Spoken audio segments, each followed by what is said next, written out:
freaks you out at night? Check. A second life-size wall sticker. So after the first one freaks you out, you see the second, and you're like, oh, right, the wall stickers. Check and mate.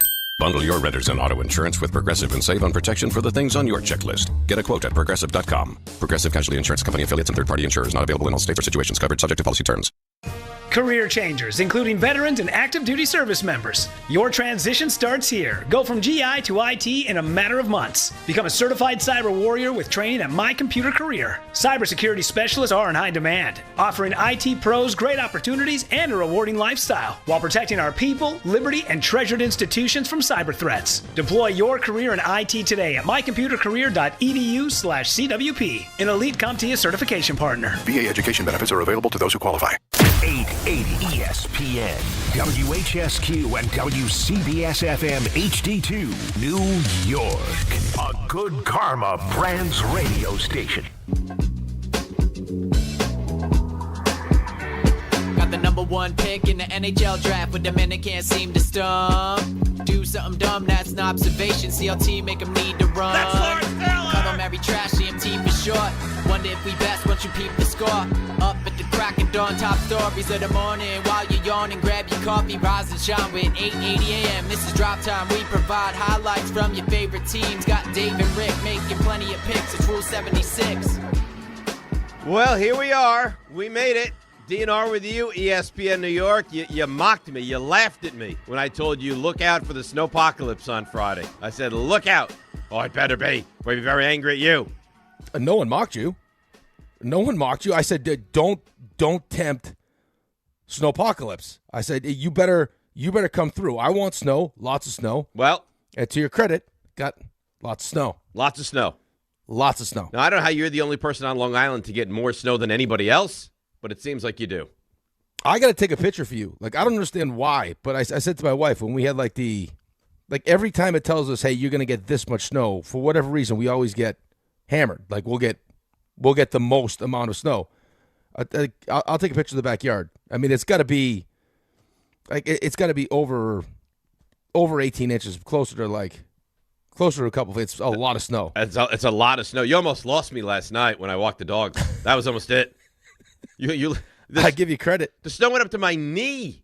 There's a lot of snow, man. Yeah, no. I'm sure we have in my lifetime, but I don't ever remember this much snow. There's a lot of snow. I know we've gotten. There's a couple different times. I remember leaving a game one time, and like cars stopped on the highway having snowball fight. Like we had that much snow. Like it probably you shouldn't have been in your car. There was too much snow, and people were just like because their cars wouldn't move. We're on the side of the highway just having snowball fights. I've seen that much snow, but I'm interested to see this afternoon because we didn't do any sledding yesterday because it was a little soft. What it's like for the kids today. I'm sure it'll be great because they're all fired up. Well, as they should be. I think the older you get, the less you find the snow to be cute. But I'm serious. As a kid, I mean, this is great. You don't get school. Oh, you don't get school. You get the sled. I mean, the only time it was bad was when you thought you were going to get snow.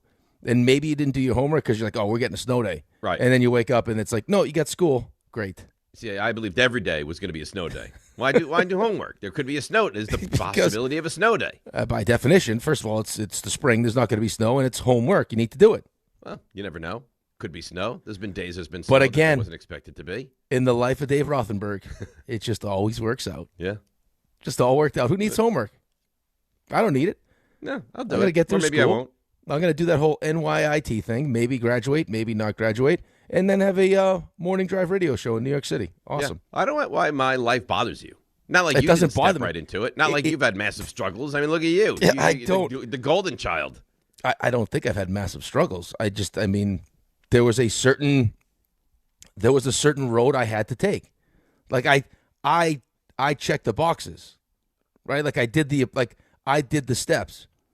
Like I went to Austin Prep, and from Austin Prep I went to St. Sebastian's, and from you went to Austin Prep? Yeah, I didn't know that. We played a baseball game there a couple years ago. That's I went campus. Oh my God. Yeah, right. And then I went to St. Sebastian's, and then the U.S. program, and then to BU, and there was the steps.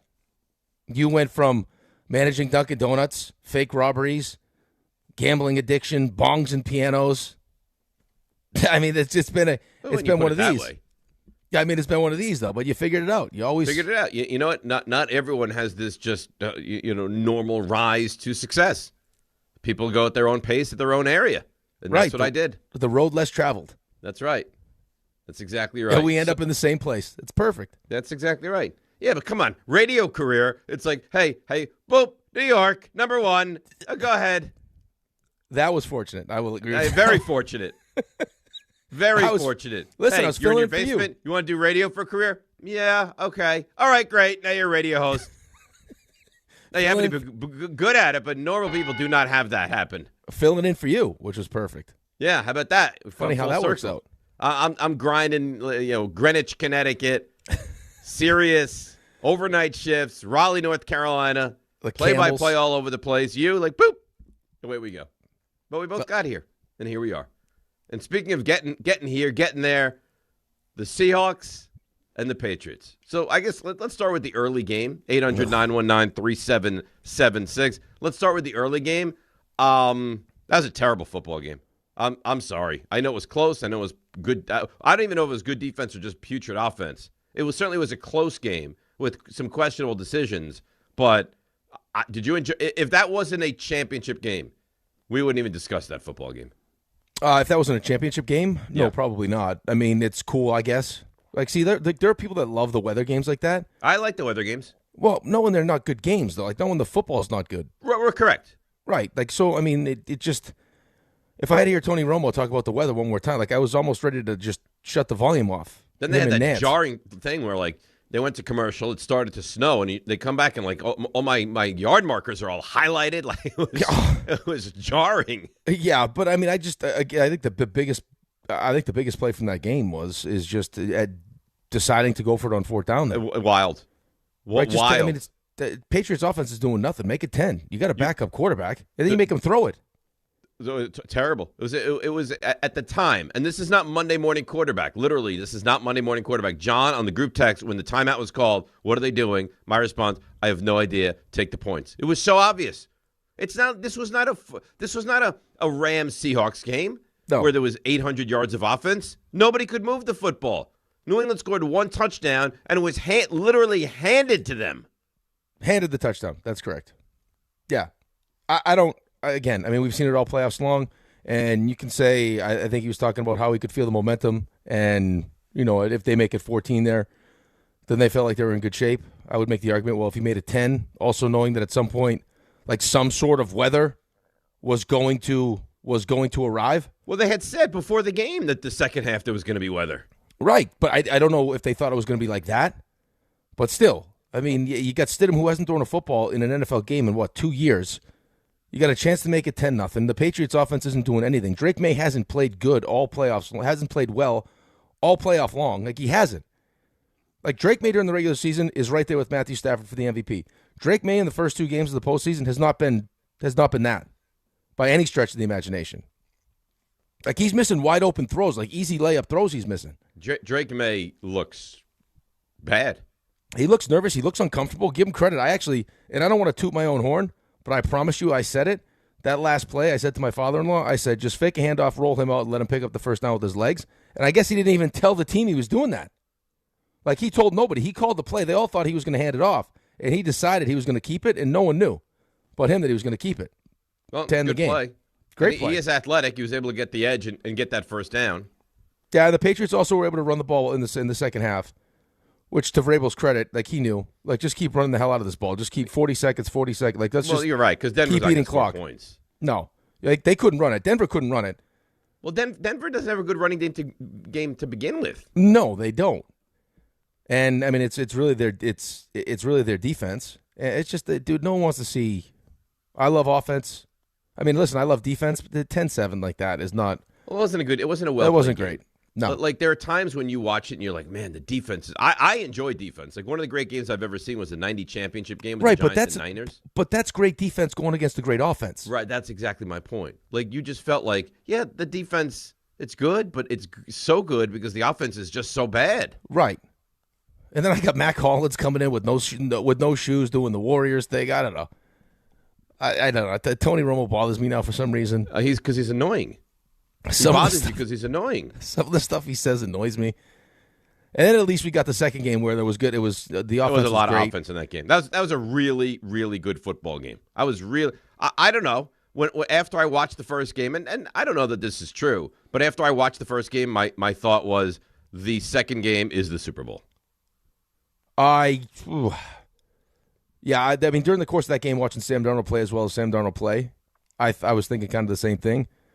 But I mean, the Patriots, as far as being well coached, good defense, I mean, that's just it's a good team. They're a good team, but Drake May does not look good.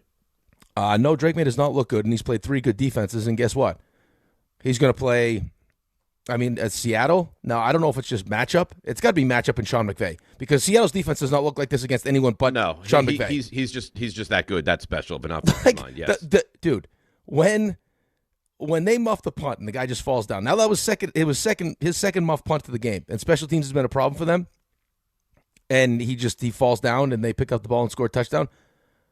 The fact that the Rams walked straight down the field in like 4 plays and scored a touchdown as quickly as they scored, I was like, what the hell is happening with Seattle's defense right now? Well, if you remember that drive too, Stafford made like 2 incredible throws. I think they ran the ball on the first play. Then he hit the tight end on the right side, which was a beautiful throw. Yep. Then he hit Devontae Adams down the right side for what was a gorgeous throw, and then he throws it into Devontae Adams. Right. Who, by the way, now 0-5 in championship games. Oh, it's not a great stat. No, it's not. And by the way, too, just to clean up the rest of the Patriots Denver game, the Stidham interception, just not a great throw. No. The one that would bother me worse, though, and listen, I didn't have huge expectations for him. He was not very good. May was not very good. Denver could almost do nothing offensively. The one that would have me incensed was the going for it on 4th down. Yeah. And the play that really should have been a touchdown going back the other way, but they blew it dead. What was he doing on that play? I'm not real sure. What was he doing on that play? Yeah, not really sure what he was doing. Yeah, I just don't. Again, I don't know if it's just the analytics and it says go, don't go, whatever. I mean, whatever it's telling you to do. I think we got to do a better job of just feeling. And you would expect it from Sean Payton, like just feeling. But he's dangerous too. And I've said this to how many times? They're all said dangerous. This to you. Yeah, he's dangerous. Like I get nervous picking Denver sometimes because I'm afraid he's going to make you like he's going to do something questionable like that. Yeah, but you have a backup quarterback. You're up 10-0. Your defense looks terrific. New England's not moving the football. Being up by 10 points, I mean, is that enough? I don't know if that's enough. Could be. Could be. You never know. Like I don't know, the McVay one we'll talk about, but dude, that wasn't the only time Stidham tried the medicine ball toss with the football. Oh, no, he did it a couple times. He did another one that was complete down late stages of the game, too. Like that. The 2-hand chest pass. It'd be great in basketball. Like that's the chest pass is exactly what you want in the NBA or collegiate basketball, but NFL not so much. This idea that Sean Payton was so cocky of like, oh, Stidham, wait till you see him. He's gonna be so good, and like smart NFL people are like, God, maybe he will be because Sean Payton's such a smart coach and such a good offensive mind. But no, he was not. He was terrible. I'm not sure Drake May got that first down either. The first down. Which one are we talking about? When they QB. Right. No. I don't think he got the first down. I didn't think he got it. Then the both referees or line judges come running in from the side, and it looks short, and then they're just like, first down. And I had the same thought that I always have. How is this like multi-billion-dollar sport decided by like, yeah, I think he got it. Well, how about dude, I said the same exact thing. How about the punts in the snow? Where you got the poor guy on the sideline, the ball's out of bounds, and he's trying to decide where do I think that ball went out of bounds? I got one guy pointing, and then he's like, "No, how about right here? How do you know it's right there?" It is wild how inexact it is. You can't see. You can't see anything. We're just like, oh no, but that's how we do it. Well, that's how we do what? Right. You got technology in the football. That there's a chip in the football that can tell you exactly where that ball went out of bounds. Well, how about the one with Cooper Kupp? How's that a catch though? I don't know. Well, first of all, I have no idea what a catch is. Right, by definition, did he make a football? Like, did he take a couple steps in a football move before he got tackled and dropped it? I have no idea. I thought if it was a catch, which I'm uncertain of, it was to me clear that he was short of the first down. Like there is a still shot where he's down and the ball is short of the 35-yard line. And McVay wants the challenge, and they won't let him. But you can see him say, "Why not?" Like you can see him mouth the words, "Why not?" And he wasted a timeout. Well, you might as well challenge. Right, and he ends up wasting a timeout to see if he could challenge. At that point, you might as well just timeout anyway. You might as well just challenge it if you can use a timeout to see if you can. But I don't understand. Again, it's always the officiating. The officiating in the NFL is so bizarre that it makes people question. Now, I'm not one of these people, but it makes people question if the game's on the up and up. Yeah, there's got to be better ways. I know for a fact there's better ways, and they just don't want to do it. I don't understand. I don't get it. And then they had the blocked field goal in the deflected field goal in the Patriots game. Denver, the field goal that Williams got his hand on. I mean, the fact that the Patriots are sitting here again back in the Super Bowl after the season they had last year with a quarterback in his second year, that they're in. I got to deal with them in the Super Bowl now. Then RJ's got to deal with the Seahawks in the Super Bowl. You do. Yeah. So you're going to either have the Patriots, who many people here in New York hate. You're going to have Sam Darnold, right? The Seahawks. Now, I don't dislike either of these teams. It doesn't matter to me. But I understand why there's a real unlikability in this Super Bowl now. That number went up, too. I think it's Seattle by 4.5 now. Yeah, it hit 5 I saw last night, and then it went down to 4.5. I don't know, man. I can't make a playoff. I can't make the playoffs. 15 years, I can't make the playoffs. This team, all of a sudden, boom, back in the Super Bowl. It's unbelievable. Gives me hope, though. Both these teams were not in the postseason last year. Yeah, I mean. Gives me hope. Okay, I'm glad you have hope. Makes me feel like crap. And not to mention the fact that the quarterback in the Super Bowl is the quarterback I took 3rd overall. Yeah, he's the first one from that draft class to go to the Super Bowl. That's great. I'm looking at positives for you. Then I also got Ty sending me, because this guy's just a glutton for punishment, and he wants me to yell at you because he says you're also a troll. My actions were trollish. No way am I nearly the same kind of troll as him. Right. He wants to send me a photo of the JSN draft where we took Will McDonald with the 15th pick, and I got Christian Gonzalez 17, and I got JSN at 20. But Will McDonald's not terrible. No, Will McDonald's fine. I don't think that's come on. What was Christian Gonzalez doing on that bomb? I don't know. It looked like he was disinterested in that play. No, I don't think initially the safety ended up going to the middle. I thought he might have had. I thought he thought he might have had safety help, but I also don't know how much they thought that Stidham was going to be throwing the ball. So you just don't stay with the receiver, or stick him, as Mad Dog likes to call him. Oh, Mad Dog had another one. It was one recently where he tried to say Njigba, and it was I don't even know what it was. It was worse. It was. Remember when he said Njibba? Was it who said Njibba? That was Anita said Njibba. But you have confidence in Payton getting the most out of the quarterback in this ball game here. Stick him in this game on Sunday afternoon. There's another Njigba attempt. Jackson Smith Nagujuba, the kid from Ohio State, he caught 12 more. That's the worst. No. It's worse than that? No. Nagujuba? I got one. I'll have to find it and send it to the guys. What did he say there? Ngajuba? Yeah. That's like being a wordsmith compared to what I'm going to give you. And you could tell, you know what the best thing about him is? He dances around it as best he can. Like he goes, I guess it was before the Niners game. And he said, the best player on the field is you could say the wide receiver from Seattle, so he doesn't want to say it. And then he says it. He's like, but it's not him, it's Christian McCaffrey. But when I got to find it and I'll send it to the guy. I was like, oh boy. The JSN, by the way, man, the one-handed catch. I mean, he's so good. But Nakua's unbelievable. Corum had a big game for Corum was good for them. It really does come down to it, though. I know before the games, I'm sure the coaches talk about just all 3 phases and complementary football and how, the defense has got to do its part, offense has got to do its part, special teams. And, right, Patriots offense wasn't great. When they needed a big play, especially at the end of the game, they finished the game. But they had the special teams deflected the punt. Rams, they muff the punt. Oh, that was terrible. Seattle scores. A couple opportunities, maybe. I guess you'll hear today about whether or not Sean McVay should have went for 2 or not. I actually thought he probably could have kicked a field goal there instead of going for it when they were down 4. There was a lot of discussion of that. That one doesn't bother me nearly as much as the Sean Payton one because it was a 31-27 game at the time. Like, points were flowing. Right. Listen, I'm with you. Like that, I thought was egregious at the time. But I'm saying it was just under 5 minutes. You got 3 timeouts and a 2-minute warning. I'm not. We could have that discussion. Should he have gone for 3 there? Absolutely. I mean, you make it a point, and then if they go down and score a touchdown, it's still you're only down a touchdown.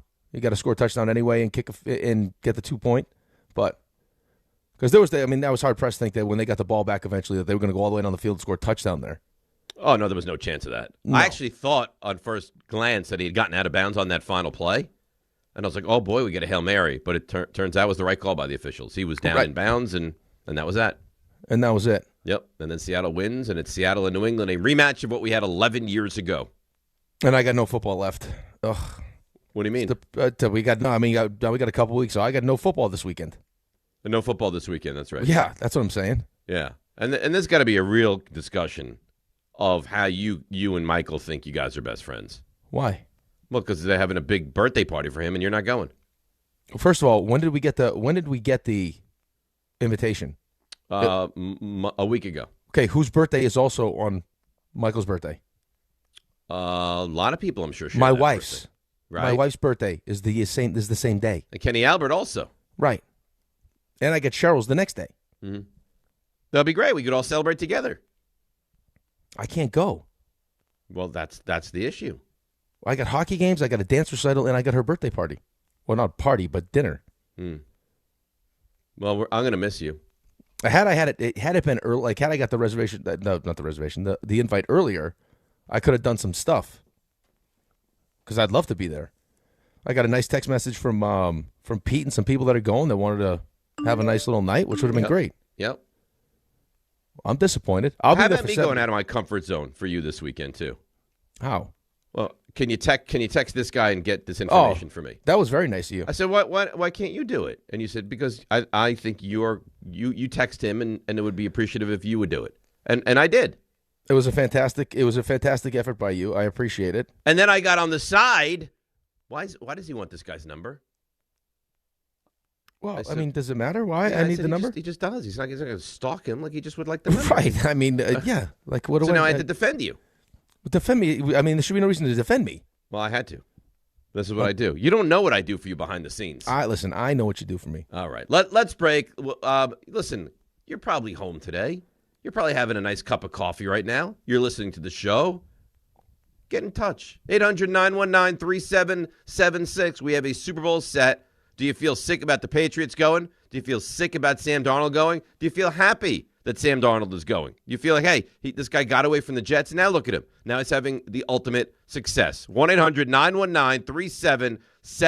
DNR with you on a Snowpocalypse Monday on ESPN New York. There are a lot of reasons why people buy at Ramsey Mazda. It's their selection, it's their customer service, and it's their savings. Lease a new 2025 Mazda CX-50 2.5S Select with all-wheel drive for $179 for 33 months. Or buy with 0.9% APR financing for 72 months. Start shopping now at RamseyMazda.com. Choose wisely, choose Ramsey Mazda. Call 833-853-2970 for these details. VIN SN379853, MSRP $33,425. Zero security deposit, APR $14.27 per month per $1,000 finance, ends 2/2/26. Prizes, flyaways, even cash money. You want it? We've got it. Find a list of all contests and official rules by visiting ESPNNewYorkContests.com. That's ESPNNewYorkContests.com.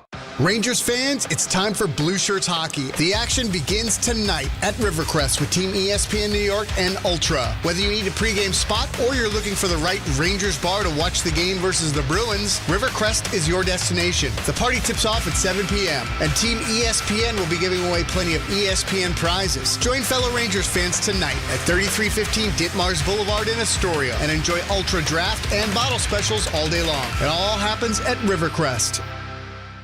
I know that hiring can be challenging. You sort through tons of resumes and you get too many so-so applicants. You're just waiting for someone to match your role perfectly. Well, now, there's a place where you can meet them fast. ZipRecruiter. Need to hire right away. Start your search for strong candidates. The right fit awaits. Build your team. Build it sooner. ZipRecruiter. Just head to ZipRecruiter.com/ESPN right now to try it for free, and you're on your way to meeting your match. 4 out of 5 employers who post on ZipRecruiter get a quality candidate within the first day. So try it now. Go to ZipRecruiter.com/ESPN. Once again, that's ZipRecruiter.com/ESPN. Meet your match on ZipRecruiter. Try it free. Out on the course, they're the PGA Tour's best players. But in the arena, they're prime time. And Season 2 of TGL presented by SoFi is back with lights, cameras, action. We're talking big moments, big personalities, big names in the stands, all on the big screen. Big-time matchups with shot clocks, hammer drops, timeouts, overtime, and playoffs. It's city versus city, squad versus squad. The sport just hits different under the lights. It's TGL presented by SoFi. Keep up. It's golf. Tune into every match. Only on ESPN. Save more on the brands pros trust at Lowe's. Right now, get up to 35% off select major appliances and choose from our wide lineup of top brands. Plus, save $100 on a Little Giant 22-foot multi-position ladder, now just $189. Built for strength, flexibility, and job site versatility. Pros, these savings will only be here for a limited time. Lowe's, we help, you save. Valid through 1/30 while supplies last. Selection varies by location. See Lowe's.com for more details.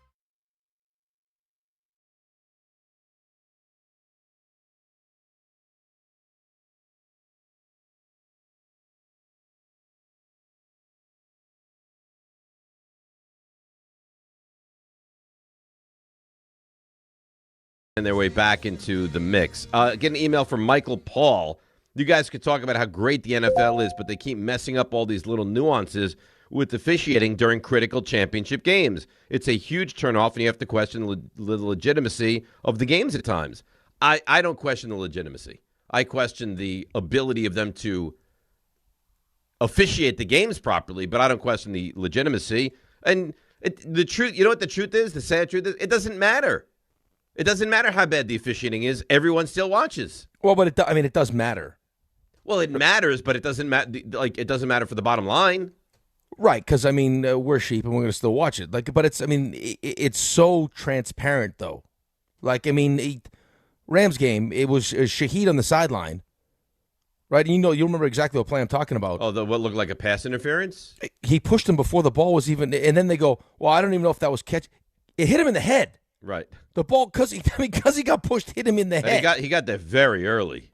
No kidding, very early. But no, that's not. No, we're good. It's a championship game. Everyone's watching. That happens 10, 15 times a game. There's a player like, oh, I don't know about that. Yeah, I just don't know. Like, going back to the Cup one too. Like, I don't know if he got the first down. I don't know how that's a catch or not a catch, because it didn't look like he made had 2 steps in a football play. Well, the weird thing is, like, they bring in and you know what? Honestly, I've had enough of the officiating. I'm done. I've had enough of that. Like, hey, because they never disagree. They never disagree. No, I think the officials got it right. Well, how? Like, I don't know what the hell a catch is. Honestly, I have no idea, because my thought is, I don't know that that's a catch. And then when they show, like, no, maybe it was, maybe it wasn't. I'm not sure about that, but it sure as hell wasn't a first down. Well, no, that's the thing. So if the Cooper Kupp one, for example. Now, you had the Devontae Adams one also, but the Cooper Kupp one yesterday. So you're telling me if someone had tackled him as he was going to the ground and fell on top of him and rolled around, and they rolled off of him with the football, that it would have been just a completion first down for Cooper Kupp? Because you told me by him dropping it, he already secured the ball, secured the catch before he went to the ground. That's the only way it's still a catch, is he already had, like, in your mind, it was already a catch before he hit the ground. That's what they're saying. And the ground can't cause the fumble. So again, there are times during the year where you're like, that's a catch. And like, well, he didn't take a third step. Well, he took 2 and turned upfield with the ball in his hands. Well, there was no third step. It wasn't a catch. Okay. You know what? You just let me know what it is. It's okay. You decide for us if it's a catch or not. So many. You talked about the quarterback sneak. You talk about that same play. Was it a catch? Was it a first down? Like, there's so many. And then you couple in the coaching decisions, which make you scratch your head every single game. We've gone from archaic in the coaching decisions of 4th and half a yard from midfield. No. Punt it away, flip the field, get field position, to now our own 32, 4th and 3, second quarter. Let's go. But again, because you have the numbers to back up your decision, though. right? Like, I mean, you can show someone that's not a football person, that hasn't been in those situations, that doesn't understand momentum or all those different things, and say, like, look at it says go. It says might display have said right go now for the Broncos yesterday, but there were 17 points scored in the football game, and you already had 7. Right. Listen, I'm with you. I have the same arguments about some of the stuff that I see in the NHL with the goalies now. I yell at my kid all the time, where it's like they're down on their knee, the RVH. It's like you don't have to do it every single time. Like there are certain times to do it, and there's certain times not to do it. You don't have to always go for it. Like you can have a feel for what's actually happening. Like therein lies the issue. I think that's the problem. I think the coaches have no feel for the game. Sean Payton going for that 4th down yesterday was as tone deaf as I've seen from a head coach in a very long time.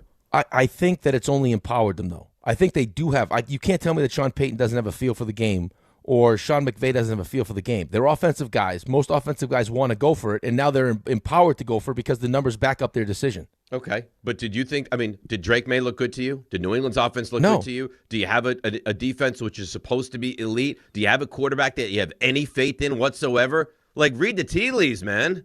I'm with you, man. You don't have to. I just thought it was at the time, and then it would have been a tie game. Yeah, but what he'll tell you is that I can't. I don't know that there's only going to be 17 points scored in the whole game. And we had a chance to kick a field goal to tie it, and it got deflected wide. Okay, but that was under much worse conditions, and that was a much further field goal. I understand that. I think that Sean Payton wants to be aggressive. He felt like if they get to 14, then the game, in his mind, gives him the best chance to win, and the numbers backed up his decision. Okay. So he went for it. Okay. Well, he went for it. Now he'll be watching the Super Bowl like you will. Yeah, but you don't be surprised. We've had this conversation after every playoff game. I'm not surprised, but I can critique it and I can be annoyed by it. Yeah, and I'm also annoyed by it. Let's hear what Sean Payton has to say on that decision to go for it on that 4th down. Man, we had momentum. Get up 14. It felt like we had a good call. I think the feeling was, man, let's be aggressive. To get up 14, the turnover on our end resulting in a touchdown. Outside of that, man, I thought we did a good job in containing them. There'll be a number of things when we watch the tape I'll look at. They did a great job in containing them. Well, the defense was terrific. I think that's coupled in with the fact that New England's offense was really bad, but their defense played really well, which is even more of a reason to go for 3. Right. At some point, you had to assume, too, like, Jarrett Stidham's going to make a mistake. Of course. They were actually talking about, like, how good Davis Webb has been with Jarrett Stidham, but wasn't explaining to him, like, hey, you're going to throw a touchdown. You got to come off that high. You're gonna throw an interception. You got to find a way to pick yourself up off that low. It's just, the guy hasn't played in so long. Like, it was inevitable that he was going to make a mistake. And he did. And he did. Yep. One more from Sean Payton. Do you regret not taking that field goal? There's always regrets. Yeah, felt like, here we are 4th and 1. We felt close enough that, and it's also a call you make based on team you're playing and watching on the other side of the ball. So yeah, there'll always be second thoughts. I understand your perspective that you did not want to see New England back in the Super Bowl. Thank God New England's in the Super Bowl. Yeah. If we had to watch a Jarrett Stidham-led Broncos team against Seattle, I think that might be an unwatchable football game. Yeah, I didn't want to see that either. As much as I don't want to see the Patriots back in the Super Bowl, right. I don't want to see Jarrett Stidham be the quarterback for the Broncos in the Super Bowl. There was less juice. Like, I didn't really even care yesterday with these games. Like, there was less juice for me with these games than I've had in a very long time. Now, the second game was really good, but I didn't really care. I don't particularly have a fondness for any of these 4 teams. I thought there was some juice in the second game. Yeah, maybe. Right, maybe division game. It wasn't for me, but okay. You saw what happened in Week 16. How that was a good football game. You knew it was going to be a good football game.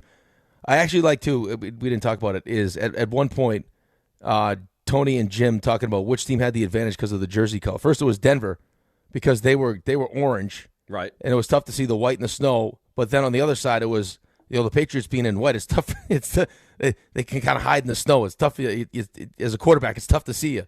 Doesn't it feel like Tony Romo and Tom Brady have flipped? Yes. Like Brady was 100%. getting crushed last year, and Romo was the darling, and that slowly has faded away. How about when Romo's waxing poetic about Mike Vrabel taking a timeout with 1 second to go in the first half? He's like, oh, brilliant. He took the time. Like, what do you think he would do?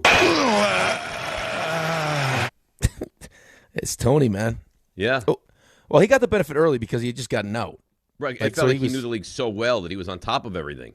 Like he knew it was going to be called and everything else. He was. When he started, he was excellent. And now it feels like that kind of luster has left us. Right. But now everyone's talking about how comfortable Tom is and how insightful Tom's been and how it just like he's so comfortable now where it feels like he's just watching football with his buddies. Yes.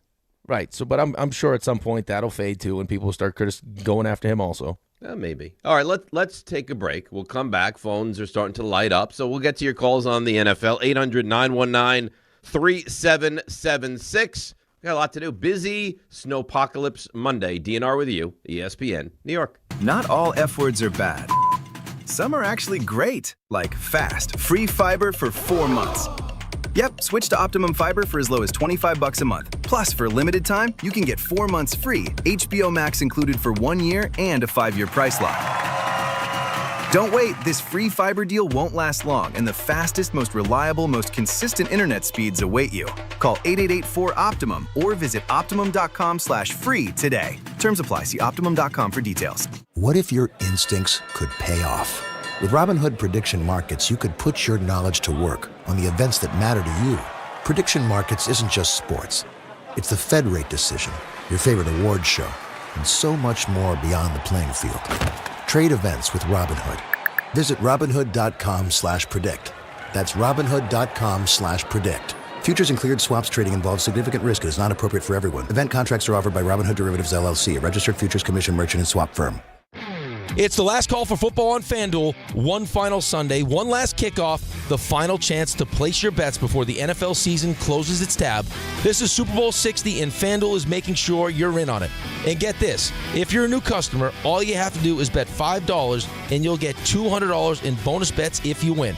So whether you're backing the favorite, riding with the underdog, or building one last same-game parlay, make it count. Because after the Super Bowl, the season's over, and football is officially done, so this is your last call for football on FanDuel, an official sportsbook partner of Super Bowl 60. Visit FanDuel.com/local to get started. Must be 21 and older and physically present in New York. First online real money wager only. $5 first deposit required. Bonus issued as non-withdrawable bonus bets that expire 7 days after receipt. Restrictions do apply. See terms at sportsbook.fanduel.com. For help with a gambling problem, call 1-877-8-HOPE-NY or text HOPE-NY at 467369. If you've been injured in an accident that wasn't your fault, then you need a lawyer who knows New York's unique personal injury and workers' compensation laws. At the Parisman Firm, they have decades of experience handling all types of accident cases and a proven track record of delivering huge results. Their team has already recovered nearly $1 billion for injured New Yorkers. From construction to car accidents and slips and falls, they've got you covered. Call the Parisman Firm now at 718-WORKERS, where your case is their cause. Get the justice you deserve today.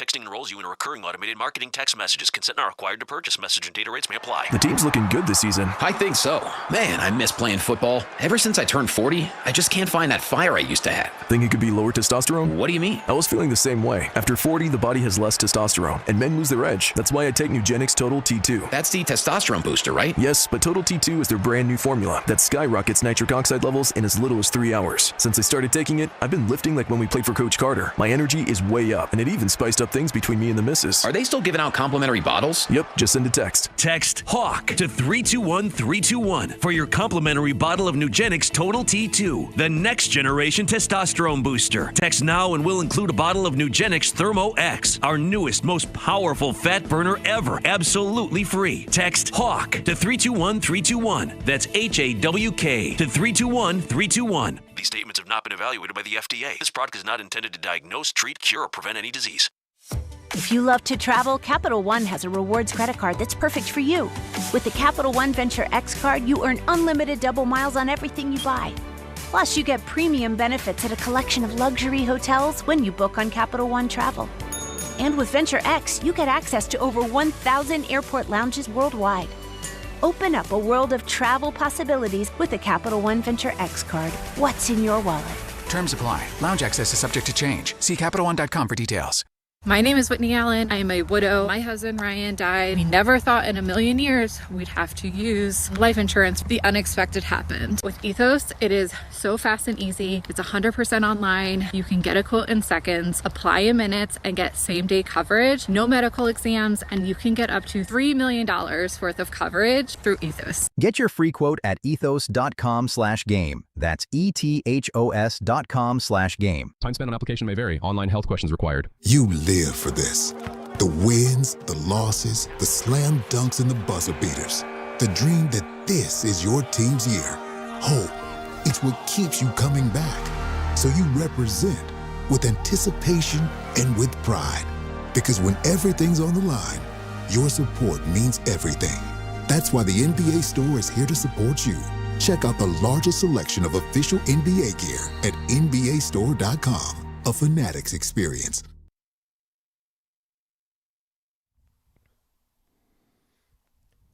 All right, DNR with you, ESPN New York. Let's start with the phones, 800-919-3776. By the way, Raymond has acquired the Jackson Smith in Jigba pronunciation. Ray, do you have it yet? You got to hear this one. This is wild. Yeah.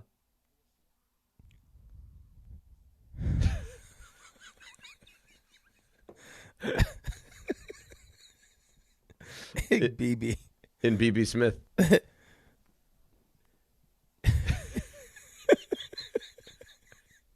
It's the sound he makes at the end. Oh.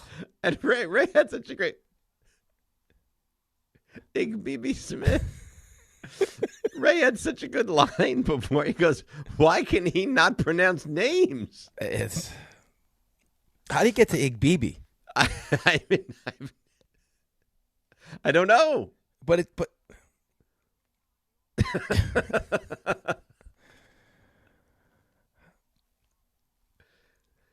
it's Jackson Smith. Right. But he flipped it too. He went Igbibi Smith. Igbibi, yeah. Igbibi. Like you couldn't be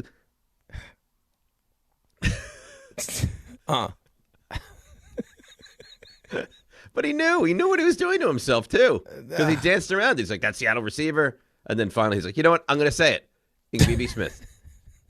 Well, no, because he knows how poorly he said it before. Like he needs to prove to people that he can say it. Can't he just say JSN? Why? Just say JSN. How about you say Jackson Smith? Jackson Smith. Either works. I love your like the way you say. Can't he just like you're British? Can't he just say JSN? Please. Anything. He can't do it. Oh, I love Mad Dog. He's great, but my God.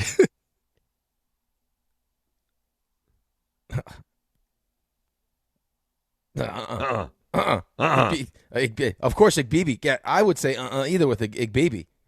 Now Jackson Smith and Jig, but yes. Igbibi Smith, no way. What a treat this man is. Let's go to Ira, another treat. Ira in Staten Island. Ira, good morning. You're on ESPN New York. Hey, good morning, gentlemen. Yesterday's games, forget the officiating. The late Dave Jennings is the only guy who would have been able to fix this, but unfortunately he's not around. But, you look at those games yesterday, and I spoke to you guys Friday. I'm thrilled for Sam. I couldn't be more happy. Hopefully he's holding up that Super Bowl trophy. And I feel bad for my nephew because I thought Jordan Payton made a couple of bad decisions. And that 4th and 1, Rick, you said it. Sometimes, I know the charts and the play sheets, the analytics, they tell you everything, but you got to have a feel for the game. But as a Jet fan, the biggest thing about yesterday, it doesn't bother me how players move on, but besides Darnold, the other player who basically tipped the ball and cost the Broncos from tying it up, he was Leonard Taylor, who the Jets cut this year. So two ex-Jets, were factors in their teams getting into the Super Bowl, which once again proves to my point that the Jets don't have a clue what they're doing about running a football team. Well, let's argue that. Now they've gotten rid of most of their coaching staff also. Yeah, they're trying to figure this was out a wild weekend for the Jets, huh? And they're going to try to figure out what they do on the offensive side of the ball because apparently Tanner Engstrand's role is yet to be decided. Right, and may be affected. And I saw rumblings that Frank Reich might come in to help with the offense. I saw that also. Yeah. Yeah, it's a real mess. It's a real mess after 1 year. I mean, but they did this to themselves. Like, I feel badly for the fans. I don't feel badly for Aaron Glenn. Like, I don't feel bad for Aaron Glenn either. I don't know. And the other thing, too, is I don't know why Ira is like so excited for Sam Darnold. I don't know. I guess he's being sincere, like he's a better person than me. Like, but he wants to be hurt though. Like he likes the torture of it. Well, maybe he's at the point where he looks at this and he says, I'm not going to have success. Like the Jets are such a dumpster fire. They're not going to ever succeed. So I might as well have guys that I once liked with the Jets succeed elsewhere. Maybe. Okay, I guess. Well, because what else could it possibly be? It's got to be that. But I just don't. I mean, if he wins it, great, congratulations. But it's like I'm not rooting for it the way Ira's rooting for it. I mean, listen, I heard Ty sent me a text message, and then he had this full conversation about. I was in touch with Ty. Ty's very active now with the texting. Oh, very active. Yeah, he needs an outlet. He wants to talk. He wants to talk sports, which is fine. And then, like he brought up a tweet about Darnold being at this point, what that means for the Jets as opposed to other places, and there's this big fight. Like, I mean, if anyone in this whole Sam Darnold love triangle of teams that have quit on Sam Darnold should be upset, it's the Vikings. Like, that's the one it looks worse on. Yeah. Well, not the Jets. Listen, it looks bad on the Jets, too. The Jets drafted him. They cut him or traded him at 23 years old. Right, but it's not like he went to the next team and had the success. No. He had two other Carolina, stops. San Francisco, then Minnesota. Right, Seattle. And then actually played really well in Minnesota. And Minnesota decided to let him go to Seattle. Santiago's saying the Jets should absolutely feel treated. No, they absolutely should. And you know why? Because of who they chose over him. Zach Wilson. Come on. No, they absolutely should feel nothing but shame. Oof. There's no way the Jets should feel the same kind of shame that the Vikings should feel. Right? Well, I'm not saying the Vikings shouldn't feel shame. The Jets should absolutely feel shame. Massive amount of shame. Why should they not? The Vikings had a guy that they thought was going to be the equal of that. The Jets had the guy. They drafted him. He's their guy. Sam Darnold did not play like the guy. Sam Darnold played like the guy. You traded him at 23 years old. It doesn't matter. You're going to pick up his fifth-year option with a new regime coming in? To take a quarterback, too, who stinks? They didn't know he stunk.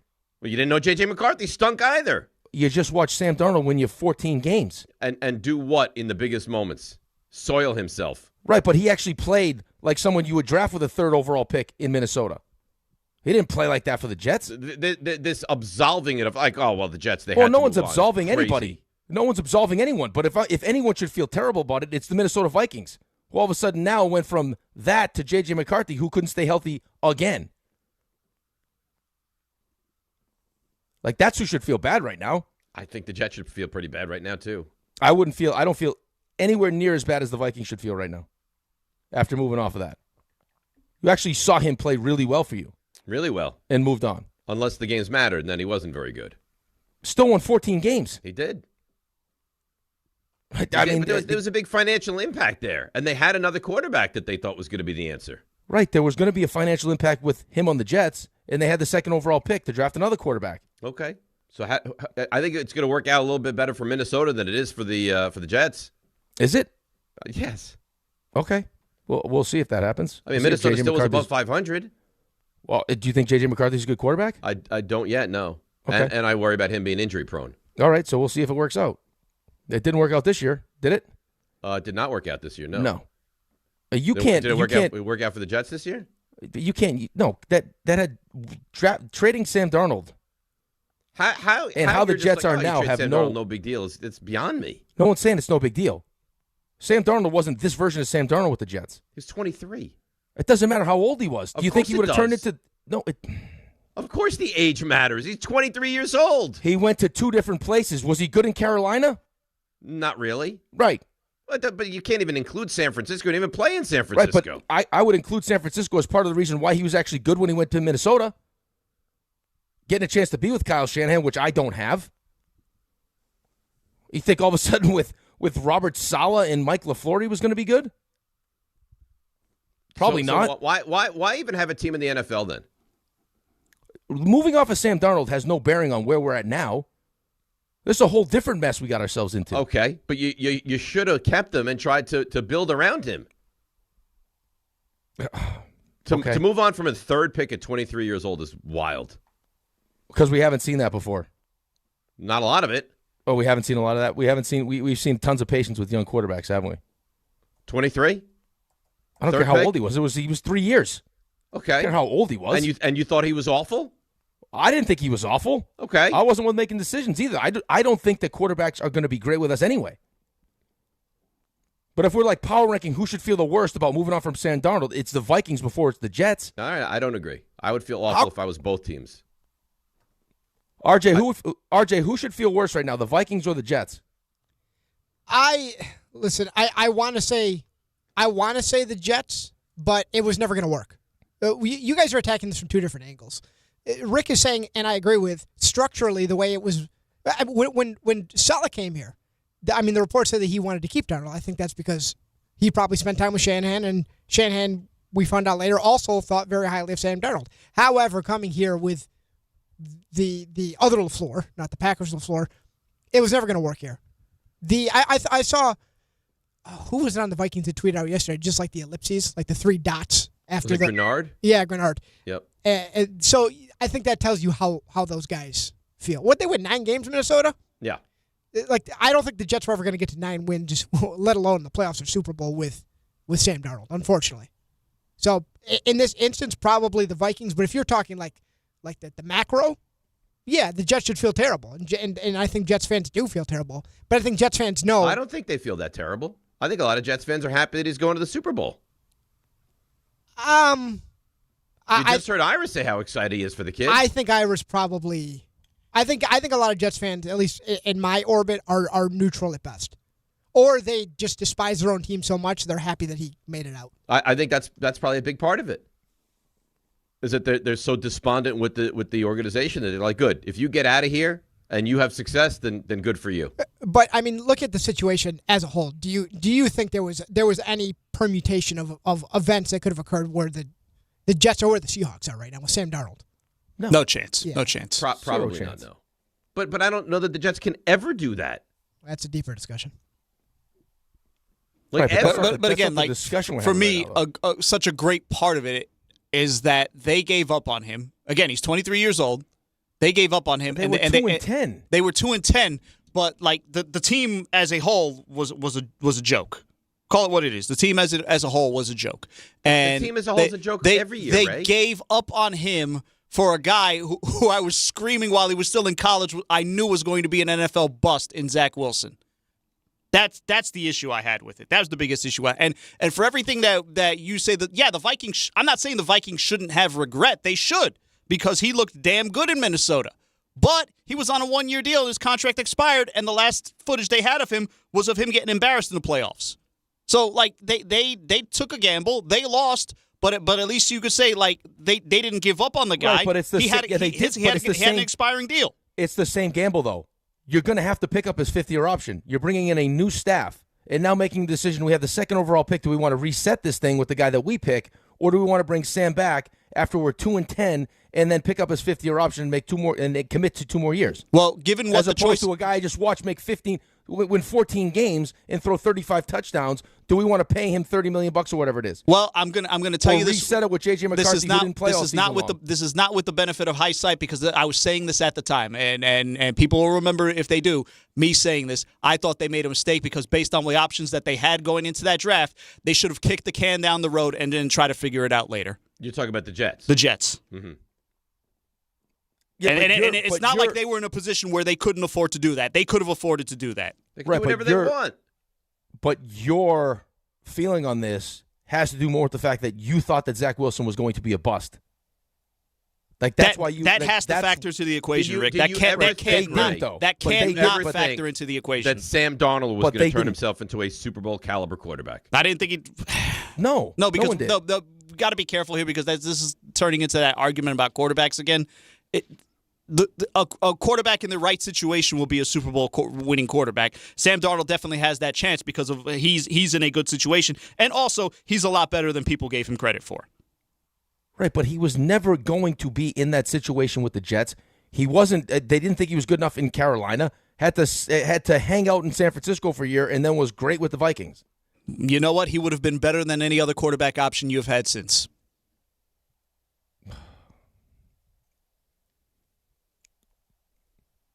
No, it's to go back.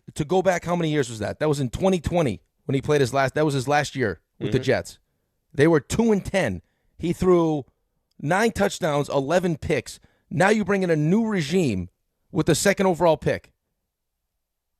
Well, I mean, if Joe Douglas likes Zach Wilson, regardless if you like Zach Wilson or not, I mean, that's the point where you'd say, you know what, let's reset the clock. Let's bring in a new quarterback. We didn't draft Sam Darnold, and let's start fresh. Yeah, and that's what they did. It's not like Sam Darnold went right to Carolina and was great. Carolina had him and Baker Mayfield, which probably says more about Carolina than anything, but still. And then he went to San Francisco, and then he went to Minnesota when he actually played well, like a third overall pick, and they made the decision after 14 wins that we'll move off of him. Yeah, they should feel sick as well. I think both and roll the teams dice should with feel J.J. sick McCarthy. With the weapon, I mean, if you had Sam Darnold back this year, you'd have to imagine that Minnesota's a playoff team. Yeah, right. If I had this version of Sam Darnold now, I'd be in a better spot. I don't think we get this version of Sam Darnold. Sam Darnold doesn't turn into this if we keep him. Like that's a lot about the organization. Right, but that's not who he would have been. Probably not. Not probably, definitively. He's not going to turn himself into this. I still feel sick about it if I was a Jets fan. I had a guy who looks terrific now. I drafted him and I let him get away. And now it's like, well, he wouldn't have been good here anyway. So who can ever be good here? That's a good question. That's a great question. I Because don't know. do you feel like you're in better hands now? No. With Aaron Glenn and Tanner Engstrand? Of course. No, Aaron Glenn doesn't feel good about Tanner Engstrand. Okay. Or apparently any of his coaches. Great. That's right. So the Jets are making sweeping changes, like below the radar. How could you not? This is after year 1. DC out, offensive coordinator. I would be stunned if a year from now we're talking about Aaron Glenn. Be like, you know what? He turned the ship around pretty nicely. I would. There's a much better chance that we have a new head coach making the picks in 2027. Probably so. Let's take a break. 800-919-3776. Little Knicks. Lot of football. 800-919-3776. We have the Frenzy in the 8 o'clock hour. Very busy Snowpocalypse Monday. DNR with you, ESPN New York. If you're tired of hearing scary ads about the IRS, Tax Relief Advocates wants you to know you don't have to be afraid. No matter what challenging life situation you're facing while owing 10 or even hundreds of thousands in back taxes to the IRS, we have a solution. TRA has already negotiated over $1.5 billion in taxes owed by over 180,000 struggling taxpayers since 2017, earning over 1,000 5-star Google reviews and an A+ rating with the Better Business Bureau. Generous tax debt forgiveness programs are currently available that can end your tax nightmare and may reduce or eliminate what you owe the IRS. If you're facing collections or an audit, don't lose hope. Act now to check what tax relief you may qualify for. Simply visit TRA.com or call 800-583-4890. 800-583-4890. Again, that's 800-583-4890. Tax Relief Advocates. Real solutions for real people. All right. It could be crazy out there. Let's see what's happening on the roads. Here she is. It's Debbie Duhame.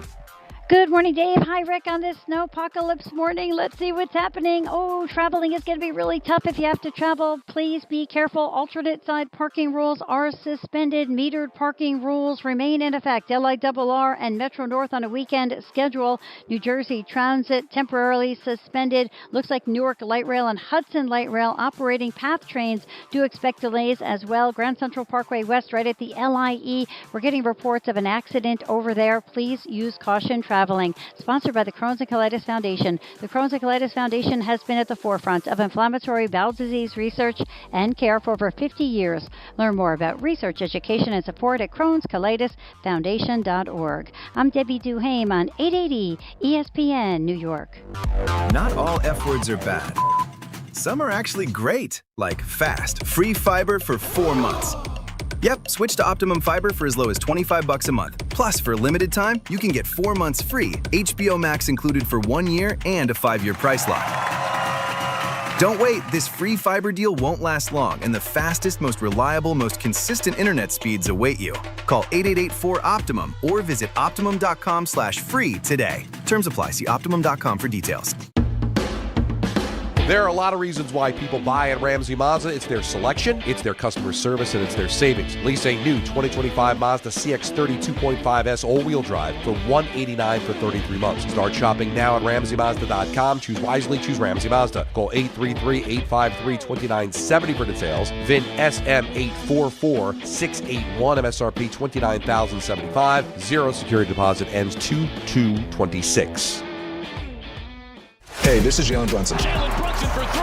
And this is your home for New York Knicks basketball. This is 880 ESPN. WHSQ and WCBS-FM HD2, New York. At City Harvest, we believe no New Yorker has to go hungry. With your help, we're on the road 365 days a year, rescuing over 77 million pounds of nutritious food and delivering it free to millions of New Yorkers, transforming surplus food into sustenance, sustainability, and smiles, rallying thousands of New Yorkers to power a network of nourishment across our city. One day, one meal, and one New Yorker at a time. That's how we feed good. Donate at cityharvest.org. If you've been injured on a construction site, then you need a lawyer who knows New York's unique labor laws. At the Parisman Firm, they have decades of experience handling construction accident cases and a proven track record of delivering huge results. Their team has already recovered nearly $1 billion for hardworking New Yorkers. From scaffold accidents to slip and falls and equipment failures, they've got your back. Call the Parisman Firm now at 718-WORKERS. That's right, 718-WORKERS, because your case is their cause. Get the justice you deserve today. Welcome back to Yeah, That's a Pepper Thing. First up, we've got Harrison wrapping his Dr. Pepper in a tiny quilt so it feels at home. Oh, how tender. That's a Pepper Thing! And over to Becca, who's whispering affirmations to her can. You're sweet. You're unique. You're the best thing I ever poured over ice. She swears it makes it taste better. It's not a science thing, but it's a Pepper Thing! Why do they all do it? All for that sweet, delicious, truly one-of-a-kind taste of Dr. Pepper. It's a Pepper Thing! Out on the course, they're the PGA Tour's best players. But in the arena, they're prime time. And Season 2 of TGL presented by SoFi is back with lights, cameras, action. We're talking big moments, big personalities, big names in the stands, all on the big screen. Big-time matchups with shot clocks, hammer drops, timeouts, overtime, and playoffs. It's city versus city, squad versus squad. The sport just hits different under the lights. It's TGL presented by SoFi. Keep up. It's golf. Tune into every match. Only on ESPN. Out on the course, they're the PGA Tour's best players. But in the arena, they're prime time. And Season 2 of TGL presented by SoFi is back with lights, cameras, action. We're talking big moments, big personalities, big names in the stands, all on the big screen. Big-time matchups with shot clocks, hammer drops, timeouts, overtime, and playoffs. It's city versus city, squad versus squad. The sport just hits different under the lights. It's TGL presented by SoFi. Keep up. It's golf. Tune into every match. Only on ESPN. Save more on the brands pros trust at Lowe's. Right now, get up to 35% off select major appliances and choose from our wide lineup of top brands. Plus, save $100 on a Little Giant 22-foot multi-position ladder, now just $189. Built for strength, flexibility, and job site versatility. Pros, these savings will only be here for a limited time. Lowe's, we help, you save. Valid through 1/30. While supplies last. Selection varies by location. See Lowe's.com for more details. It's DiPietro and Rothenberg. Darnold pressure though. Hit as he throws, man open. Guess who? Smith-Njigba. Touchdown Seattle. Darnold being at this point, what that means for the Jets. If anyone in this whole Sam Darnold love triangle of teams that have quit on Sam Darnold should be upset, it's the Vikings. We're always looking to get better. I'm always looking to get better. Sam Darnold played like that guy. 23 years old. Doesn't matter. You're going to pick up his fifth-year option to take a quarterback too who stinks. Zach Wilson. Come on. No, they absolutely should feel nothing but shame. This is DiPietro and Rothenberg on ESPN New York and streaming live on YouTube. All right, DNR with you, 7 o'clock hour. You know what? We haven't even discussed this entire tournament run, is that we get live sports during the show now. Little Australian Open tennis. Yeah, I was watching a bit of that yesterday. I watched a bunch of stuff yesterday. I watched some ping pong yesterday. Ping pong? I watched a little ping pong, yeah. What ping pong did you watch? I was some kind of league, some ping pong league. There's a ping pong league? I think so, yeah. You watched this on one of the ESPN properties? ESPN Ocho coverage. Yeah, I don't know if it's a repeat or not, but I watched some of that. Have you? I mean, some of that good ping pong is unbelievable. Phenomenal ping pong being played. I was watching some doubles. Brought back a lot of memories. We used to have battles, ping pong battles. You used to play doubles? Yeah. Really? Well, singles, doubles didn't matter. I mean, yeah, we'd have. I mean, we go back to one of the guys' house who had a ping pong table, and we just have absolute. Dripping sweat, shirts off, battles. Yep. I played quite a bit of ping pong this weekend, by the way. Did you win? I did. Who'd Alex you beat, was Alex? not happy. Wow. Yeah. Because he's gotten to the point where he's as good as me, right in that neighborhood. And we played 3 games this weekend. I won all 3. All 3 games? All 3. And then he comes out with, well, you cheat. That's got to be someone's fault. It can't be his fault. I said, how did I cheat? Your serve cheats. I said, my serve cheats. Yes. You better make sure that there is no ping pong played after a North Carolina loss, because I think there's a real chance something breaks. So he had training on Saturday morning. Yeah. And because he had training on Saturday morning, the Carolina game, like I told you guys, was moved up to noon. So he had training 11:30. He got back at almost 1. So he walks in the house. I'm like, Alex, it's not good. They're down like 16. And he's like, thanks, Dad. You think I don't know? And now he comes and he starts screaming at everyone, like screaming. Yeah, he's insane. Yeah, like father, like son. He's insane. That's his team. Of course he knows. Right. Well, I wasn't being a jerk. I was like, it's not good. Just prepare yourself. It's not good. It's like, I've been watching on the whole way home. I know exactly what's happening. Oh. Wow. Listen, I think that at some point you might have to have a sit down and say, listen, Alex, don't be like me. Don't let this ruin your life. I think the toothpaste is out of the tube, though. I think we're past that. How did you let it get this bad, though? I don't know. This is a problem. It's affecting his ability to function on days that they lose. It's not good. Well, it is what it is. There's nothing. It is what it is. Well, let's get back to the calls. 800-919-3776. By the way, Giants with a lot of coaching decisions as well. We'll get to that a little bit later on in the show. Let's go to Nico in Florida. Nico, tell us, what is it like in Florida? Hey, good morning, gentlemen. Good morning. Is it 80? Yeah, so I'm obviously around a lot of Miami Dolphins fans, and, there's a huge part of being a Jets fan that's just hating on the Patriots, and, the Eagles always have a special place in my heart just because of them beating the Patriots in the Super Bowl, and I thought getting to see them right now, I'd get the same vibe from Dolphins fans. I know when I went to school in upstate New York, Bills fans were the same. But they've just been soaking in, this is a young guy, Drake May. It's good to see a turnaround. I hope the Dolphins get a turnaround like this soon.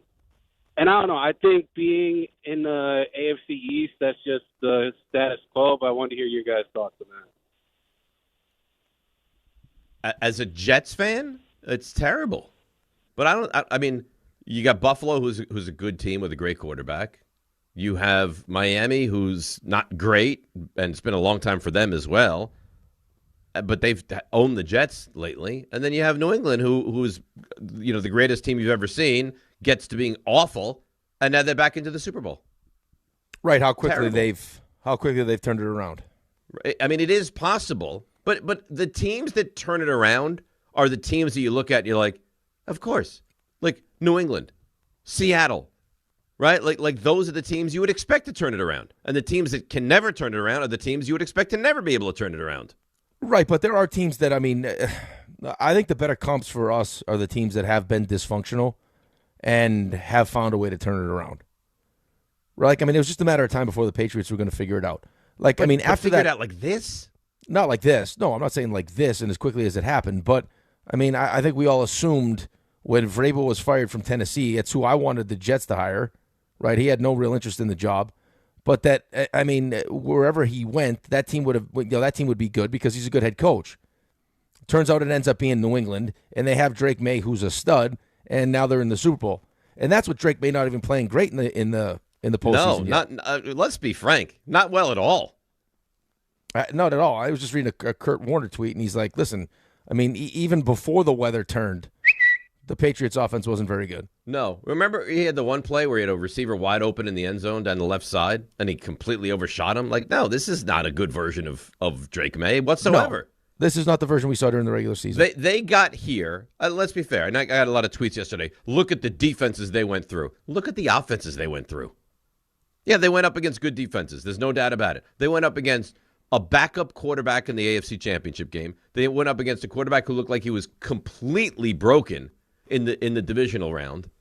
And they went up against a quarterback whose offensive line was beaten more than any offensive line you've seen, who also didn't play very well in that first game. Right. I don't disagree with the offensive part. I mean, defensively, I think if you wanted to maybe make an excuse or explain why the offenses looked as bad as the offenses looked, is because of the Chargers are a good defense. Houston's a good defense.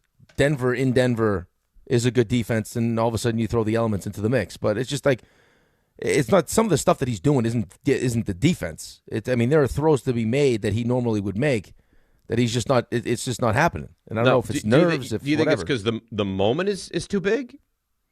I think that's probably some of it. Mm-hmm. I think playing a little bit of playing a little tight, recognizing what's at stake and not trying not to make a mistake as opposed to just going out there and playing. But he was good with his legs yesterday. Right, it's not going to get any easier. All of a sudden, No. now in the Super Bowl against that defense, and Mike McDonald, who apparently doesn't spend any time at home, except on like Thursdays for like a half an hour or an hour. Did you hear that? No. What is this story? God, man, these coaches, dude. It's like he was explaining his schedule and he's going through it. He's like, and then on Thursday, I try to get my work done. I try to get my work done so I can go home and spend like a half an hour to an hour with my son before he goes to sleep, and then I have a setup to. Once he's in bed to start going back over the tape. It's like these guys, like they just, like he's just grinding. It's no wonder they burn out. Yeah, but we heard Halfley talk about sleeping under his desk for 2 years. Is that really necessary? Like what level of production do you think you're getting at 3:00 in the morning? I think that there are certain people that feel like it gives them the edge. And how would you argue against Mike McDonald right now? You can't. Right? Like, so, I mean, he doesn't know any different. But is that a healthy, sustainable lifestyle? No, of course not. No, of course not. Maybe, as you get older, maybe it's something that starts to change a little bit, but that's tough, man, to just all week and then to spend just like a half an hour to an hour with your kid on a Thursday.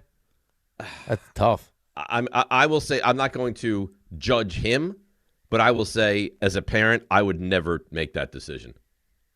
Well, but I also think that, it's probably in his mind when they were talking about having kids and all the things that would come with that, is that they knew going in that there was going to be. No, listen, I get it. I'm just saying, for me personally, of selfishness. I would never, because my dad was, not around to that extent, but he was an accountant, and then there were times of the year where I would literally never see him, and I just remember thinking to myself, I will not do this.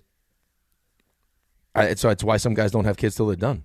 Yeah, I'm sure that's partly. I think that Derek Jeter said that. He recognized how selfish he was going to be as trying to be the best baseball player he could be, that he didn't want to do that to his kids. But yeah, let's go to Brian in Center Reach. Good morning, Brian. How you doing? Hey, good morning, guys. Happy Monday. Happy Monday. So, Dave, you said something like, the Jets moved off of Darnold when he was only 23 years old. What did you expect them to do? He floundered for 3 years. Terrible coaching decisions. The team let him down. The organization let him down. And it's not like this is unparalleled in the NFL. You this year were screaming that Caleb Williams sucks and he's going to get benched for. I said Caleb Williams stinks, and I walked that back a little bit. Never once did I say he's going to get benched for Bagent. Never once did I say. You and Rick talked this year. No, I did not. No, I never said that. No, I did not. They would never bench him for Bagent. Well, in either way, this happens all the time in the NFL. Josh Rosen was moved off of after 1 year. Zach Wilson was moved off of before he was like 24 years old, and Zach Wilson was awful. But I don't think Sam Darnold was awful. No, he wasn't. But you know what? The organization failed him. It's a new coach, it's a new GM, and this is why you don't, draft a quarterback with a lame duck head coach, because the new regime's going to come in and they're not going to like the guy that the old regime picked, and they're going to move off of him. I think that's a very fair point. That why would you want to go with the old regime's quarterback when you can get your own fresh new quarterback? Yeah, I think you're 100% right. I think it's the perfect argument as to why you wouldn't take a quarterback with the 16th overall pick this year, or you'd be hesitant to. For that reason. Yeah, but do you think Aaron Glenn and Mougie are thinking to themselves, we could be out, or he could be out? No, I think that I actually believe that maybe Mougie's done enough, that maybe he could stick around to hire the next head coach. But I get nervous that they're going to use this. Like the 16th overall pick that's a premium pick. That's a premium pick, and you need talent, you need players. If all of a sudden now you draft Ty Simpson, who clearly needs time, and just like he should wait. And he should have someone in front of him that plays until he's ready, that by the time he's ready, or if you throw him in there when he's not ready and he doesn't play well, that the new coach comes in and you got 3 first round picks in 2027. What are you going to do? Are you going to ride it out with Ty Simpson? No, you're going to draft a new quarterback. But what would be so awful about taking Ty, and I'm not saying I would do this, I'm just talking it through with you, about taking Ty Simpson 16 this year and then taking another quarterback next year? That you use the 16th overall pick on a quarterback that's not going to play for you. Okay, so then maybe you move on from him. I remember the Cowboys took Steve Walsh and Troy Aikman. Right, but why do I want to move on from him? Why do I want to waste the 16th overall pick, though? Well, why would it necessarily be a waste? Because I'm not. What am I going to get for him? Well, I don't know that right now. What happens if he's good? If you like him, though, if you don't like him, you can't reach to take him. But if you're the Jets and you like him, why would you not take him at 16? Yeah, if you like him at 16, you can take him. But I mean, you don't think that in 2027, if it's a new head coach, he's not going to like someone in that draft better than Ty Simpson? I'm sure he will. Who we all thought should have went back anyway. I'm sure he will. But how do you tell this regime that? That's my confusion. Aaron Glenn, you can't take him because the next coach isn't going to want him? No, you can't. That's why. I mean, I would have fired Aaron Glenn probably. I probably would, with the amount of coaches available in this cycle, I probably would have fired him. I forget who it was. I saw this weekend. It was someone that we highly respect, and I wish I could remember. Maybe it was Ian. I don't remember. Ian O'Connor. I don't remember exactly. They said, "Why, if you're the Jets, would you not just say to Mike Tomlin, 7-year contract, $210 million. Yeah, you're right. You saw that? Yeah. Why would you not just go offer him a deal that he almost can't say no to financially? I don't know. Because then he comes in and everything changes. Okay, isn't that exactly what you need? Unless you're the one that doesn't want it to change because you're the one paying him. But why if you're Woody Johnson, why would you not want it to change? What is it that you wouldn't want to change? How much does he want to win? Do you think that Woody Johnson, behind closed doors, thinks this is going well? I think that Woody Johnson is. I mean, this can't be. He can't think this is going well. But I mean, he's making money. Okay, but you're always going to make money. Right, but I mean, you have this this notion in your mind. We're going to fight today. I can already feel it. You have this notion in your mind that all these people that own teams. Did you listen to the owner of the Buffalo Bills speak the other day? This is who's in charge of NFL teams. Okay. Sorry, Brandon. Can I interrupt you? He can't think that things are going well with the Jets. No, so why but not look at the Giants. Now they finally did it. The Giants finally did it. Okay, but aren't the Jets finally? It's probably due more to John Mara being sick than it is that this is exactly what they wanted to do. That might have been the impetus to finally do it, and the fact that John Harbaugh's available. But they recognized we're a dumpster fire. It's not working. Let's try something different. Guess what? He's the one that writes the checks. He's the one that gets to call people Hassam and do the stupid thing and let his kid in the locker room and say what he does. If all of a sudden Tomlin's the head coach and you're paying him $30 million a year, all that's gone. Does he want to sign up for that? For the chance to win? But look at what it is now. You're the laughing stock of the league. You don't think we have been though, but we've been for the last 15 years. And when is enough enough? You got to ask him that question. I've already had enough. I mean, at what point does he get to the point where it's his breaking point when he says, you know what, I can't just hire these, nondescript guys. I got to go out there and get a guy. I got to get out of my comfort zone. This might be his comfort zone. Right. No, I think it is. But at what point does he say I have to get out of my comfort zone? I don't. When people stop showing up. When he starts losing money. It's been 15 years of not being in the playoffs. But that'll never happen. Right. So maybe it never happens.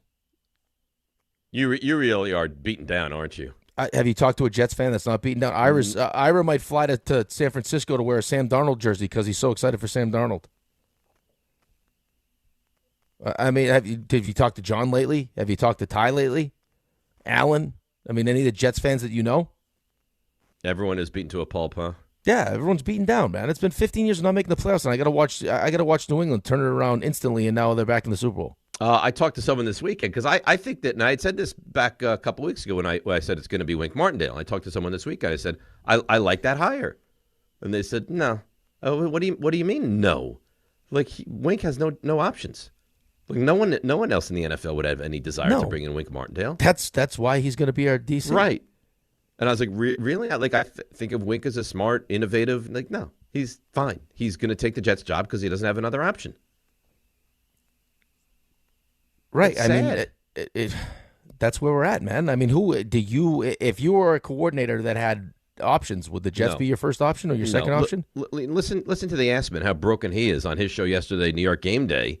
He's furious with the whole situation. If you go with Wink and Wright as your two coordinators, right, you're going with a new defensive and offensive play caller, both in their mid-60s, who have not been in the NFL in multiple years, who have not had any success in the NFL in 5+ years. And for those who don't remember, while Frank Reich was the OC on that Eagles team that won the Super Bowl with Nick Foles, he wasn't the play caller. That was Doug Peterson. And Frank Reich obviously had a stint in Indianapolis where it didn't work out. Not all his fault. He was supposed to have Andrew Luck, who then retired. But it didn't work out in Indy, and he didn't make it through his first year in Carolina. He was one and done. Again, Glenn's coaching for his job, so he had to make changes to his staff. But again, when you fire 7 assistant coaches and you're replacing, on top of that, both coordinators, what was done in year one? You're starting completely over, coming off a 3-win season.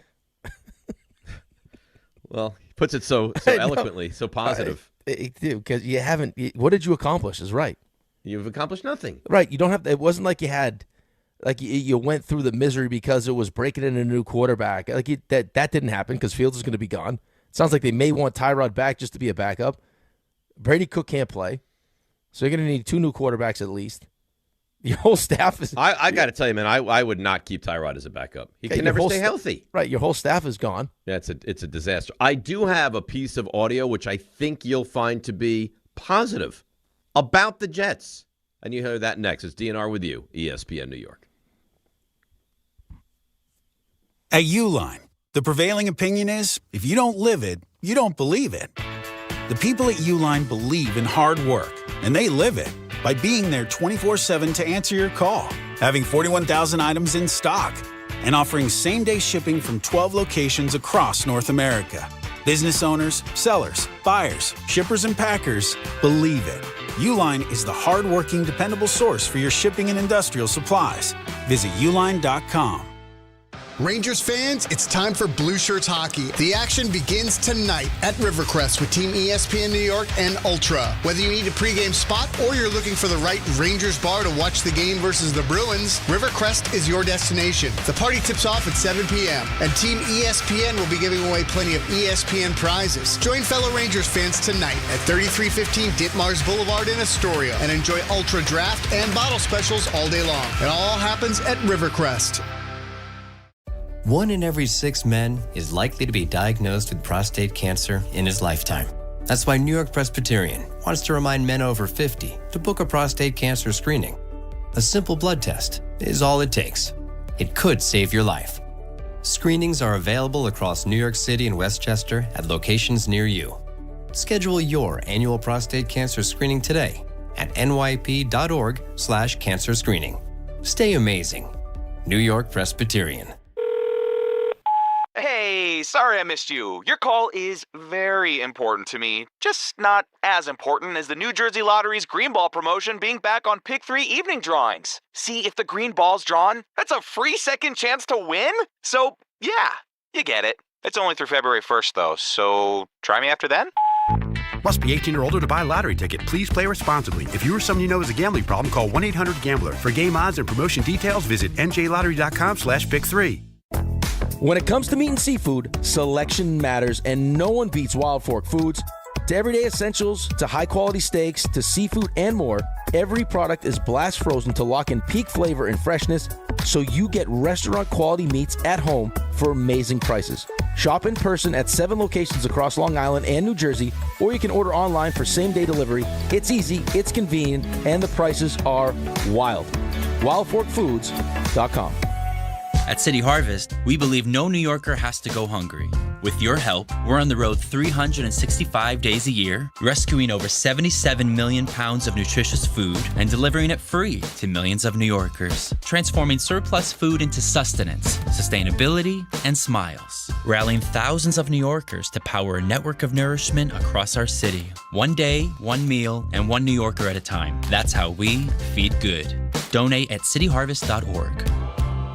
You still thinking job change in the new year? Yeah, I need something that's in high demand and more stable in this economy. IT? Yeah, cybersecurity, maybe even AI. That's what I did. Really? How? Went to My Computer Career. You don't need any prior experience, and you could start your new career in a matter of months. A lot of IT pros go to school there, too, to level up. Sweet. Are classes online or on campus? Both. Wow, I'll check it out. Thanks. Make this your year. Take the free career evaluation now at mycomputercareer.edu, an elite CompTIA certification partner. Financial aid is available to those who qualify, including VA benefits. The post-career day press conference, brought to you by Progressive. Anthony, can you tell us what happened during career day? I'm a biomedical researcher. The kids just weren't impressed. How did you feel when your son called in the backup? Embarrassed, and I knew it would be a fireman. It's always a fireman. It's cliche, but a crowd favorite. He had an axe and everything. I can't compete with that. And will the fireman be helping your son with his science fair project? Hope not. I'm literally a scientist. Like it or not, sometimes you need a backup. That's why there's Progressive to protect your home and auto. Progressive Casualty Insurance Company affiliates and other insurers. Not available in all states or situations. Texting enrolls you into recurring automated text messages. Consent not required to purchase. Message and data rates may apply. Man, I love seeing the old gang at these reunions. Did you see Brian? He's in better shape than he was 25 years ago. How is that even possible? Yep, I ran into him a few weeks ago and had to ask. He told me he started taking Nugenix Total T2. The testosterone booster? Yeah, but it's way more than that now. It also skyrockets your nitric oxide in as little as 3 hours. I started taking it right away and I'm already seeing results. I was wondering what you were doing. You seriously crushed me in that pickup game last week. Yep, after 40, energy, strength, drive, it all starts going downhill. But with T2, I feel like my old self again. Stronger, leaner, and my energy is way up. My wife even noticed a difference. They're giving out complimentary bottles right now. Just send them a text. Text CAR to 321-321 for your complimentary bottle of new Nugenix Total T2. Text now and you'll also get a free bottle of Nugenix Thermo X, our most powerful fat incinerator. That's CAR to 321-321. These statements have not been evaluated by the FDA. Product not intended to diagnose, treat, cure, or prevent any disease.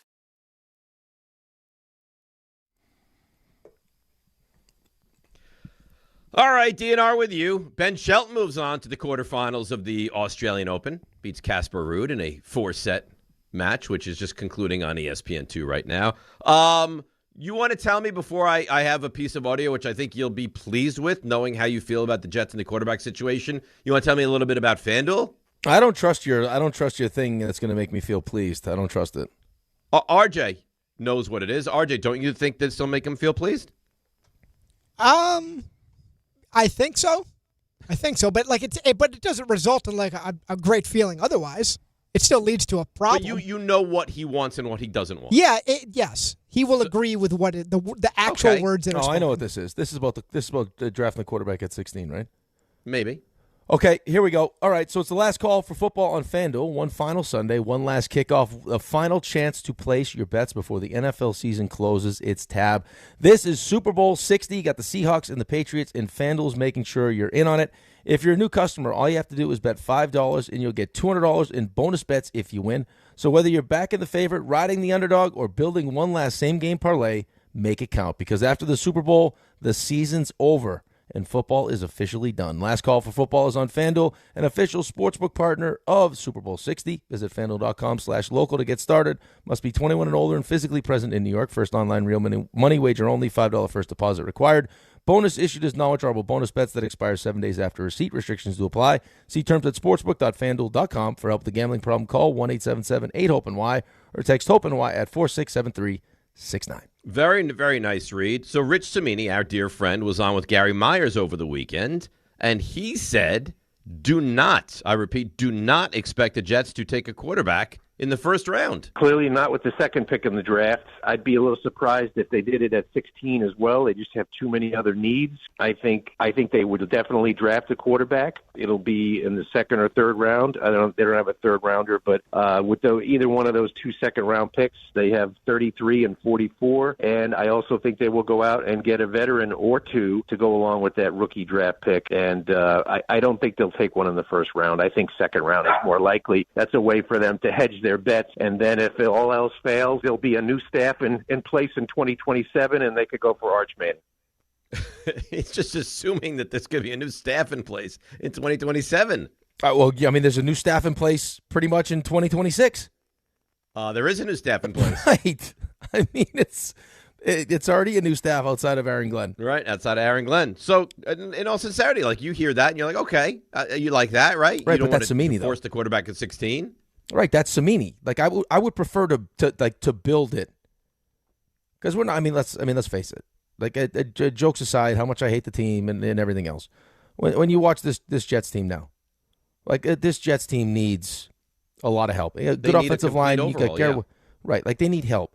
So I have no real interest unless it's, and I don't even trust it because I don't trust Aaron Glenn and I don't trust Tanner Engstrand.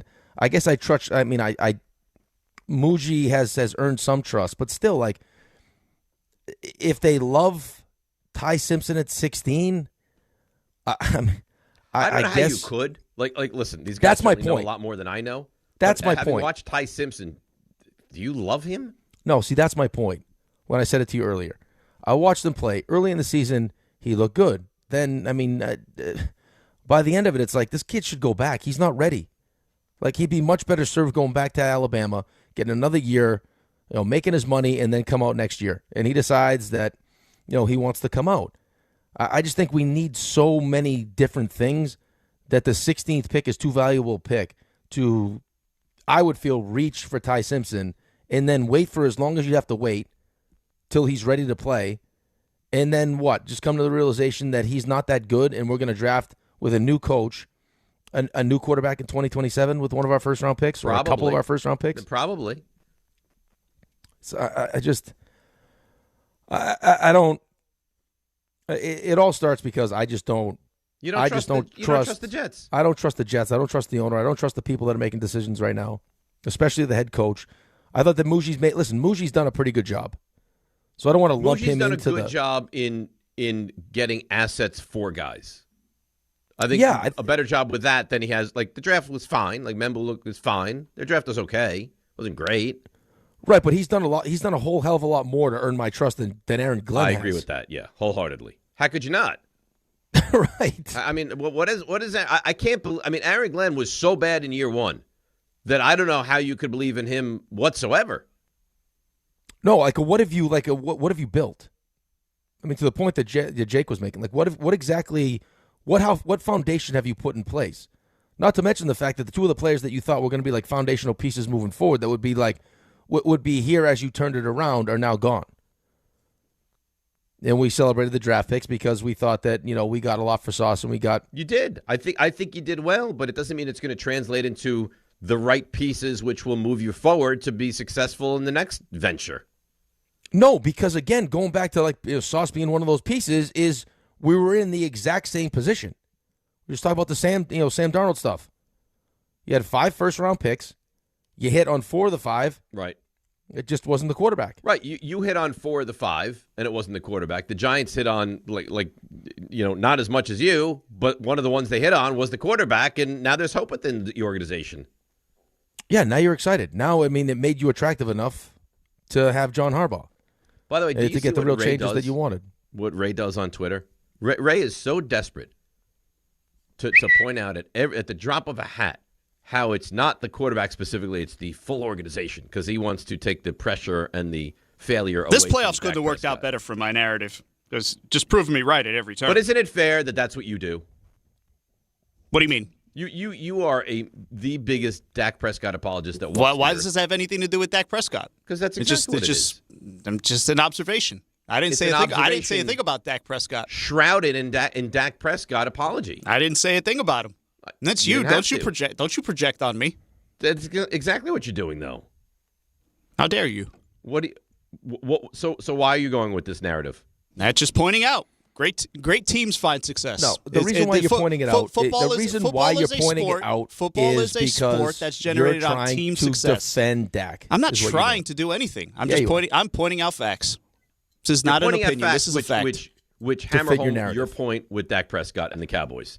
Right. Again, that's so great, but those, the team those is are your broken words. around him. Again, those are your words, not mine. But you walk us right there. You tiptoe us right up to the line, and then we connect the dots, and then you're like, I never said that. I can't help if logic is pointing you in the correct direction. I can't help because you're pointing me in that direction. That's called logic, Dave. Right, but Ray, I mean, don't we also recognize that just where we're at with the quarterback position, that what you can say is true, probably more true than not, and also recognize that that's just the reality where we're at now, is that when the quarterback wins, he gets most of the praise, and when he loses, he gets most of the blame. because as a society, we're very lazy and we like easy narratives. But that's another point entirely. Right, but the praise part's not changing, though. So if you're going to get that kind of praise when you win, you're obviously going to get the same kind of negativity when you lose. Dak's a good quarterback, Ray. No one's ever said differently. I'm not talking about Dak Prescott right now. Yeah, but you are. But that's part of your mission here is to protect Dak. In Dak. Again, I can't help how you're from reading afar. it. Like, I can't help how you're reading it. Listen, you from afar service the Cowboys as opposed to your cousin who was real hands-on. Yeah. Oh, boy, that's a violation. She's in the trenches. That's a violation. She went into the trenches. You know, I also hear the combine is great for trench warfare. What are you doing? What do you mean? What are you doing? What do you mean? Stop it. Stop it right now. Oh, no. What? I'd love to go to the combine, though. You know what we were just talking about. You know what we were just talking about. Why would you do this? What do you mean? The same way with your Dak thing. That's not what I meant. I wasn't talking about Dak Prescott at all. If you're logically intelligent, then you can connect the dots, but that's not what I meant at all. I wasn't talking about Dak Prescott at all. You were explicitly describing what goes on at the NFL combine. What are you talking about? It's a combine. You know, this is high-level stuff going on right now. This is some of the best talk-around things without saying things we've ever done. I don't think this part should be posted on Instagram. I don't think that's a good idea. I think it has to be. Let's go to the we combine. Should do that. Let's please, do it. Please so RJ don't. said to me a little bit ago, goes, I don't want to misquote you, RJ. What were you? So you were just so excited about the combine. It would be a dream to go to the combine. Yeah. Like, I think a lot of people in our industry, we're lucky enough to go to a lot of things. I would love to, actually. You talk Super Bowl, Super Bowl week. You talk. We don't go to a lot of things. Yeah, what do we go to? Yeah, we don't go to anything. We don't go to anything at all, actually. We don't go to a lot. I went to the Knicks game a couple weeks ago. No, I don't mean like our show is there, like doing a show. I just mean like we're lucky enough to get access to things. We do have access. Did you go to the Sabres-Islanders game on Saturday? I did not. That was a real nasty text message. I wanted to, but I had some other stuff going on. You know what? I enjoyed that text message. Archie, you would have fit Not right gonna in lie to Kids you. Day. All those kids. At least they got to see. They got to see. You would have been with your people. They got to see a real team. There's The Sabres. Watch out with the Sabres. a meanness going on right now. Because he said you saw that text message he sent. Mommy, it was unprovoked. Mommy, Daddy, why can't our team score? No, I'm not going to sit here and say it was unprovoked. It was clear that there was a message behind that. There was a meaning. Ray, he'd been holding I on. think He'd it's been fair holding on to that. I think it's Mommy, fair to say, Daddy, Ray, how come the that Rangers kid are has not a going beard? To the playoffs, right? What was that, Dave? I think it's fair to say the Rangers are not going to the playoffs. Probably not. No. They sent a letter already. How great would it be if we got Islanders Sabres? Oh, are you kidding? It'd be a battle. We'd have to get tickets. It'd be a battle. Have to do it. But to your point originally, Dave, I think if you power ranked events a week ago, you like put everything on the board. I would love to go to the combine. Let's bring our show to the combine. Final Four or combine? I want to say Final Four, but I think combine, like the show would benefit more from going to the combine, so I'd pick combine. Like the little nuggets you would pick up by accident. Yeah. Plus, we're not watching anything. I mean, you know what I mean? Like I'd feel like I'm not missing anything by being at the combine, as opposed to I like to watch those things at home. Well, you've been to a Final Four, right, Dave? I've been to a bunch of Final Fours. Yeah. How great is it? It's great. So knowing what you know about that, but putting the unknown of the combine on the table. Well, that's not fair. Because I think to do something for a first time is more like that becomes special, right? Correct. I would love to go to the Combine. But if you were me, which would you pick, knowing what you know about Did you like the viewing experience from the Final Four, though? It feels like they put you... So I think I told you the story.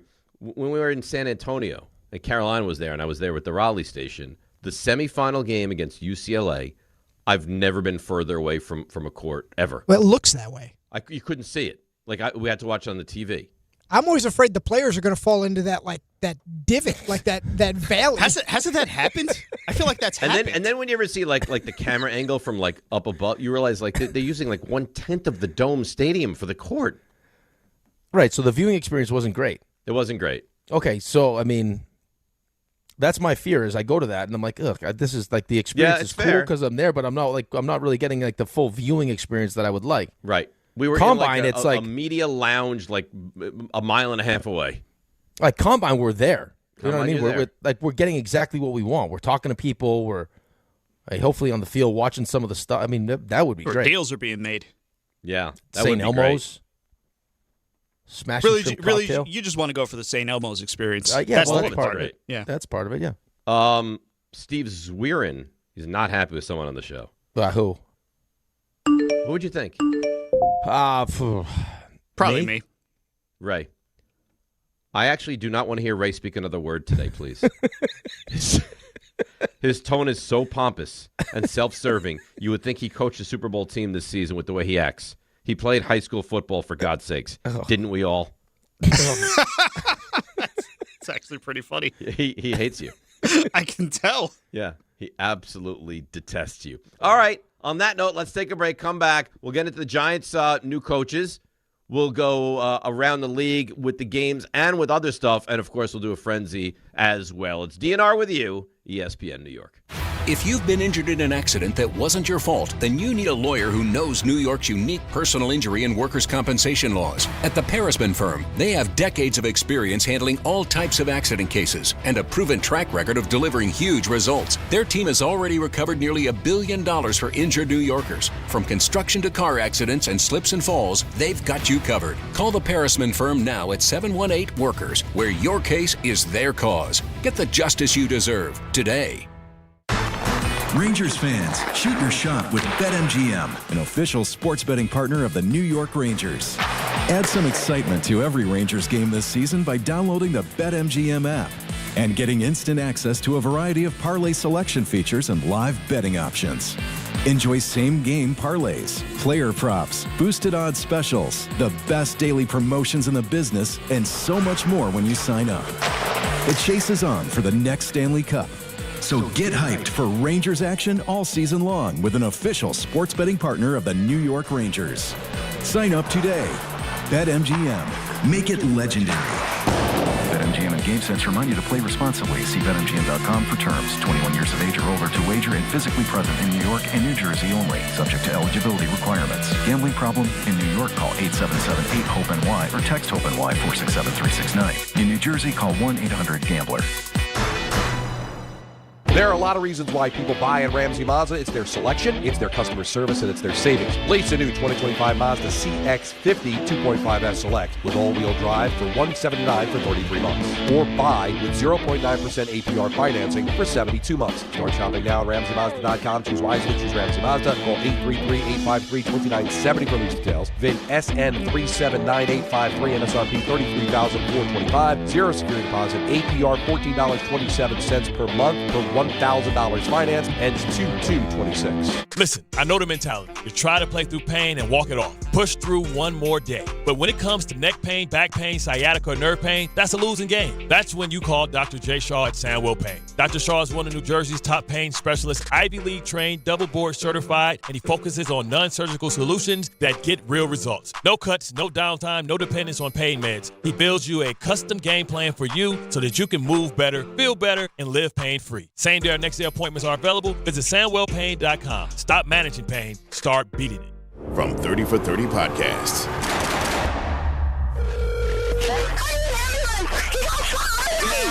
Did you say someone got shot? Brian Pata, senior defensive lineman from Miami, gunned down. The key to this case, it's Brian. An hour before he died, he was on the phone arguing with somebody. This might be a hit. You want the truth. They just want a conviction. Being placed under arrest. We had a killer amongst us. Murder at the U, coming soon. Smalls here. Life is full of choices, some big, some small. And when you choose an H&R Block Tax Pro, you're choosing the largest network of tax expertise to be in your corner. For when your big ambitions need help with the small details. For when your six figures come from 6 different places. For when your gaming stream becomes your revenue stream. For when your business's year 1 needs 70 years of tax know-how. At H&R Block, they've seen it all. And they're here to help you make the most out of your money for life outside the box. Texting enrolls you in a recurring automated marketing text messages. Consent not required to purchase. Message and data rates may apply. The team's looking good this season. I think so. Man, I miss playing football. Ever since I turned 40, I just can't find that fire I used to have. Think it could be lower testosterone? What do you mean? I was feeling the same way. After 40, the body has less testosterone, and men lose their edge. That's why I take Nugenix Total T2. That's the testosterone booster, right? Yes, but Total T2 is their brand new formula that skyrockets nitric oxide levels in as little as 3 hours. Since I started taking it, I've been lifting like when we played for Coach Carter. My energy is way up, and it even spiced up things between me and the missus. Are they still giving out complimentary bottles? Yep, just send a text. Text HAWK to 321321 for your complimentary bottle of Nugenix Total T2, the next generation testosterone booster. Text now and we'll include a bottle of Nugenix Thermo X, our newest, most powerful fat burner ever, absolutely free. Text HAWK to 321321. That's HAWK to 321321. These statements have not been evaluated by the FDA. This product is not intended to diagnose, treat, cure, or prevent any disease. In the city that never sleeps and never stops talking sports, ESPN New York is always on. Now you can live and breathe everything New York sports wherever you are. On your radio dial, on the ESPN New York app, and streaming live on YouTube. However you watch or listen, ESPN New York is always on for you. Hear us, stream us, watch us. This is ESPN New York.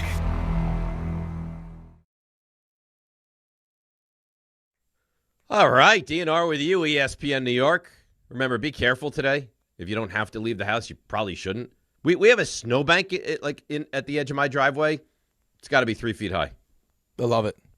It's wild. The kids are going to love that today. Well, I only got one kid here, and I bet you he doesn't even leave the house today. Well, yeah, I think at a certain point. I'm saying my kids are going to go crazy. Oh, your kids are going to lose their minds today. They're going to love it. They'll lose their mind. And not only that, they knew it was on the horizon, this massive snow. So school for today got canceled yesterday morning. So they had the whole day just to luxuriate knowing that they don't have school the next day. And then Alex was like, you're not working tomorrow, right? I'm like, what do you mean I'm not working? Oh. Why would I not work? I know. I got the same There's question. a lot of snow. I'm like, so? Yeah. My kids were like, yeah, so we'll wake up, and then we'll go outside. I'm like, guys, I have to work. Mm-hmm. Like, what? I was like, yeah, I mean, this isn't because of the snow. We can't work. It's like, you sure? I'm like, yeah, guys. Unfortunately, I'm sure. You're gonna be like the toy today, huh? Oh yeah. Mm-hmm. Yeah, like I mean, this is gonna be mini hockey. This is gonna be outside sledding, outside football. You name it. Raymond, you got it, huh? There's a Richard Pryor reference out of you. Look at you. That's a good movie. You didn't think I'd catch that, did you? Wait, but that's not bad if he didn't catch that. All right. Yeah, the toy with Jackie Gleason and Richard Pryor. My dad had that movie. It's a good movie. I think the kid in that movie was the same kid in A Christmas Story who did the Triple Dog Dare You, who put his tongue on the flagpole. Not a great idea. You don't know Christmas Story? No, I know Christmas Story. I'm saying that's not a great idea. But you remember that where he put his tongue on the flagpole? Of course I do. Yeah, of course I do. Yeah. Then I also remember the poor kid that they had in 500 layers and couldn't move. That was the little brother, yeah. That was the little brother. Game Time brought to you by Tullamore Dew Irish Whiskey. When it's game time, it's Tully time. We believe this game will take place tonight. Rangers hosting the Bruins, and at the same time, the Islanders are in Philadelphia to take on the Flyers. And that's Game Time brought to you by Tullamore Dew, the original triple distilled, triple blended, and triple cask matured Irish whiskey. Be sure to grab a Tullamore Dew or try the new Tullamore Dew Honey during today's action. Glasses up to enjoying Tullamore Dew responsibly. You didn't ask me about my progress with Dexter. I didn't know I was supposed. How's it going with Dexter? I'm glad you asked. I'm finished season 2. I'm on to season 3, 2 episodes in. How many seasons do we have? 8. Oh, my God. 8. Why did you take on an 8-season show? Because I'm just the man for it. You're the guy? I'm just the guy for the job. That's right. Because I can do it. Okay. I know I can do it. I know you can do it. I just don't know. I mean, I don't know why you want to put that much time into it, but that's fine. Well, because, I mean, listen, I have time, and I can bang out 2 to 3 episodes a day. Football season is ending. There's a lull in February. Today's going to be an extravaganza. Time. How many episodes are you going to go through today? It's got to be 5, probably. Alex is home today, so I don't know. Well, but how much? I mean, what are you going to do? You play some ping pong, then what? Well, he wants me to like help him work out. How exactly do you help him work out? Do you just I watch? Spot him. Speaking of working out, what the hell happened to Craig Berube? Have you seen that yet? I would too would like an explanation. I did not think that was a real photo. He said he got hurt in the gym. That's not hurt in the gym. Half his face got ripped off. He must have dropped a weight on his head. I don't know if it was a weight. I mean, what could it be? Did he get tangled up in what happened? He had stitches across the top of his head. He got 50 stitches in his head. He looks like a Batman villain right now. Something's not right. Something terrible happened. Well, what do you think happened? I have no idea. You think he got jumped at the corner? I have no idea. You think he was making excuses for Dak Prescott and someone pummeled him? What do you think happened? He's got black eyes. He's got 50 stitches on his head. That's some accident. It's an upper body injury. Holy moly. But don't you think anyone would ask, like, what exactly happened? He said he didn't want to talk about it, he said. I listened to the press conference.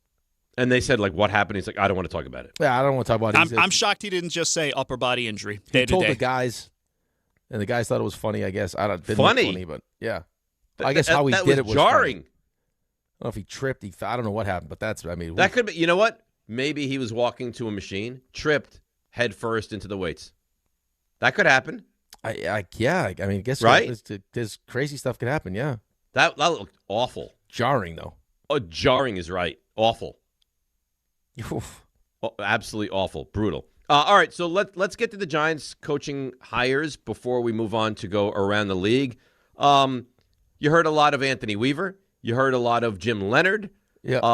But that's not who the Giants wind up hiring as their head coach. They hire former Titans defensive coordinator. Was it Denard Wilson? Is that that's right. The name? Yep. Yeah.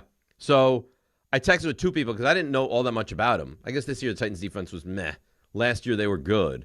He was with Harbaugh in Baltimore as a secondary coach, and he's supposed to be great with the defensive backs.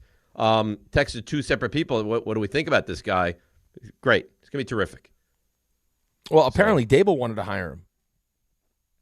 Why didn't Dable was going to hire him, and he chose the Titans, so their pivot was Shane Bowen. Great. Right.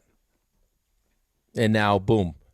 Now Harbaugh's the coach, and you have Denard Wilson. And I think it's, a couple of things you just said. I think it's there's a familiarity there in defensive backs, right? Which the Giants just, between Holland and Adebo, and I don't know what the future is for Deontay Banks, but you have, you definitely have invested in that position, so hopefully it can help there.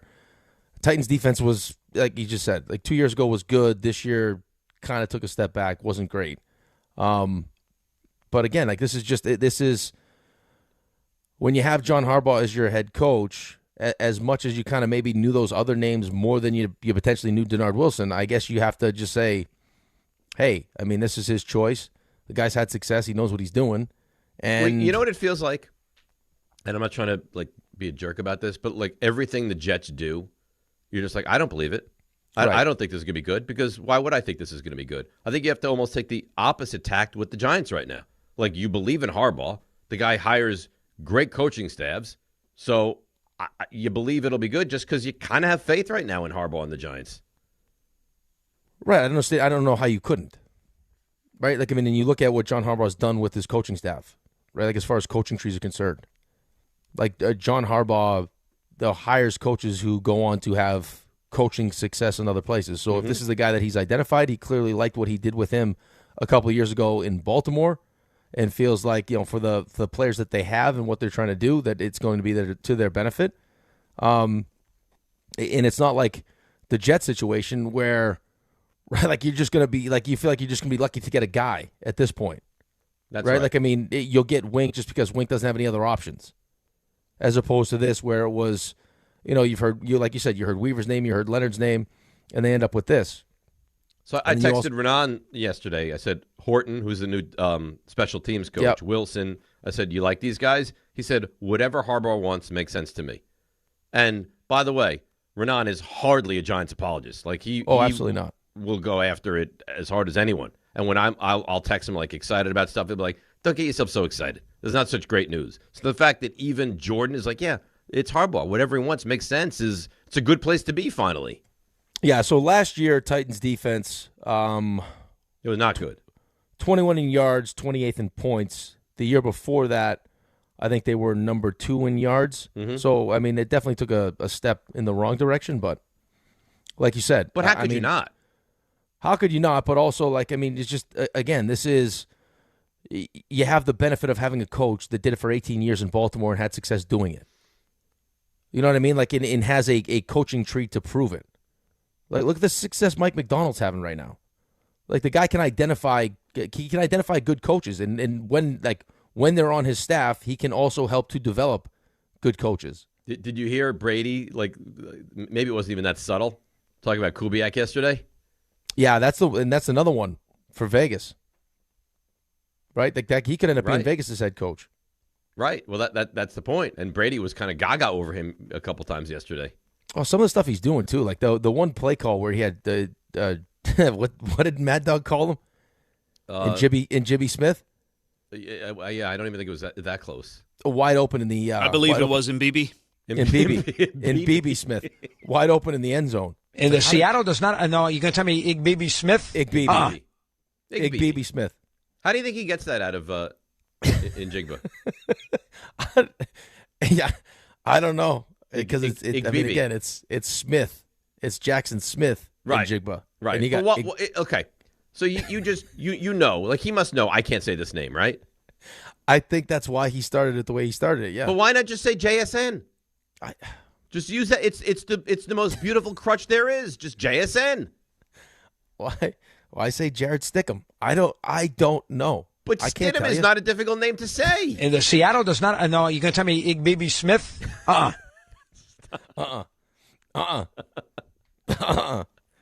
You can't tell me. Like I know the one that went crazy on First Take, Shaka Khan, but that's just a slip, right? Like I think these are more impressive. But you have confidence in Payton getting the most out of the quarterback in this ball game here. Stick him in this game on Sunday afternoon. But you see what's happening. I think that you're like Mad Dog Light.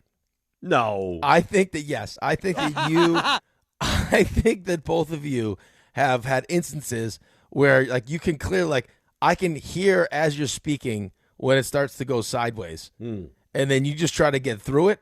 And now you're in now you're a pickle. Parker Romo, he can make every kick. Joel Pinheiro, he can make whatever his name is. Freddie Pinheiro, whatever Pinheiro's name is. I think for Dave it works in reverse. I don't know his name. It works in reverse. He starts to, then he says it wrong. Then he realizes that he said it wrong, and he just doubles down. No, but that's what I mean. But like it's that instance, like when he did the Masters prediction, Rick is like when he said Rick is, he's got his Masters prediction. Rick is.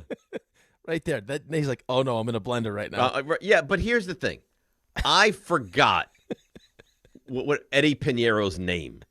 No, it's not like I knew Freddie Eddie Pinheiro and called him Joel Pinheiro. No, but the second I just forgot the name. He knows the name and just can't say it. Are you sure? You said Joel Pinheiro, and you knew the second you said it that that's not a kicker. Like you knew when you knew you got it wrong. Now it's when you were like, oh no. Right, now where do I go? But I was in such a bad mood that day that I went crazy. Well, you really only have one of two ways you could go. You could kind of self-report yourself, which is what Dave did. Like, he knew he got it wrong, so he's like, before they make fun of me, let me just go off the deep end. Parker Romo, he can make every kick. Joel Pinheiro, he can make whatever his name is. Freddie Pinheiro, whatever Pinheiro's name is. I don't know his name. Or the other route is to be like, you know what? Maybe I caught him sleeping. Maybe I can sneak one by him. All right, let's take a break. Oh, we'll come back. He's got his Masters prediction, Rick is. And then, of course, we'll continue to update you on the Mets Here it is. and the Yankees. You guys are bad guys. Both having today off. It's DNR with you, 880 ESPN. See, but if I were you, honestly, bad guys. you have to finish we it. were making fun of Mad Dog. Listen, you know what the show's about. Come on. And the Seattle does not. No, you're gonna tell me Igby Smith? Igby Smith. He's taken Jackson Smith in Jigba and changed the name to Igby Smith. Somebody's just got to tell him to say JSN, please, for the love of God. Doesn't he have a producer? I'm sure he does. I'm sure he does. You think Mad Dog is sitting there, having a meeting of the minds with the producer? Wow. How dare you? No, I'm. What? There's only so much a producer can do. We have great producers. You forgot the name of the show one time. Oh, it's Rule 76. What do I do? Yeah, but no excuse. Like a champion is DiPietro Rothenberg. Happy birthday, RJ. And at least I stopped. Right here on ESPN, and of course on. I think you stopped. You stopped because you didn't know what to do. I mean, what was that? We have the best producers in the business. When you fall apart, you fall apart. I didn't just power through it. I stopped to try to recollect myself. By the way, when I stopped by Dave's big fancy movie set for his shoot of his doc, and Mad Dog is the lead guy on camera, he walks into a circle of people, and listen, as much as I want to think producers should be empowered, they have no control of what's going on. Dave, you and I were saying there, he walks in, you call this guy, you call her, who's doing this, who's sending emails? The man's directing traffic. RJ was there for a good stretch of that. That was a good time to be there. Plus, I don't know if this is still the case, but when I used to work at XM, Mad Dog in his studio, if it's still the same way, he's in the same room as his producers. Like, his producers can't talk in the headset like RJ and I do to you. So they have to talk to him in the room. To answer your question, though, like, if you're a producer and he's calling him BB Smith, I think he's just BB Smith now. Yeah, I think you should go with BB Smith. Yeah, well, it's the way to go. RJ, I believe it's Igby. Oh, sorry, hold on. And the Seattle does not. No, you're gonna tell me Igby Smith? That's who he is now. So now it's your name now. You now have the moniker of Igby Smith. I mean, I think if you are Igby Smith. Yeah, you go up to Mad Dog and you're like, oh, what do you think of JSN? Who? Yeah, Smith. You mean Igby Smith? Yeah. By the way, you're listening to DiPietro and Rothenberg on WHSQ, WCBS FM HD2 in New York. So back to the Giants. I like these hires, and it sounds like Todd Monken will be the OC unless he gets the Browns job as head coach. Do you really want the Browns job? It's a head coaching job. I know, but I mean, it's not like Todd Monken is the most sought after guy right now. Not that he's not good, but it's not like he's not Ben Johnson. Right, I understand that, but over the last 2 years, you've had 18 openings. You're going to go with Harbaugh to work with Jackson Dart. Right. I would expect that you'll have some success. Maybe jump back into the coaching cycle next year. All right, well, regardless of that, I'm just telling you, I've heard that if it's not the Browns, definitively it will be the Giants. heard what the Browns are making candidates do? Yeah. That's insane. Mike McDaniel's like, I'm out. Yeah, I'm good. Well, would you want to work for the Browns? Any coach with any cachet is not doing that. But that's the thing. Coaches with cachet, they don't take the lesser jobs in the NFL. It's not even about taking the lesser job. It's taking the lesser job and having to do that ridiculousness. Right. You saw what they're making him do, right? No, Dave? He hasn't. Clearly, he hasn't. No, I saw what they have to fill out all sorts of paperwork and they have to take a personality test, like the one we did. They have to take a personality test and write an essay. The personality test, I could probably come to terms with. Like, you want to see how they manage a room or whatever, but right, it's like, oh, you have homework. Come back, 3 pages on what you would do on third down. Why I deserve to be the head coach of the Cleveland Browns. I'm sure some guys will do it. An essay. But I think that's Ray's point. Is that a lot? Why is anybody that has any sort of pull going to waste their time doing that? Right, but how many people with pull want the job anyway? Well, less now. Make it more difficult. The only way that job would be attractive is if you looked at that team and said they're good, or you love the quarterback, and it doesn't have either of those things. And it's Cleveland, who is perennial losers. Right, like you could understand if Pittsburgh made you do it, or if Baltimore was going to make you do it. Exactly. Or if, earning the right to coach Josh Allen, they made you write an essay. But they have built up the cachet that those teams, it makes sense.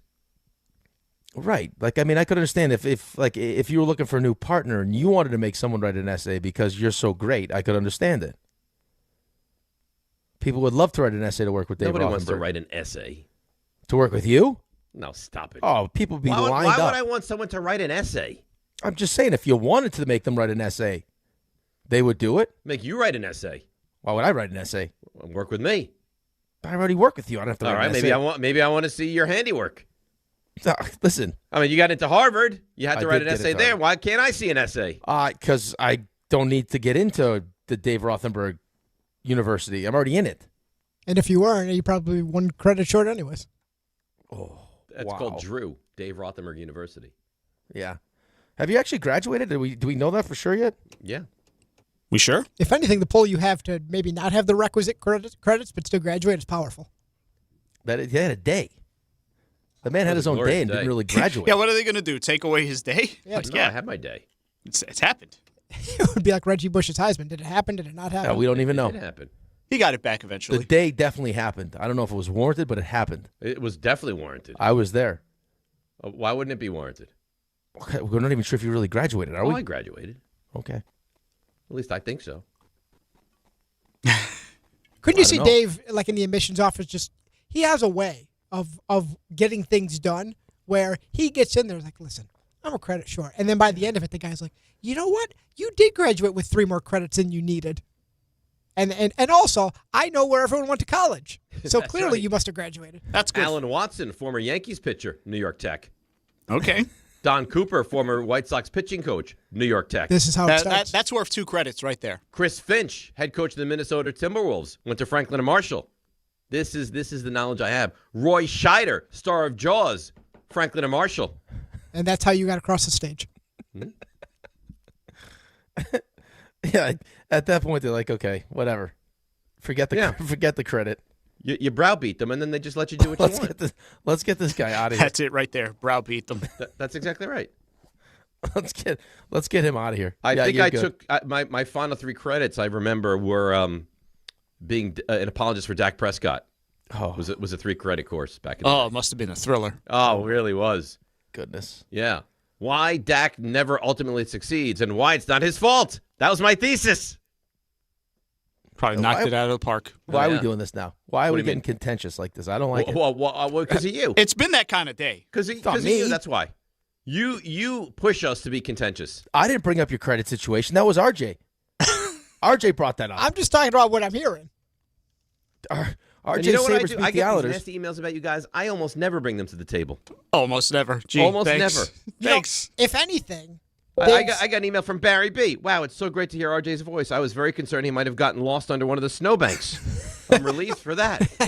that is a concern. Listen, if anything, from what I've heard, It's actually legitimate. the streets are talking that your perhaps 1 credit shortcoming could be like a partner opportunity, which is what I'm hearing. It won't be. It could be. It won't be. I think it will be. We go back, the recoronation of Dave. You take the stage again. Yeah, like Rodney Dangerfield. Go right back to school. Yeah, the triple Lindy. Or it could be like old school. You go and you get a frat house and we all hang out with you. Yeah, we shoot you with a trank dart, maybe. I got to tell you. If we did something like that, it would be the greatest thing in the history of mankind. Oh, you dominate. Oh, my God. He dominate what? I would dominate everything. I would be Frank the Tank. Dave the Rave. It would be wild. Oh, my. Do you want to be Frank the Tank? No. Does not want to be. It sounds like he wants to be. I don't want to be, but I kind of want to be. You'd go to one frat party, wake up with a penis drawn on your head or something. You'd be No, out like a no, I would light. dominate. The youth of this country would learn a lot from Dave what would I have to absolutely do the cinder block test. Who's this? He totally would. Who's this nerd? Nerd. he's doing where he went to college in the corner over here. Who's this Nerd. guy? Oh, please. We'd be playing Anchorman. we would set up gambling in the side. We'd have a drug den. We'd be doing, you name it, we'd do it. Oh my! I don't know. I love Oh this. my goodness! All right, yeah, Oh yeah. my God! You can't go back. What's wrong with this guy? Bongs. How much time you got?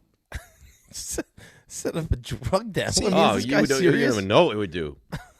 You'd come on the scene too hard. Yeah, way too hard. Like I would Watch dominate. Watch out. They wouldn't want to like hang out with you because they would just think. No, when I went to visit my friend in Indiana, went to Little 500 years ago, when I was there for the weekend, left, and for the rest of his time, he said he would get mentioned like, wow, your friend could really party, huh? Wow. That's in Indiana. You would bring it. The problem is, I'll be honest with you. You want honesty? Here's the honest. Bring it. There's a shelf life to this. Bring it. It like a weekend I can do, 5 days maybe, a semester, I'd be dead. Bring it. This is you on Friday going to the frat house. Bring it. This is you on Monday morning. Bring it. Worn down. Yeah, totally worn down, ill, unwell. I'd be in. You'd be dead. I would like, not make it. You'd be like Blue. That's right. No, You'd be Blue like died because he was just older. Yeah, but I think that's how you'd want to go. right. I don't know if you're ready for these things that you're planning. Well, how do you want to go, RJ? Peacefully with my family. That's boring. I think if you could live the life of Blue, like for your remaining days, whenever that happens, you would go that route. You guys are really boring, huh? No, I don't think not wanting to go to college, like, set up a drug den is boring. Yeah, you wouldn't even make it a Saturday afternoon. Be in jail. I mean, during the college football, oh my God, I'd be elite. Rick Singh, Dustin NFL the wind. Sundays, I'd walk circles around these people. No, you wouldn't. You wouldn't even allow them to hang out with you. Yeah. You'd be locked in your room by yourself with TVs. Yeah, they'd all want to go. What do you think goes on in that room? Oh, it's mad. It's crazy in there. I think we have an idea. A lot of crusty socks in that room. Oh no. No. Oh no. Yeah. Oh no. You don't give me the credit that I deserve. I've never seen that side of you. Well, why would you? Drug den, Dave? Yeah, I've never seen Drug drug den. Dead. Picking up ladies, Dave, gone, dead. Marky, have you done yes. crack? Those are my ladies. No reason to be that guy anymore. I've retired that guy. I am hot. Picking up ladies, Dave. Yeah. It probably wouldn't take much to fall off the wagon, though. Listen, I see your mom naked, and I'm like, okay. I have no idea what that's even from. You were telling some sort of story. Let the wild rumpus begin. Maybe it's better that you don't go back. It probably so. You know, if I did, it would be epic. I don't think I don't think New York Tech needs you to bring it. Or we could be like RJ, where there's like huge moments of exhilaration. What do you want to do? Let's get pizza and call it a day. NYIT rocked by scandal. Yeah, listen, I act like I've been there before. I'd throw you back in there. You're like Tyreek Woolen. Yeah, that's what you are. You'd be mocking the sideline. Yeah, on the sideline. He should thank God. Thank God that the Seahawks won that game. We didn't even talk about that yet. I don't know what I would Drops the pick, gets the penalty, gets burned for a touchdown. Dropping the pick, that's fine. He made the play. It was a good play. Listen, they all go together, Dave. No. They all go together. No, it's ridiculous. Dropping the pick. He didn't really drop it. Puka Nacua does what he does. Like, the ball was in his hands, and Nacua knocked it out. If he holds on to that and still gets a taunting penalty, the Seahawks have the ball. But it doesn't. But you still don't need to take the taunting penalty, though. You don't. He went onto their sidelines and was screaming and taunting them. Why? Sean McVay pulled the LeBron. You going to do something about this?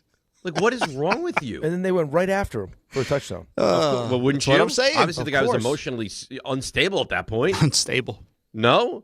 Right after him. I mean, what a stupid thing to do. It was not well thought out. He did go right up to McVay after the game and seemed gracious when they talked. That was cool. I got a nasty email about RJ. I can't even read it on there. Oh, read it. No, I can't. Why? Because I can't. Clean it up. I can't. No. You know what? I'm not going to. The mood I'm you're going to in. show the maturity. The mood you're in, this is liable to be like a terrible, terrible email. It's bad. Why is RJ taking so much It's basically heat mocking right RJ and the Seahawks going to the Super Bowl is what it is. Okay. Yeah. Well, it can't be that bad. It's bad. It's bad. Good for you, I guess. RJ, I'm gonna send it to you, and you tell me if I can read it on air. Okay? Oh, just read it. No, I can't. RJ, go to like you don't know if you don't know if you can actually read this on air. I'll get fired. You can't clean it up. No. Okay. I just send it. I'll tell you what, RJ. I send it to you. If you feel like it's readable on air, you read it on air. Why do you want to get me fired? Oh, I don't want to get you fired. You see how he turned that around? Yeah, it's a sting operation now. No, I don't think I should. I don't think anybody should read this on air. Did you get it? No. Oh, what's with your email, huh? What's with your email? If anyone would read it on air, it would be me. You should have sent it to me. You got it? Like, how could I possibly read anything No, you like can't. that on air? There's no possible. It must be very short because RJ's reaction was rapid. It's only 10 words. Oh, no. At least they say please. Yes. They're friendly, tone, and then it gets terrible. Like, there's no way I could even change to clean that to make it readable on air, right? Nope. Can't do it. There's Do you just think not Rick, who has a power that most don't possess, could read that on air? not a chance. Well, send it to me then. I want to see it. You guys I'll can't tell just you sit there at and the break. laugh about it. It's a lot. If anyone could get it on the radio, I could get it on the radio. Yeah, I don't think so. I don't think you could. Did you send it to me yet? No. We're not Why'd sending it forward to you. over him, would you? I'll forward it. Forward it on me. Raymond, while the emails get I don't know. bounced around- I don't know what to do now. You saw it, right? We got to go I around the haven't league, seen don't it. we? Yes, we do. So I just said. I said, while the emails get bounced around, Raymond, can you take us around the league? It's time to go around the league. I haven't read it, but it seems like this could be a very, very bad email. You can't read it on air. Yeah, it and says- you can't even walk around it. No, it's not good. So instead, it's time now for Around the League, brought to you by Boost Mobile. This is the third time. See, I can tell it's getting worse and It's worse. not that bad. This is the third time that both conference championships were decided by 4 or fewer points since the round was created back in 1970. It also happened in 2021, Bengals, Chiefs, and 49ers, Rams, and 2011, Ravens, Patriots, and Giants, 49ers. So that's a nice I mean, you could have note. given something. No. What do I you don't mean? see that. I'm going to read It's- this in break, and we'll Please, come to a RJ, consensus. can... Bleep, bleep, bleep. Yeah. Bleep, Seahawk, bleep. You could probably say the word, though. No. I'm not even sure that's correct. I You mean, can't if, say that word? if we're No. talking like in terms of the anatomy, I'm not sure this is correct in any way, but I get what he's going for. Anatomy. I got another. Oh, Boy, there's this- some nasty. The snow What is- apocalypse is bringing out the worst in people. This is what happens. Dave, as far as I can tell, only you and Rick's name are on the show. So why does that bleep Ray always feel the need to open his big fat mouth? He's annoying, whiny, Dak apologist, little bleep I've ever heard. Shut the bleep up, Ray. No one turns on the show to hear your annoying bleeping voice. I will not shut up. I will That's continue Victor talking. Ramirez. This is my segment. You can go away, Victor. You don't have to listen. Tune back in at about 8:30. I'll be done talking then. Patriots beat the Broncos 10-7 to advance to their 12th Super Bowl and first since Tom Brady and company beat the Rams 13-3 in Super Bowl 53 after the 2018 season. Drake May, he accomplishes something Tom Brady could never do. He wins a playoff game in Denver where Brady went 0-3 in the playoffs. May led the Patriots on a 16-play, 64-yard drive that ate up the first 9 minutes, 31 seconds of the third quarter, ended in a field goal to make it 10-7 as the snow began to swirl. That proved to be the decisive score as the weather limited both offenses the rest of the way. Drake May on going to the Super Bowl. Full circle. My dad, when I think I was maybe 7th grade, said if the Panthers made it, we were going to go. It was heartbreaking. They lost to the Broncos. And no, it was what an experience for a kid at my age who loved football. He loves quarterbacks. That was Payton's last game, and what a Hall of Fame career he's had. So pretty cool to be full circle going back here 10 years later. And I think it's a special moment for this whole team, and we're just going to enjoy it tonight. And head back. We got 2 weeks, so we got some work to do. Yeah, as we said, the snow and wind is a factor in the second half, so this was the fewest combined points at 17 in a conference championship game since the 2003 NFC Championships where the Panthers beat the Eagles 14-3. And at 387 yards was the fewest combined yardage in a conference championship since the 85 Bears beat the Rams 24-0, and that was 362 yards. So for about 2.5 quarters, the field was clear, then it became close to whiteout conditions late. I was actually questioning why Mike Vrabel had his team in all white. I think it worked out pretty well because I'm not sure Jarrett Stidham saw Christian Gonzalez on the game-stealing pick. There were 4 combined. It was a terrible throw all the way. There were 4 combined missed or blocked field goals. You sound like Tony Romo. Nice. The most in a playoff game since 2020 when the Ravens and Bills faced off in the AFC Divisional. The most in a conference championship since the 83 NFC Championship. That includes a potential game-tying field goal by the Broncos' Will Lutz with 4:46 left. That was blocked. Patriots improved to 9-0 on the road. Most road wins without a loss in a season in NFL history, including the playoffs. They are the first team to be undefeated on the road, including a road win in the postseason since the 72 Dolphins. They'll be trying for their 7th Super Bowl title, which would break a tie with the Steelers for the most Super Bowl wins. Drake May, by the way, yesterday, 10 of 21 for 86 yards. Yeah, it wasn't. That's some stat line. It didn't. I mean, their offense hasn't been good. It's been bad.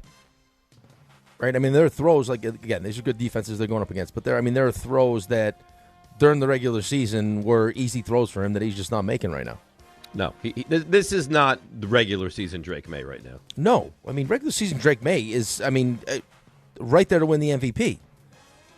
That's not this version. Luckily for him, I mean, their defense has played really well. And their road has been good. Right. They've created turnovers. They ran the ball well in the second half. And then, I mean, that final play of the game, I guess he didn't tell everybody, but, I mean, he ends up using his legs, picks up the first down, and that's it. But let's be fair. If Bo Nix plays in that game, Denver's in the Super Bowl right now. 86 pass yards for May. That's the fourth fewest by a quarterback in a playoff win ever with 20 pass attempts. If Stidham doesn't give them the ball, with his little medicine ball shovel passes, they ruled incomplete. He did that twice. I don't know why. He started so well. I thought he was going to have a huge day. I really did. He threw the deep ball. Was a nice throw. The touchdown was a nice throw. He's not a good. He was shot putting the ball, for crying out loud. I know. He shot put it twice. Yeah, behind the line of scrimmage too. Not only did he shot put it, he shot put a lateral. Why not just throw that away? Why? Because CJ Stroud was doing that crap too. Capable quarterback. Just in that moment, it's just just get rid of it. You got a good defense, just get rid of it. And by the way, the field goal at the end of the first half that the Broncos missed was bad as well. And the weather was fine at that point. Correct. Jared Stidham, how much did the weather impact? The conditions are what they are. I mean, both teams were playing in it, so I think we only had a handful of plays in the third quarter when we were going into the win. In the fourth quarter, it was just back and forth, and trying to make plays. So, like I said, the conditions are what they are. I mean, both teams had to do it. So. Wait, how could he have not seen Christian Gonzalez? I mean, he's not good. I could understand if he couldn't see the safety. That was, Christian Gonzalez was on him at the line of scrimmage. No. Gonzalez was clearly playing off and deep. That may have been the easiest interception he's ever made or will ever make in his career. Right. It was like he was fielding a terrible punt. throw. We talked about Will Lutz. Here he is on what went wrong with the kick at the end. Doesn't affect my mindset. It affects a lot, though. Was that kick a little low? Is that what you have to do in a... The game just ended. I have no idea. Okay. I have no idea. My guess is, unfortunately, you couldn't see the lines on the field, and honestly, I think we might have been a yard short on the snap, but you can't see the lines on the field, and we had to kind of estimate, and guy comes through, and it gets blocked. You know what I do like is that so many of these guys, they refuse to talk. At least he had an awful game. He probably thinks he cost his team the game. At least he discussed it with people. Right, and didn't just go missing. Right, I hate that. It's tough, though, man. I mean, I'm to sure be it in is. that spot. But you know what? It's part of your responsibility. I understand. But, I mean, the fourth down decision not to kick a field goal. Terrible.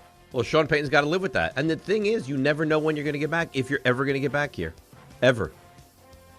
Right, but, I mean, and then the fumble, there's a lot of stuff that happened in that game. And I don't know. As much as I don't want to see New England back in the Super Bowl, I got to tell you, and you said this earlier in the show, just for viewing experience. Oh, my God. I couldn't have Denver. Could you imagine if the Broncos and Stidham were going up against the Seahawks? No, and I also got to think too, the way that Sam Darnold looked against the Rams, is that Drake May and the offense is not going to get away with how bad they've been in the first 3 weeks. So you're going to have to root for Seattle and Sam Darnold, and RJ's going to have to root for New England. I'm going to have to root for whoever I pick because this thing is tightened up where whoever wins the Super Bowl wins the bet. So my question for you would be... That's not necessarily true, though, if you guys are the same way. Well, here's... But we're not going to be the same way. Well, which way are you leaning? Because you will I'm control... leaning whichever way you're not leaning. You will control the board, so will you pick your own fate and I will react to you, or will you allow me to pick both of our fates? Well, no, because I can't pick. I can't pick my own fate, and then he's going to go. I can just pick a team, and you can just pick whoever I pick. Well, but my point in this is, wouldn't you have enough faith in me just to make my pick whatever it is? Yeah, but RJ is going to take New England because he can't help to live in a world that Seattle right. wins the Super Bowl. I don't think that should matter. Yeah, make your pick. No, you're trying to make me make my pick so you can pick the same thing. You don't know what I'm trying to do. If I pick first, I have games. I love the game that's going on right now. I have a 0% chance to win because you could just pick my game. Yeah, if I let you pick first, now I have a 50% chance to win. Just plant that seed on a Monday. We'll see you in 2 weeks. I just closed 2 games on you, buddy. Yeah, you're still in second, buddy. Should I be in second, though? That's great. My record's better than yours, buddy. Not according to the way we do things. Yeah, the fakakta way that we do it for some reason. I'm 4 games over 500, and I'm somehow losing to you. That's too bad. It's a joke. It's tough. I'm prepared to get Botox if I have to. I'm prepared to get Lil if I have to. Whatever I got to do to pay off the debt, I'll do. Why do you have to get Botox? Dave going for the rare 40-loss season. Just tough to do. I don't think you'd actually get Botox. Shut your mouth. I don't think you. Wow. You jerk. Wow. You little jerk. You started. You miniature jerk. Oh boy. Are we still doing around the league, or are we just roasting each other now? We back off. You buy like children's pens? How does it work, RJ? What do you do? Oh my God. When you pay the barber, you're like, well, can I pay for the child's haircut? Antonio can almost count to the number of losses you have. He gets stuck at like 38. Is he almost at 40? He's close. Good. I like that. Good. What is Dave at? Oh, yeah, you are almost at 40. You got 39. Listen, This is mean. Thanks. You can't just read mean emails and call me little for hours. I mean, you can, but You can apparently. Well, don't worry. You've just opened up the floodgates now, pal. Little pal. pal, buddy, Little buddy. Little pal. little pal. Oh boy. This is what happens when the Sabres are good, though. See, I told you. I don't know how to handle it. Yeah, I don't know how to handle this. Yeah, you're You way know what? This too is not the comfortable. RJ that we've become accustomed to. No, it's It's a mean, nasty variation. been a decade and a half. You expect me to know what to do? I finally read the RJ email. That was mean. Yeah, he went from Gizmo, like the nice little gremlin, to like the nasty gremlin. Yeah. You fed him after midnight. Yeah. That's one of my favorite drops. I don't even know what's happening there. That's a gremlin. That's Gremlin Dave. Does it say Gremlin Dave? Yes. Believe it. Yeah. That's Yeah, how it's labeled? It says Gremlin Dave. RJ can't be near water. He gets wet, things get crazy. That's a look into the psyche right there. Seahawks beat the Rams 31-27 to advance to their 4th Super Bowl. This was the second playoff game in NFL history where both quarterbacks had 3 touchdowns and no picks, along with the 2021 divisional round, Josh Allen and Pat Mahomes. Jackson Smith and Jigba hauled in 10 catches for 153 yards and a touchdown, second most yards in a Seahawks postseason game. Rams and Sean McVay lost a conference championship for the first time, so they're 2-1. He's 10-6 in the playoffs. Seahawks will ride a 9-game win streak into the Super Bowl, second longest streak in franchise history. Sam Darnold will start in the Super Bowl for the 5th team he's played for, becoming the 3rd quarterback ever to accomplish that. Joins Chris Chandler with the Falcons, who were his 6th team. Oof. And Earl Morrow with the Colts, who were his 5th team in Super Bowl III, where they lost to the Jets. Darnold will be the 8th quarterback to start a Super Bowl in his first season with the team, first since Matthew Stafford and the Rams won the Super Bowl. Tom Brady with Tampa Bay in 2020, and Trent Dilfer with the Ravens are the others to win it all. Mike McDonald, the 5th head coach in the last 10 years to make the Super Bowl in his first or second season, joins Nick Sirianni, Sean McVay, Doug Peterson, and Dan Quinn. Peterson and the Eagles were the last to win the Super Bowl when they defeated the Patriots in Super Bowl 52. And I saw John Schneider becomes the first GM to take 2 separate teams, and not one player from the next appearance was on the last appearance. So that's really impressive. He's a great GM. That's extremely impressive. You know what they do have, though? What do they have? The 12s. They have 12s. They do have the 12s. They just keep yelling 12s over and over. I had to turn it off. I saw people yesterday on Twitter. They were like, "Oh, I hate watching football when the crowd is so loud." It's like, what? I don't mind that at all. I love it. I'm just annoyed with them yelling 12s over and over again. That's annoying. All about the 12s. All about the 12s, which is not even theirs. They stole it from Texas A&M. Everywhere. They got the sued. 12s. Not just by here. the way, you talk about a dichotomy of quarterback play. The first game you had horrendous quarterback play. The second game you had elite quarterback Second game play. was a beauty by comparison. Gorgeous. Just a beauty. The other question coming out of that game is what's going to happen with Matthew Stafford and his future. Can't generalize, 6 months of my life, 10 minutes after a loss. Appreciate the guys in this locker room a whole hell of a lot. Everybody that helped me, and helped our team be as successful as we were this year. And that's all I'll answer for you. Now, I tell you, he still looks damn good out there. Oh, he played great. I think He it was looks Tom damn good. He's going to win Pelissero. the MVP, Ray. Yeah. He's going to. I think it was Tom Pelissero had the report over the weekend, said he's returning regardless of what happens. So I don't know how you don't. I mean, I guess, If you're going to go out, you go out in the season, with the season, winning an MVP. But still, that they got 2 first-round picks. That's a good team. They have weapons all over the place. They got a great coach. Although I will say this: if anyone took a hit this playoff run, Chris Shula's got to take a hit. No, little bit with that defense. I mean, the defense was not just the playoff run though. Well, the last how many weeks of the season that defense wasn't what it was early on in the year. Well, it was great early on in the year. Got worse as the year went on, and was awful in the postseason.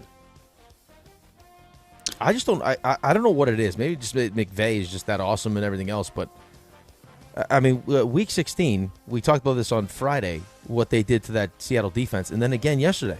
I think it's isolated to the Rams. I think otherwise the Seahawks defense is elite.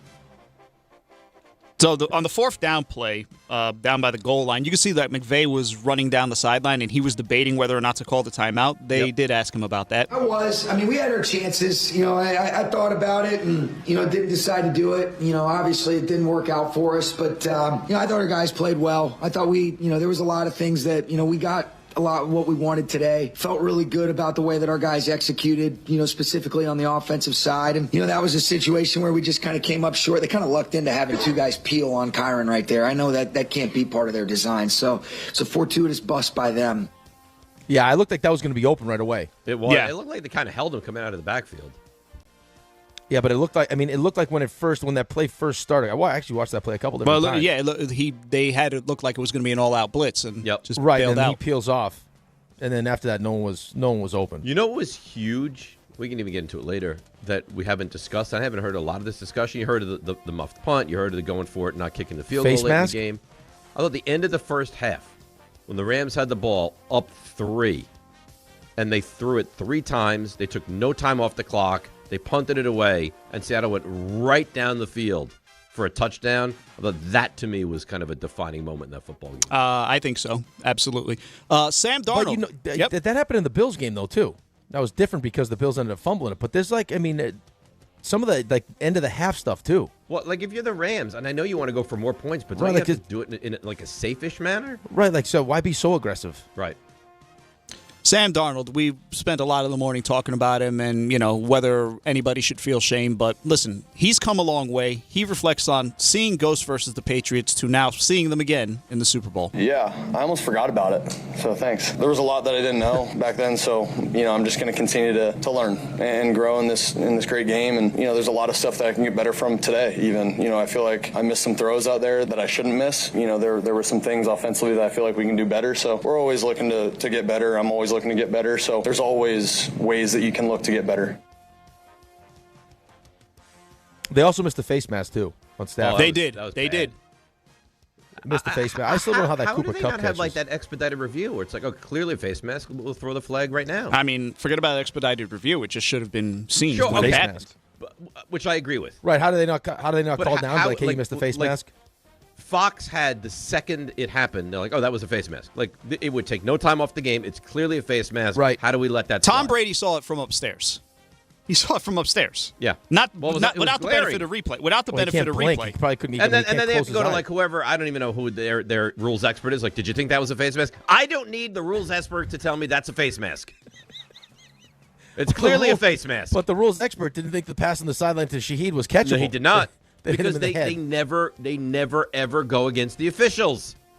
Ever. Yeah, the Parkinson drop was a big drop too. They had to pick up the first down anyway, but that was that could have been a touchdown. Yeah. All right, Ray, let's wrap this up. All right, so we've got our Super Bowl, February 8th. That's a great day. Patriots, Seahawks, Sunday, February 8th, 6:30 p.m., Levi Stadium in Santa Clara. Nice halftime show featuring Bad Bunny. You guys mentioned coaching hires, so I'll just mention that Mike McCarthy will be the 10th head coach in fourth head coach in Steelers history. Here's the 10th opening. That's why I got stumbled on the 10th. He'll be the fourth Steelers head coach since 1969. That is tied for the fewest head coaches by a team in the NFL in that span. With the Ravens, despite Baltimore not even being a team until 1996. So congratulations to Mike McCarthy, the Pittsburgh native. That was Around the League, brought to you by Boost Mobile. Don't overpay. Get unlimited talk, text, and data for $25 a month forever, for life, for real. Switch now at boostmobile.com. After 30 gigabytes, you may experience slower speeds. That was beautiful. That Steelers explanation might have been the highlight of the show so far. Their 10th head coach. Their 10th head coach. Tying them with the Ravens. 10th head coach opening. 6 have been filled. and he's the 4th Steelers head coach since 1969. Wow. Good? That was better. That was your one quad one win moment right there. It really was. All right. It's a frenzy time. 800-919-3776. Anywhere NFL-wise you want to go, bring it. 800-919-3776. On Twitter, at Rothenberg ESPN. YouTube, go into the chat, ask your question. DNR with you, ESPN. Bring it. All right, let's see what's happening on the roads. I'm sure a lot. Here is Debbie Duhame. Good morning to my guys, Dave, Rick, Ray, and RJ. Guys, keep in mind alternate side parking rules remain suspended for ongoing snow removal. Metered parking rules in effect. LIRR and Metro North on a weekend schedule. New Jersey Transit still temporarily suspended. Looks like some bus service will be provided beginning at 10 this morning. Newark Light Rail and Hudson Light Rail operating with some delays. All commercial vehicles restricted to the right lane on all New York State roads. Sponsored by Positive Coaching Alliance. Got issues with youth or high school sports? Positive Coaching Alliance can help. PCA, a national nonprofit, offers more than 1,000 free online resources for youth and high school sports coaches, parents, students, and administrators. Visit PCADevZone.org. I'm Debbie Duhame, 880 ESPN, New York. My name is Whitney Allen. I am a widow. My husband, Ryan, died. We never thought in a million years we'd have to use life insurance. The unexpected happened. With Ethos, it is so fast and easy. It's 100% online. You can get a quote in seconds, apply in minutes, and get same-day coverage. No medical exams, and you can get up to $3 million worth of coverage through Ethos. Get your free quote at ethos.com/game. That's ETHOS.com/game. Time spent on application may vary. Online health questions required. For 100 days, I'm going to cross the 7 continents because the answers to everything important are out there at the edges of our world. I'm stepping into the unknown. Where are we going? To see our planet This is amazing. As it's never been seen before. From pole to pole. Pole to Pole with Will Smith from National Geographic. Now streaming on Disney Plus and Hulu. Show me the way. At Uline, the prevailing opinion is, if you don't live it, you don't believe it. The people at Uline believe in hard work, and they live it by being there 24/7 to answer your call, having 41,000 items in stock, and offering same-day shipping from 12 locations across North America. Business owners, sellers, buyers, shippers, and packers believe it. Uline is the hard-working, dependable source for your shipping and industrial supplies. Visit uline.com.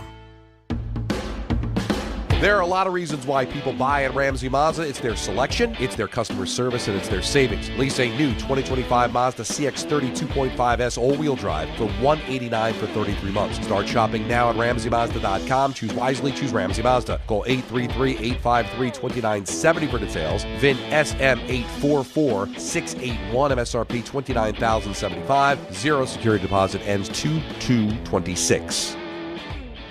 More people trust their hearts to New York Presbyterian than any other hospital in New York. It's because New York Presbyterian has the most experienced cardiovascular doctors, treating a full range of heart conditions, from heart failure to valve repair, with the most advanced treatments. Find a doctor at nyp.org/heart. New York Presbyterian. New York Presbyterian Hospital, based on U.S. News & World Report 2025 to 2026 cardiology, heart, and vascular surgery rankings. Presented by Robinhood. He crosses, spins, pulls up. With Robinhood Prediction Markets, buy or sell your predictions all game long. No house odds, just you versus the market. Put your sports IQ to work. Trade every shot, block, steal, run, and moment that shifts the game. With Robinhood Prediction Markets, trade every play.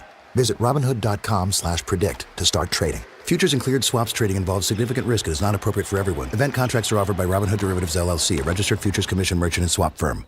Hey, it's Rich Eisen for Pella Windows and Doors. Sometimes teams take a time out to regroup and call the right play. When it comes to your home, Pella Windows and Doors always has the winning game plan. They do it every day, and that's why your neighbors trust them. Visit Pella.com/Eisen today. Right now, Pella Windows and Doors of New Jersey is offering buy one, get one 50% off and every day 0% financing. Some restrictions may apply. See store for details. Offer ends January 31st, 2026.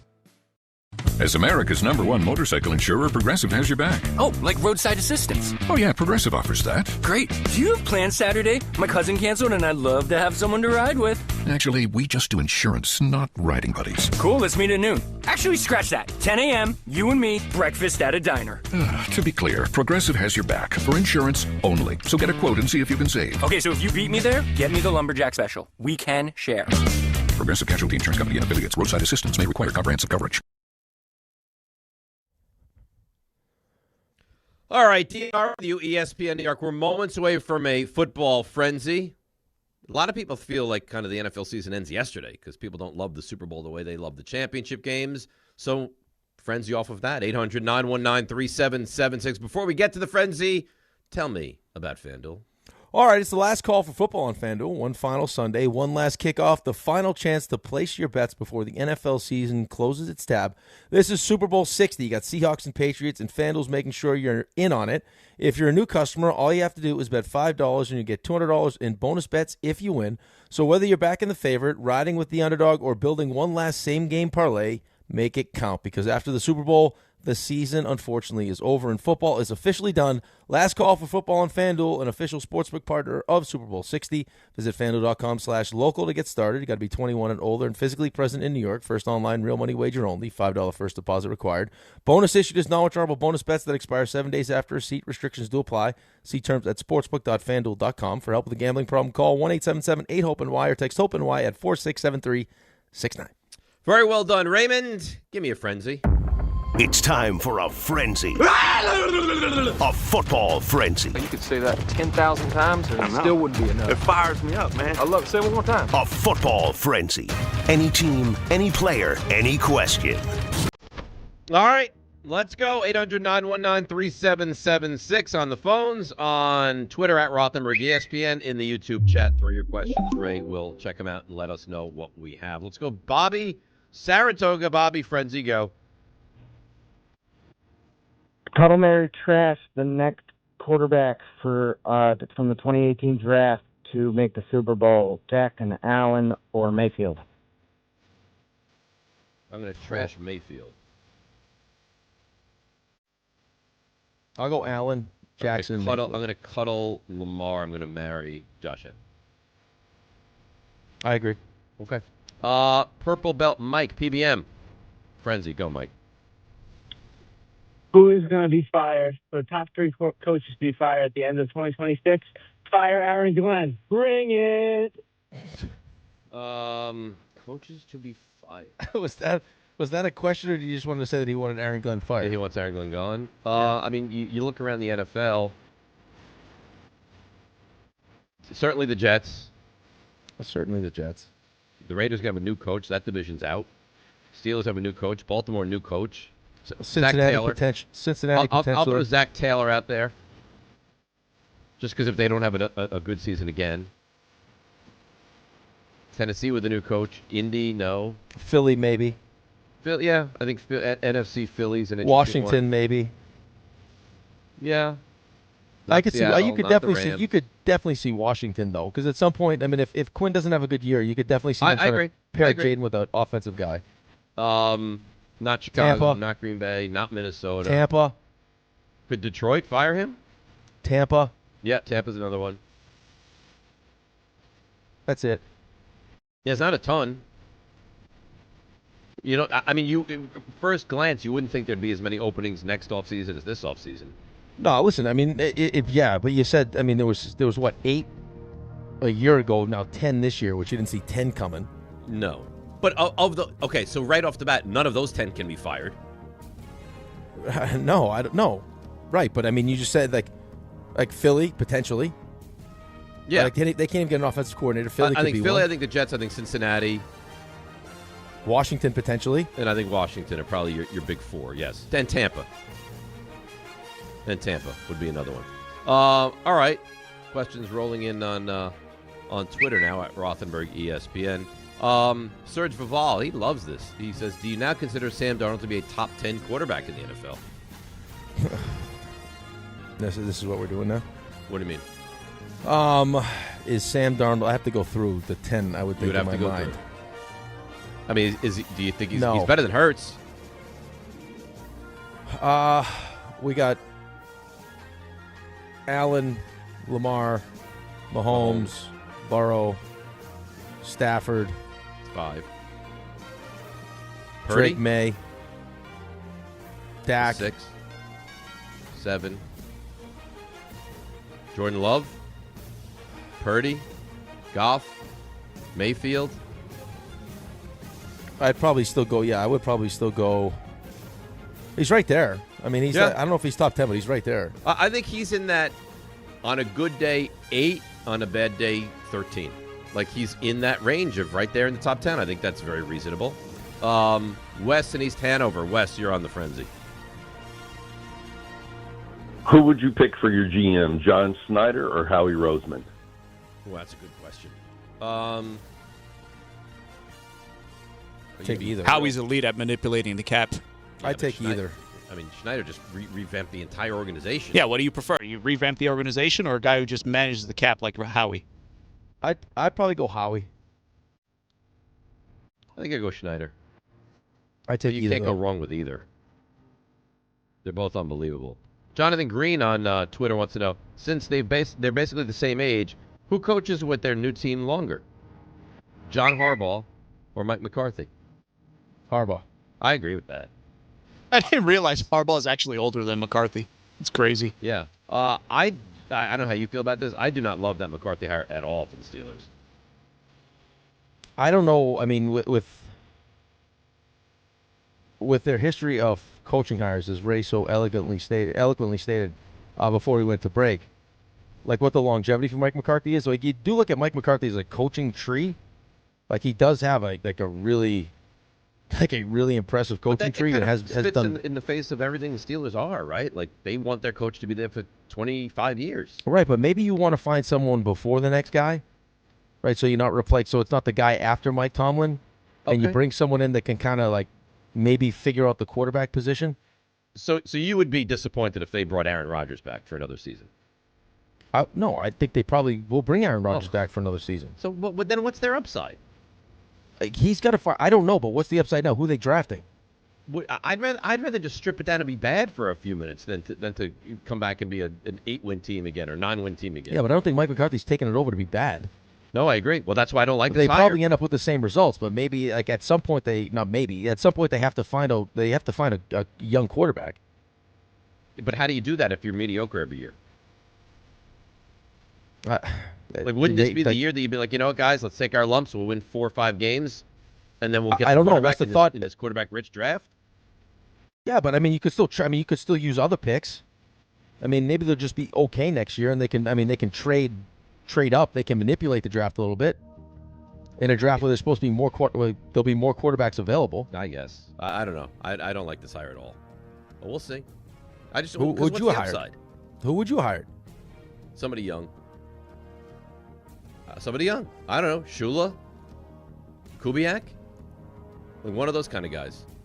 It sounds like they wanted an offensive guy. Okay. So Kubiak? Well, there was the kid in the Rams, too. How about this kid from Jacksonville who's like 30 years old? That's a little young. Okay. I think they wanted two things. They wanted to have established presence, which was different from what they usually do, and they wanted to have somebody for when they do go the other direction in quarterback, whether it's this year or next year, that they have somebody who at least has a reputation of being a quarterback guru. Well, we'll find out. Right, help you pick it, help you like develop them. Then you bring in the young guy. I don't think there's any two ways about it. All right, Raymond, blow this one dead, would you? Sure. That's the end of the frenzy. So we're not doing a frenzy this Friday, right? Why? What do you mean? We can. That all depends. Why don't we just rename it? Let's bring it. The Fuble? No, let's just do Bring It Friday. Bring it. Bring it. Oh, here we go. Bring it. Hey, you can do it on all topics instead of football. Yeah, Bring it Friday. Bring it Friday. Bring it Friday. Bring it Friday. Bring it. If that's what you guys want, then Bring It Friday it shall be. Let's take a break. 800-919-3776. I was going to give him the read on the other side. All right, go ahead. Do what you want to do, Dave. That's what we discussed. Wow. I don't like where the show's at right now. It's been very snippy. Contentious, some might say. It's been contentious. Well, we just discussed it. And then you Overcorrecting. do the Wild Fork in the final segment of the hour. That's where we were, and now he's interrupting me. Ray now wants let to me know keep about my train meat. of thought. We'll come back, and we'll get into Rick's big, fancy Wild Fork read. If for no other reason, go nowhere. DNR with you, ESPN New York. Want a meat stick? Hey, New York and New Jersey. Commitment issues? No problem. Now you can get unlimited talk, text, and data for $25 a month forever, as in for life. Switch now at boostmobile.com. After 30 gigabytes, you may experience slower speeds. Pay $25 a month as long as you stay on the Boost Mobile Unlimited plan. 1-877 Cards for Kids. KARS Cards for Kids. Ready to get rid of that old car? Donate it to Cars for Kids. Call 1-877-CARS-FOR-KIDS to reach a friendly live agent. Donation's super easy, and your car can be picked up as soon as tomorrow. Call us now, 1-877-CARS-FOR-KIDS. 1-877 Cars for Kids. Donate your car today. Did you know you can donate real estate too? Hey, sorry I missed you. Your call is very important to me. Just not as important as the New Jersey Lottery's Green Ball promotion being back on Pick 3 evening drawings. See, if the green ball's drawn, that's a free second chance to win? So, yeah, you get it. It's only through February 1st, though, so try me after then? Must be 18 or older to buy a lottery ticket. Please play responsibly. If you or someone you know has a gambling problem, call 1-800-GAMBLER. For game odds and promotion details, visit njlottery.com/pick3. Finding great candidates to hire can be like, well, trying to find a needle in a haystack. Sure, you can post your job to some job board, but then all you can do is hope the right person comes along. Which is why you should try ZipRecruiter for free at ZipRecruiter.com/ESPN. ZipRecruiter doesn't depend on candidates finding you. It finds them for you. Its powerful technology identifies people with the right experience and actively invites them to apply to your job. You get qualified candidates fast. So while other companies might deliver a lot of hay, ZipRecruiter finds you what you're looking for. The needle in the haystack. See why 4 out of 5 employers who post a job on ZipRecruiter get a quality candidate within the first day. ZipRecruiter, the smartest way to hire. And right now, you can try ZipRecruiter for free. That's right, free at ZipRecruiter.com/ESPN. That's ZipRecruiter.com/ESPN. ZipRecruiter.com/ESPN. ZipRecruiter. Hey team, Wendy here. If you're looking to consolidate your high-interest credit card debt with a personal loan, take a look at SoFi's stats. A SoFi personal loan comes with low fixed rates, no fees required, and as soon as same-day funding. That looks good on paper, but SoFi also passes the eye test. Having helped its members pay off over $33 billion in debt to date, score. View your rate for a SoFi personal loan at SoFi.com/stats today. Loans originated by SoFi Bank, NA member FDIC. Terms and conditions apply at SoFi.com/stats. NMLS 696891. My name is Whitney Allen. I am a widow. My husband, Ryan, died. We never thought in a million years we'd have to use life insurance. The unexpected happened. With Ethos, it is so fast and easy. It's 100% online. You can get a quote in seconds, apply in minutes, and get same-day coverage. No medical exams, and you can get up to $3 million worth of coverage through Ethos. Get your free quote at ethos.com/game. That's ETHOS.com/game. Time spent on application may vary. Online health questions required. Step inside the game you love with the NBA app. Tap to watch every game as it's happening. Jalen Brunson does it again! And never miss a moment of the jaw-dropping action. Get closer to the players than anywhere else. Follow the latest schedules, scores, and stats. Keep up with every story from across the league. And with NBA ID, it's all personalized to you. The game lives here. Download today.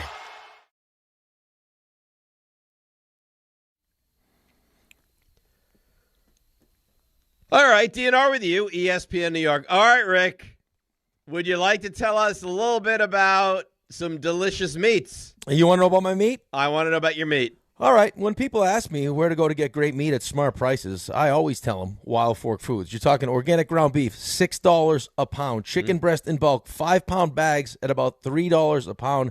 That's the kind of value you expect from a big buy, but with the way more selection and you get the better quality. Everything is blast frozen, okay, to stay fresh.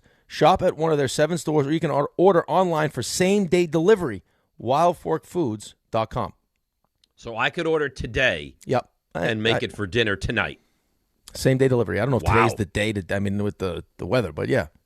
Well, but you know what I'm saying. Like exactly. A normal day, I could wake up and be like, you know what, I feel like some venison.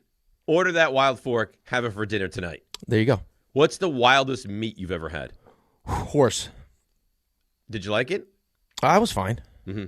Yeah, it wasn't. I mean, I don't know if I'd get it again, but I've it was had fine. buffalo. I don't know if that's that wild. No? No. Well, then maybe I don't have like a wild palate. Have you ever had like gator? No. Snake? No. You've had both of those things? Yep. Venison? Yep. Mm-hmm. I just got some fresh venison from my buddy Lou. Lou, he goes hunting. He's a big hunter. Yep. Yeah. Brought over some delicious venison and some homemade wine before the snow, which is very nice. Homemade wine, really? Oh yeah. Did you partake? I had a little bit. Yeah. And was it delicious? It was delicious. Little moonshine from Lou, huh? Oh yeah. I'm not familiar with this Lou. Do I like him? I think you'd like Lou. Yep. What's his football affiliation? Oh, his football affiliate. He's a Mets fan, so you like that. I think he's Jets. I think he's Jets. Jets, that's fine. We talk mostly baseball. His son plays on my baseball team. Okay. My third baseman. I actually don't really like I look at people lesser if they are Eagles, Cowboys fans. Oh, he's not. No. Yeah. No, his son's. We call him Natty Machado, my third baseman. He's good. He makes some nice defensive plays. Yeah. Yeah, we're doing winter workouts, baseball winter workouts, baby. Yeah, I know all about it. Big 12U year. This is a big year because next year you're going to go to the big fields. Yeah, listen, the bases are already. I don't want to get into this. The base is already too far apart at this age. 90 is going to be crazy. It's wait till guys get thrown out from right field all the time. That happens now. But just wait until it's going to get even worse. Is further. Great. Let's go, because we haven't talked about this at all, so this will give us an impetus to do that quickly. Everyday Edgar in Bloomingdale. Hi, Edgar. How you doing? I was wondering when you guys were going to talk Knicks. Nice little win right Saturday, now with you. no? Go ahead, Edgar. Yeah, beautiful win Saturday, but I'm starting to realize, Cat, I don't know if he's got a back injury, but these last 5 games, horrible. His season in general hasn't been good. Yeah, he's not having a good season. And I like the lineup. I don't know. They have a little nickname. I forgot what it was. It's Deuce, Shamit, and Mitch Robinson together, along with like a Jalen and OG. That lineup, that defensive lineup, I like it better when they have the defensive lineup in than when it's Jalen and Cat sometimes. Them being defensive liabilities. When is that going to bite? If it hasn't been this in the butt, it's gonna. Yeah, but it does. But it does. It does bite you in the butt. I mean, it's something that they're all talking about now. Now it's like real conversation. Thanks for the call, Edgar. You know what?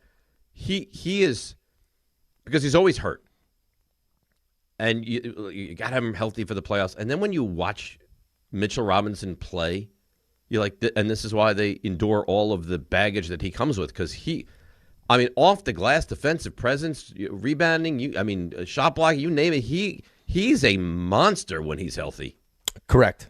Yeah, and that's why, like you just mentioned, why you're willing to deal with all the injury stuff, all the baggage, and right? everything else. He can't play opening night, but it's opening night and he's healthy. No, we don't want him. Like all of the stuff that he has to deal with, or we have to deal with because of him. There are times you're like, there it is, and that's why, because he's a monster. He is a monster, and I think the bigger conversation is what's going on inside of that locker room right now with the whole Cat thing. It's a concern because Josh Hart's now talking about it. Yeah, and if Josh Hart's talking about it, there's no way that it's not being discussed through that locker room. And you know what the issue is. Well, you know exactly what the issue is, but before we kind of like tiptoeing around it, like, well, what do you think's going on? And we would talk about it, and they would kind of like you would. They would lead you to they would lead you to it, and then we would talk about it as opposed to them actually talking about it.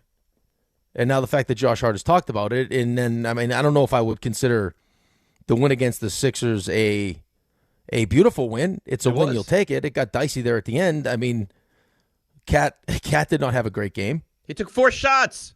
Right, and I don't know exactly what the Yabusele thing hasn't worked out.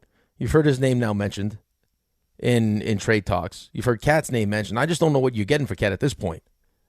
Like, what's the value there? Well, if I'm not getting Giannis in return in some semblance of a trade, I'm not trading Cat now. No, I'm not trading. I don't know if you're going to be able to trade Cat now anyway, but I'm just saying, like, in general. Like, he's having a bad season. He's having a bad season. And he's owed a lot of money. And it goes up next year, too. Right. So I don't know. It's obviously an issue that they need to fix, and I just don't know if between that and then the new coaching staff and trying to get comfortable with their roles, and there's some guys that aren't really comfortable in their roles. It's just, I guess this is what happens. I mean, this is the risk that you run when you have a coach that's getting the best out of these guys. You get to the Eastern Conference Finals and you decide, hey, we need someone that collaborates more to get us over the hump. All right, let's break. We'll come back. We'll hear Josh Hart in the 9 o'clock hour. Back to the football in the 9 o'clock hour. Very busy hour to play with. 800-919-3776. DNR with you right here on ESPN New York. From 30 for 30 Podcasts.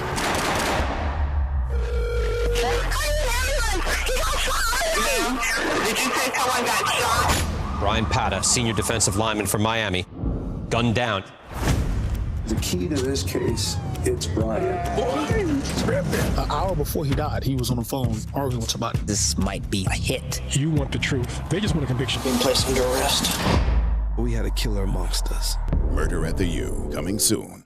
My name is Whitney Allen. I am a widow. My husband, Ryan, died. We never thought in a million years we'd have to use life insurance. The unexpected happened. With Ethos, it is so fast and easy. It's 100% online. You can get a quote in seconds, apply in minutes, and get same-day coverage. No medical exams, and you can get up to $3 million worth of coverage through Ethos. Get your free quote at ethos.com/game. That's ethos.com/game. Time spent on application may vary. Online health questions required. At City Harvest, we believe no New Yorker has to go hungry. With your help, we're on the road 365 days a year, rescuing over 77 million pounds of nutritious food and delivering it free to millions of New Yorkers, transforming surplus food into sustenance, sustainability, and smiles, rallying thousands of New Yorkers to power a network of nourishment across our city. One day, one meal, and one New Yorker at a time. That's how we feed good. Donate at cityharvest.org. At Uline, they know going the extra mile takes hard work. For companies pushing to go further, Uline will go the distance with you. 24/7, they answer the phone to get you the shipping and industrial supplies you need. Business can move fast. Unexpected large orders, adverse weather, new safety guidelines, and changing economic trends. Uline works hard keeping 41,000 items ready to ship, minimizing detours on your way to the extra mile. Visit uline.com. It's the last call for football on FanDuel. One final Sunday, one last kickoff. The final chance to place your bets before the NFL season closes its tab. This is Super Bowl 60, and FanDuel is making sure you're in on it. If you're a new customer, bet $5 and get $200 in bonus bets if you win. So whether you're backing the favorite, riding with the underdog, or building one last same-game parlay, make it count. Because after the Super Bowl, the season's over. And football is officially done. Last call for football on FanDuel, an official sportsbook partner of Super Bowl 60. Visit FanDuel.com/local to get started. 21 plus and physically present in New York. First online real money wager only. $5 first deposit required. Bonus issued as non-withdrawable bonus bets, which expires 7 days after receipt. Restrictions apply. See terms at sportsbook.fanduel.com. For help with a gambling problem, call 1-877-8-HOPE-NY or text HOPE-NY 467-369. If you love to travel, Capital One has a rewards credit card that's perfect for you. With the Capital One Venture X card, you earn unlimited double miles on everything you buy. Plus, you get premium benefits at a collection of luxury hotels when you book on Capital One Travel. And with Venture X, you get access to over 1,000 airport lounges worldwide. Open up a world of travel possibilities with the Capital One Venture X card. What's in your wallet? Terms apply. Lounge access is subject to change. See CapitalOne.com for details. Out on the course, they're the PGA Tour's best players. But in the arena, they're prime time. And Season 2 of TGL presented by SoFi is back with lights, cameras, action. We're talking big moments, big personalities, big names in the stands, all on the big screen. Big-time matchups with shot clocks, hammer drops, timeouts, overtime, and playoffs. It's city versus city, squad versus squad. The sport just hits different under the lights. It's TGL presented by SoFi. Keep up. It's golf. Tune into every match. Only on ESPN. 880 ESPN, WHSQ, and WCBS-FM HD2, New York. A Good Karma Brands radio station. This is DiPietro and Rothenberg. You write an essay. Why would I write an essay? Well, work with me. I mean, you got into Harvard. Because I don't need to get into the Dave Rothenberg University. I'm already in it. Or it could be like old school. You get frat house. I'll do what? We gonna do what? If we did something like that, it would be the greatest thing in the history of mankind. You dominate. He dominate what? I would dominate everything. This is DiPietro and Rothenberg. I would be Frank the Tank. On ESPN New York. And streaming live on YouTube. Oh, well done, guys. DNR with you, ESPN New York, the big 9 o'clock hour. We have our Super Bowl set. It is the New England Patriots again and the Seattle Seahawks again. Isn't it amazing that the functional teams just wind up in the Super Bowl over and over and over, and they're always good, and the dysfunctional teams are never there? No. I mean, that's why one team is functional, one team is dysfunctional. I don't think it's groundbreaking stuff. I mean, this is their 12th Super Bowl appearance. What's more groundbreaking is that I'm reading an article right here where this woman gets $20 to $200 per foot picture, which is wild. I would do that. Yeah, I don't know if people are going to want to spend that kind of money on your feet. I have great feet. Okay, well, maybe you should. I mean, have you seen her feet? What do they look like? Are they unbelievable? They look fine. It's fine. Her toenails a little long for me, but still, $20 to $200 per photo. Really? It's wild. That's a lot of money. Yeah, she makes more money than her husband. So how many of these? How much money is she making a year? I'm not getting the full, the exactly how much money she's making a year, but it seems like it's a lot. So I lead the hour, like let's NFL Super Bowl set, 12th Super Bowl appearance. Seahawks go back again, and your thought is, you know what? Feet. Let's get into a woman who's selling her. You know what it is? What? Again, I'm gonna. This might get a little feisty right here. Is you open up the 9 o'clock hour? It's an important hour. Isn't it amazing, RJ? Tell me if I'm crazy. Isn't it amazing that the functional teams just seem to win and the dysfunctional teams just seem to lose? So then your pivot was feet. That's groundbreaking stuff. Is it? I don't know what you want to be said there. Am I the only one that thought that? Be honest. Groundbreaking. Am I the only one that thought that? No, you're not alone. You're not alone. All right, so that's what we'll do. So then we'll talk about feet. You want to talk about the penis? What else do you want? Oh, my God. I mean, it's unbelievable. No. So rather than continue that conversation. What is wrong with it? Usually this is a statement reserved for Rick. No, I'm going to ask, what is wrong with you? So if you're not going to talk about what I want to talk about, I'm going to change the topic to a woman that sells feet pictures. You're going to change the topic to anatomy. We're not even talking about feet anymore. You're just talking about whatever. It's wild. If I don't get what I want, if it's not exactly what I want, now I'm going to change the topic entirely. Are you talking about Rick or yourself? Why don't we talk about the Nets? Oh, my God. So you went from what you just said to let's talk about the Nets. Go on, make that analogy. You know what? I would have another thing I find to be interesting, but I'll be like, oh, then you'll start talking about like piercings. I don't know where you'll go. What I also find to be intriguing and confusing is how I look at Seattle and think to myself, boy, you know what? There's really one guy.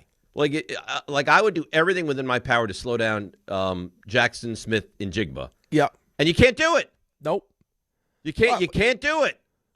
Right, but you could say the same thing about what Seattle dealt with in Week 16 without Devontae Adams, and Nakul went for 225. Yeah, I don't understand. It's a fair point. I don't understand how it's possible. How these teams, and Seattle's defense is phenomenal. Yep. How a team like Seattle can look at one guy and say, all right, we just have to slow down Nakua. Or on the flip side yesterday, in Njigba. Like, if Shaheed beats us, if Kupp beats us, fine. We're not going to allow Njigba to go for 10 and $150, and they can't stop him. Yeah, I think it's good coaching. I think it's just he's a good player. There's only so much you can do. I think there's a familiarity with the teams, too. Like, we just got done talking about this for the last 3 hours. Like, I mean, how is Seattle's defense so good, but when they play the Rams, the ball's going up and down the field. That's the kryptonite for Seattle's defense. Right. So, I mean, like, how did Jackson Smith and Jigba get that wide open on that touchdown? I have no idea. They didn't even go with him. Like, if you watch it in slow motion, they like left him to go into the corner all by himself. Right. I mean, it's good play calling. And then on the other side of that, I mean, Sean McVay's talking about the play that he dials up that looks like he's going to have Kyron Williams wide open, and it's kind of like a busted coverage that works out for Seattle. I think it's a combination of a bunch of things. I think that JSN is just awesome, and I think that they're able to dial up. I think Kubiak does a good job of calling plays. I don't think that the Rams' defense is as good as it was to start the season. Clearly which not. is part of this. And their secondary is the weak link of their defense, too. And they got other pieces, too. Like, Shaheed's a good receiver. Cooper Kupp is not Cooper Kupp, but he's still capable of making plays. Early on in that game, Kenneth Walker was running the hell out of the football early in the game. I was mentioning to Ray, and this hasn't gotten any discussion. It may not get any discussion at all today. That first touchdown from Seattle was a third down play. They ran it up the middle. There was nothing there. He bounced it outside and got into the end zone. That was a phenomenal run by him. I think they ran it 3 straight times, didn't they? They did, yeah. They ran it down at the goal line 3 straight times. But, there were defenders right there ready to tackle him. And he's like, all right, I don't have anything up the middle. Let me bounce it outside. That was a phenomenal, it doesn't get, I haven't heard it discussed one time anywhere. Phenomenal run by him. It looked like he had an extra gear early in that game. Mm-hmm. Like, there was even the other run where it looked like he was stopped and he still was able to bounce out of it and get a couple extra yards. But what impresses me so much from Darnold is that their running game was very good early, and then it really wasn't. And you look at his final numbers, Kenny Walker, 19 for 62, 3.3 yards a carry. They didn't have their backup running back in Charbonnet, who was really good, and they put everything on the right arm of Sam Darnold, and he was phenomenal yesterday. He was great.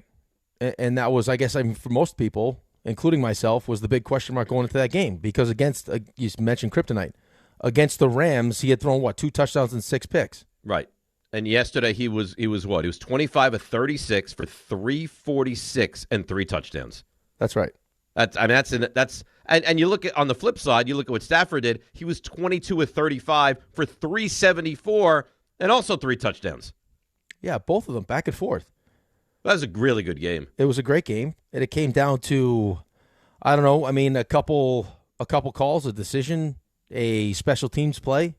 Did you have I know you thought about it. I thought about it as well. Did you have a real problem with going for it on that 4th down? Did I have a real problem? No. I did think in the moment, though, with how much time was left. It was just under 5 minutes, having 3 timeouts, that you make it a 1-point game. At least that way, if you do get it late, you're only having to kick. I mean, even if they score a touchdown, you're still a touchdown in a 2-point conversion. Right. I thought so as well, but I didn't have a real problem with it. No, I think the biggest questions were, I mean, at any point do you decide to go for 2 on a couple of those touchdowns? Do you make it? I thought about that as well, and every time I thought about it, I was like, "There's so much time left." There's so much time left, and then in just the 4th down play where it's, hey, if we make it 1, at least if we get the ball back here at some point, we only have to kick a field goal as opposed to going down and scoring a touchdown. Right. Against that defense. Right. But that defense, which we look at as a top 5 defense in all of football, the Rams just. They have the number, the Seahawks defense. I still can't.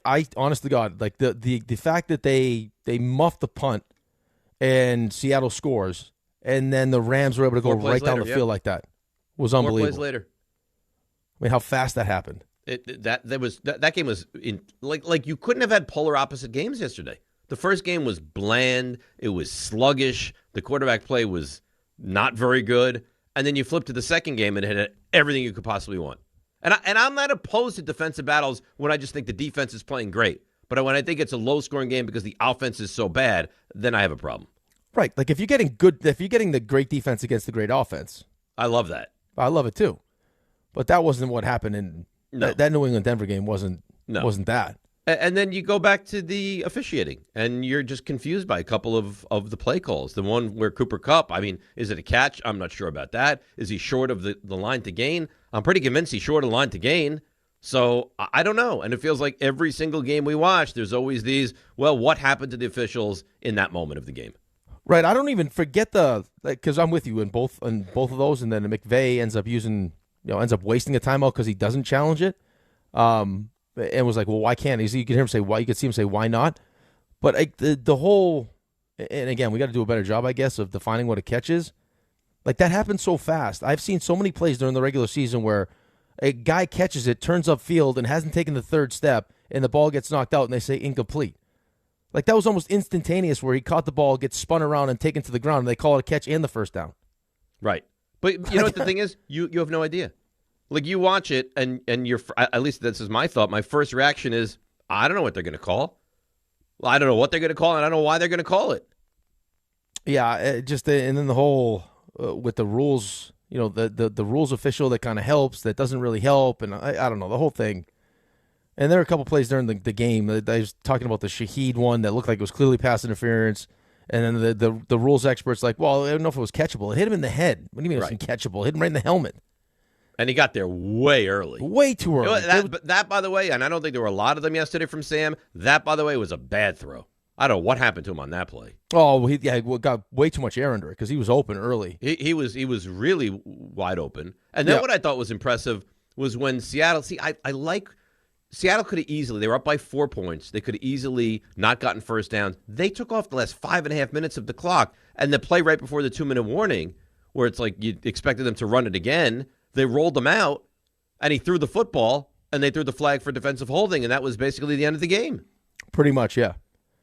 And then by the time they got the ball back, it was only it was 20, over at that point. 25 seconds or something. And even then, you thought that when Nakua caught that, there was a chance that he was out of bounds. I thought they were going to have a chance at a Hail Mary. And they were going to get the ball into the end zone. I thought they were going to have a chance at a Hail Mary. It was a really good football game. Yeah, and you needed it, though. We needed a good football game after. But you know what? If I told you yesterday one game was going to suck and one game was going to be great, that's exactly what you would have thought would have happened, right? Yeah, but suck and be 10-7 are two different things. But it was both. It was a bad game. It was both, yeah. And I guess it's cool, like the visual of it's cool. Like, hey, look, it's snowing, but the visual is cool, but I got to tell you, man, the way CBS put the highlighted the line, like it was, I did not enjoy that at all. No, I didn't love it either. But the whole thing was a tough watch for me anyway, because it's like I didn't have real high hopes for Denver winning the game. Obviously, I picked them, so I'm hoping that they're going to cover the game, and they get off to a good start. Stidham looks good early. Yep. And then they just give the Patriots the 7 points with that decision that he ends up making, that they initially ruled an incomplete pass. They ruled it incomplete. Then they didn't allow them to Why are you blowing the whistle? I don't know. That's the other thing. Why are you blowing the whistle? Wait till the play's dead. Just let it play out, then you figure out what's going on. At least they allowed them to pick up the ball. Yeah. Well, I don't understand. Like, the ball went 2 yards behind the line, like where he threw it from. So you couldn't tell if the guy's. Yeah, but you couldn't tell if the guy's hand was the reason why the ball went that way. Like as he was throwing it, like he was getting deflected backwards, like getting hit at the same time. Yeah. But I think Vrabel even said it to him, like, "What are you blowing the whistle for? Just let the play happen, and then you guys figure it out." Right. How many times have you seen that where it's clearly not going to be allowed to count, but they just let it play through just in case? Well, that wouldn't be one of those moments. Yeah, I mean, I thought that's what we were trying to do, is just let the play happen, and then we'll figure it out. But it goes back to the same thing we talk about all the time: the officiating in the NFL. It's really bad. There are some things that happen. Like I was saying this earlier in the show too. Like there's snow everywhere. The wind is swirling. They're doing the reports where like if you turn one way, you're fine. You turn the other way into the wind, you can barely see. What's the guy's name? Evan Washburn? Did you see what he? Yeah, like that. He's like these are extra frosted tips or whatever he said. But like you got the referees that are sitting there trying to figure out where the punt goes out of bounds, and they're like, it looks like they have no. They're just. I love it. Okay, right here maybe. Yeah, okay, we'll put it right here. It's like, come on, guys. Because they have no idea. Well, how about the Drake May quarterback sneak? The first official comes running down the side, and he's clearly short. And then it's like, first down. Like, what? How? Like, explain it to me. I can't. Right. And I don't think they can either. See, I thought that when we had the new technology in the footballs, like it would be like exact. This feels more like they put the football where they think it is, and then they use the technology. Like when you've seen it. When they actually use it, it's like they'll spot it, and then they'll, like, wherever they decided that they wanted to spot it, then they'll figure out whether or not it's shorter. But even if you had, and I know they have the technology, the chip in the football, you don't know when the knee goes down, though, right? Or when the shin goes down, or the forearm goes down. Like, to add all that up not those scrums almost like that. Impossible. Yeah, not in those scrums like that. But in real time, it didn't look like he got the first down to me. Do you think that we have quarterback sneaks at a higher level now? Because now they'll bring in the tight end to do these, and they bring in like offensive linemen to push from behind. Like, I don't ever remember being so frustrated by the quarterback sneak that I am now. No, I mean, we used to talk about like how good Tom Brady was at the sneak. Like Tom Brady was great at it, but now there's all different iterations of it now. But I also don't remember being such mass confusion. Like, was he stopped? When does the whistle blow? Like, that's another thing too. It's like, do they blow the whistle first contact when forward progress is stopped? Like, it feels like there's no rhyme or reason to when or why or where they're blowing the whistle. How many times have you seen? You started with the Eagles game. where Hurts rolls off and the ball gets taken away and they don't call it a. Oh, that was awful. That was against the Giants. Right. I mean, you had the Seattle when they played in Week 16. You had the ball that Charbonnet just picked up in the end zone. Just to hand it back to the official. And they're like, "Oh, yep, there it is. Okay, that 2-point conversion's good." Yep, it's good. Yeah, it's very strange. So Sam Darnold in the Super Bowl. Jets fans, I know, feel sick to their stomachs. I don't know. You don't feel sick about it, right? I don't feel sick about it. I don't really feel. Are you pleased for him? Listen, yeah, I guess so. I mean, to go through what he's gone through. And to be drafted 3rd overall, not have it work out, then have to go spend some time in Carolina, and then go spend some time spend a year in San Francisco, have a really good year in Minnesota, and then it falls apart at the end, and to the point where they decide that, hey, we'll move off of you to go with J.J. McCarthy, and then you end up in Seattle and are in the Super Bowl right now. Yeah, that's great. I'll tell you what, man, that is a resilient kid. It's a resilient kid, yeah. It's a kid that clearly, has figured some things out. And again, I didn't want to argue with you, but I don't think you were going to get this version of Sam Darnold with the Jets. Probably not. Unfortunately. Probably not. Well, I don't know how you could ever expect anything positive to come out of what the Jets have been or are. I think you need to find somehow just one of those quarterbacks that's that good. Like what Joe Burrow has done for Cincinnati. Right? And then listen, I got to be honest with you. Listen to the way Pagula talks in Buffalo. I don't know how great that situation is up there either. No, but the I agree with you, but they have Josh Allen. Right, but I need one of those. Right. If you had that level of quarterback, then it kind of figures itself out. Right, and I just don't know right now, like today, in this moment where we're looking for a quarterback, that right now doesn't feel like it exists to me right now. Or if you have the head coach that's just like, a Bill Parcells. Which I know we don't have. Which so you don't have either of those things. Right. It doesn't feel like the Parcells head coach is on the way. It feels like you're going to have to hit this through the quarterback. Well, how could you? I mean, how could you have any confidence right now in either of those things? Well, I don't. But I'm saying if I had to pick one of those things, I just by sheer luck, I would think I can maybe get the quarterback in next year's draft. Right. Should that be the case though? I mean, as big of a crapshoot as the draft is. You'd think it'd be much easier to find and pay a proven coach than it would be to try to find the quarterback in the draft. Coach wants to come here. I know. Well, we're seeing that right now with the defensive coordinator position. Right. It's not an attractive job. Well, I mean, why would it be? What's attractive about it? There's nothing right now. I mean, money. There's no salary cap on how much money you can pay a coach. Okay, I guess if you just turn the whole franchise over and pay the coach John Harbaugh whatever. just got $20 million a year with the Giants. So if you want to attract the John Harbaugh of the NFL now, you're going to have to go above and beyond that. Okay, well, listen. I mean, could I entice Sean McDermott? I'll pay you $25 million a year, and give you control. I don't know how much control Woody wants to give. I mean, they keep doing the same thing. They keep hiring coordinators. I mean, you did the same thing you did with Saleh. Right. It's a first-time coordinator with a rookie offensive coordinator. Right. And now we're at ground zero because you fired everyone and you kept. I mean, I guess you're keeping the offensive coordinator, but you don't know what his role is. Well, you're going to keep him, but you're going to neuter him. So what exactly did we do this year? We did nothing. Shown that you're a high level of incompetence. Right. We added draft picks, great, but we didn't really. I mean, we're not really building towards anything right now. You imagine if you're like Garrett Wilson or one of these guys? No. What you're thinking right now? No. I mean, in 1 year. Hall wants to come back for this? No. Would you? No. Like, I can't believe that we're a year into this and we're already completely changing the entire staff of coaches. And these are all all of Aaron Glenn's decisions in the first place. Yeah, well, they empowered him, and now it's terrible. But I think it's going to get worse before it gets better. Well, I mean, I don't know we don't know who the quarterbacks are going to be. Right, you're going to need multiple quarterbacks. Yeah, but knowing your luck, you'll get a quarterback, and he'll be better than you anticipate. And then you'll win 7 games, and then you won't be able to get the quarterback next year. But you have 3 first-round picks. You're going to get a quarterback. You're going to get a quarterback. I understand that, but listen, we'll see how it plays out. It's hard to be optimistic, though. No, I know exactly what you're saying, though. This year we had the second overall pick, and there was a chance you get Dante Moore. Dante Moore goes back, so now you wait till 2027, and it's going to be one of those drafts where, like you just said, you'll have the fourth pick or the third pick, and there's two slam dunk guys that you want, and teams 1 and 2 need quarterbacks, and they're not trading with you. Right. Exactly that. RJ? Hi. How you doing? Good. Good. How do you feel about Seattle in the Super Bowl? Not good. No? No. You'll be rooting for New England, right? That's right. It's the only choice I have.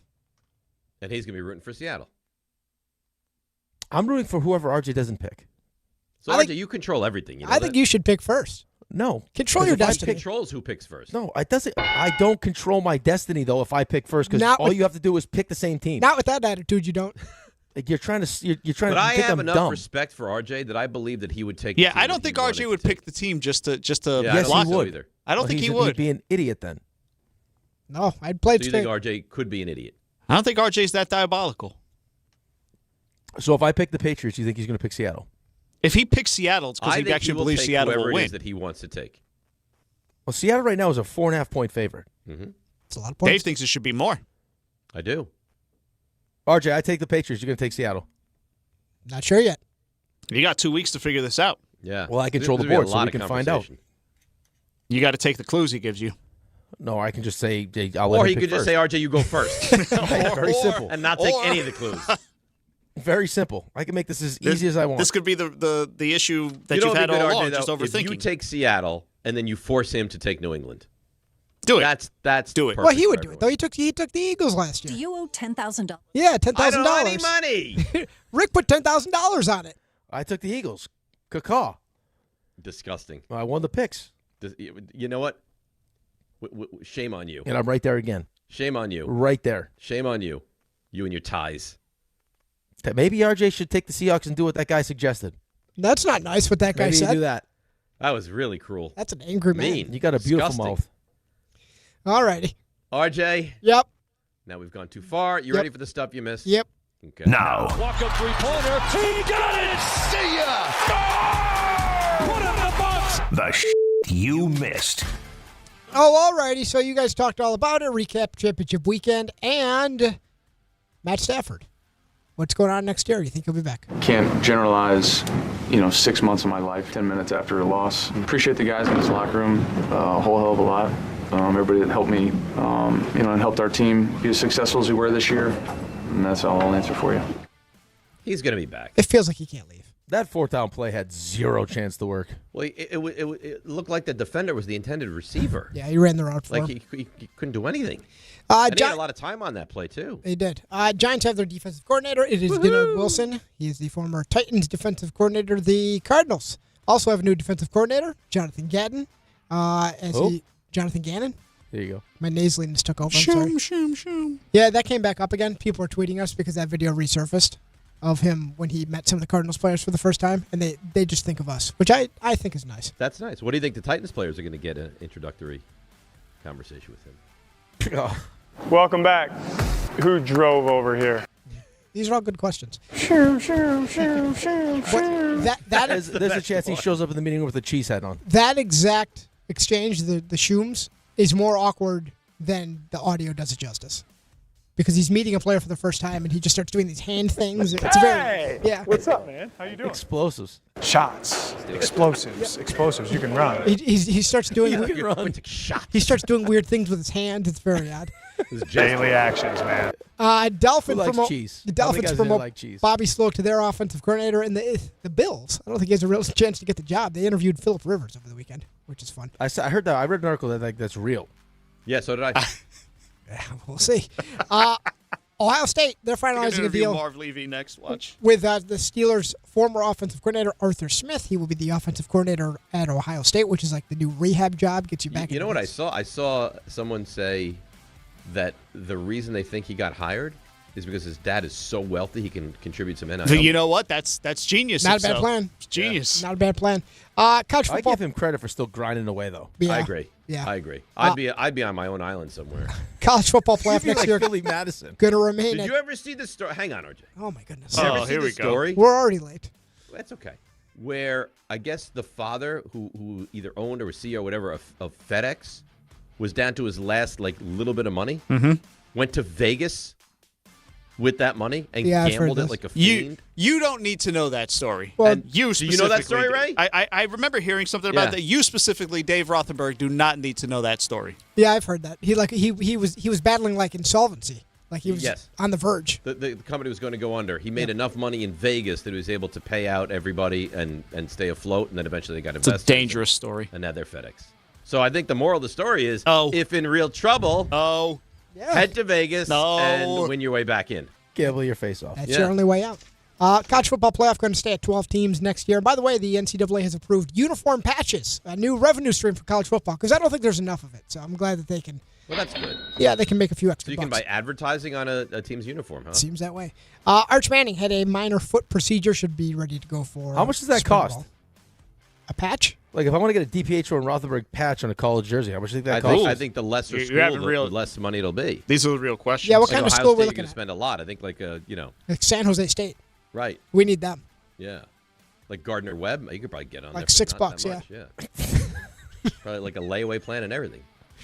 Jordan Eberle, goal assist. Seattle Kraken held on for a 4-2 win over the Devils. Kawhi Leonard scored 28. Clippers blew out the Nets 126-89. Giannis going to miss 4 to 6 weeks with a calf injury. That certainly makes his trade deadline. Hasn't been a request, but what we can assume he wants to happen going to make that a lot murkier. John Morant also going to be out past the trade deadline. He has an elbow sprain. Derrick Rose had his number 1 jersey retired by the Bulls in Chicago over the weekend and had quite the line for Tibbs, who was in attendance. Tibbs, you may have went to Harvard. You may have did physics, but I showed you physics. That he did. I like that line. That's great. Men's college hoops, St. John's rallied over Xavier. Give Rick Pitino his 900th career win as a coach. Against his son. Yeah, came at the expense of his son. Freshman Keaton Wagler dropped 46, number 11, Illinois. Upset number 4, Purdue. And nice win for number 22, North Carolina. Over number 14, Virginia. How'd that go over in the Rothenberg household? Very well. I mean, a little part of you has to be. He's such an emotional mess. Right, but don't you have to be rooting for North? Like you have to be rooting for North Carolina, don't you know? Though I will up to a point. Like Virginia when they play Duke, I'll root for Duke, and when they get to the tournament, I have to root against them. But right now, DNA, I don't like them. Yeah, but if it's not those teams, like right now, you have to. Otherwise, the house goes crazy. Correct. Guardians and Jose Ramirez, who is awesome, 7-year, $175 million extension. That's a good deal for him. He gets an extra hotel room on the road, too. I saw that, and a private jet once a year. Pretty neat gig for him. And Australian Open, men's side, Jannik Sinner extends his win streak to 18 at the Australian, advances to the quarters on the ladies' side. Defending champion Madison Keys falls to Jess Pegula, and Naomi Osaka had to withdraw because of an ab injury. Scotty Scheffler, by the way, won the Amex. Quite the weekend for Blades Brown, who I became a lot more familiar with over the weekend. Why is Scotty Scheffler dyeing his beard so dark now? I don't know. Those are questions for Scotty. I hate it. Yeah, I don't. The overcorrection on the beard dye sometimes is aggressive. He's That's so good too. Stuff you missed. That's nice. Well done. All right, we'll hear from Josh Hart on the whole Karl Anthony Towns situation. Get to your calls as well. 800-919-3776. DNR with you right here on ESPN New York. All right, for one final time, let's see what's happening on the roads. Here is Debbie Duhame.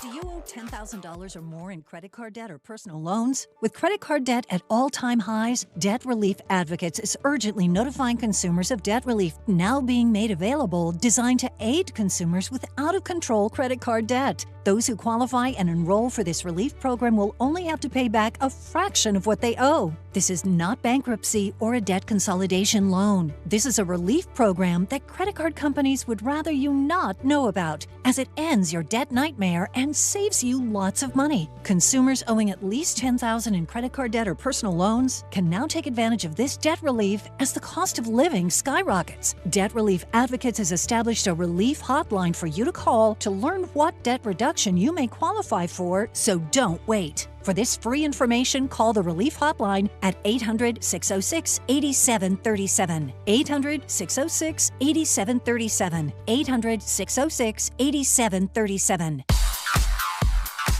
All right, well, let's see what's happening on the roads and bring in Debbie Duhame. Hi, Dave. Hi, Rick. Good morning, company. Congrats to the Seahawks and Patriots as they head to Super Bowl 60. Hey, if you're heading outside today, be careful traveling. If you're heading to the LIE East at the Clearview, it's an accident. Alternate side parking rules suspended for ongoing snow removal. Metered rules in effect. New Jersey Transit still suspended. Some buses will start operating this morning at 10. Over on the Sprain North at 100C, watch out for an accident. That one is still being cleared. Traffic is sponsored by Positive Coaching Alliance. Got issues with youth or high school sports? Positive Coaching Alliance can help. PCA, a national nonprofit, offers more than 1,000 free online resources for youth and high school sports coaches, parents, students, and administrators. Visit PCADevZone.org. I'm Debbie Duhame on 880 ESPN New York. Good Karma Brands is proud to be an equal opportunity employer, providing equal employment, development, and advancement opportunities to all teammates and applicants. To learn more about careers with us, please send an email to talentacquisition@goodkarmabrands.com. That's talentacquisition@goodkarmabrands.com.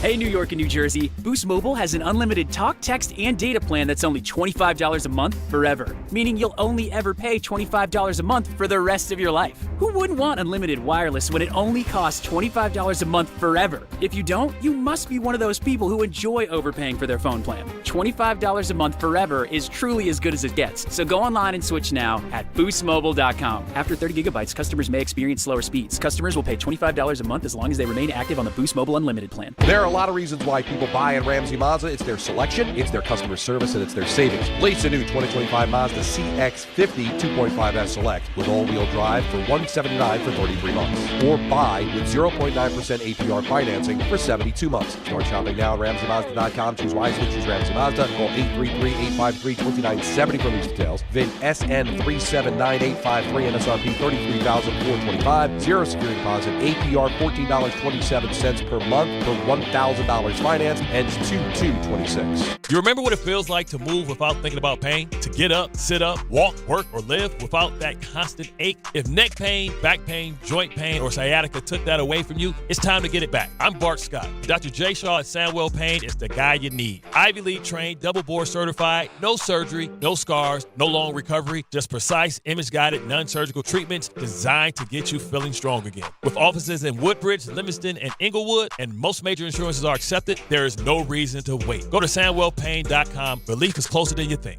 The post-crib assembly press conference, brought to you by Progressive. Michael, you had some trouble putting the crib together today. What went wrong? You know, those instructions can be tough, and, well, you saw the outcome. Were you upset when your wife pulled you and called in the backup? No, I mean, the baby needs a crib to sleep in, so whatever it takes. You've got a changing table to put together next. It's got a lot of drawers. What's your comment? You know what? We're done here.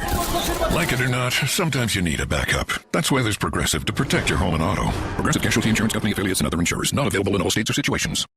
Smalls here. Life is full of choices, some big, some small. And when you choose an H&R Block Tax Pro, you're choosing the largest network of tax expertise to be in your corner. For when your big ambitions need help with the small details. For when your six figures come from 6 different places. For when your gaming stream becomes your revenue stream. For when your business's year one needs 70 years of tax know-how.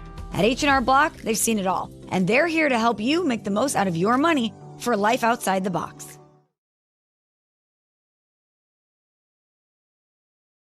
All right, DNR with you, ESPN New York. So before we get to the Josh Hart sound, well, a couple things. First, I want to let you know, Game Time brought to you by Tullamore Dew Irish Whiskey.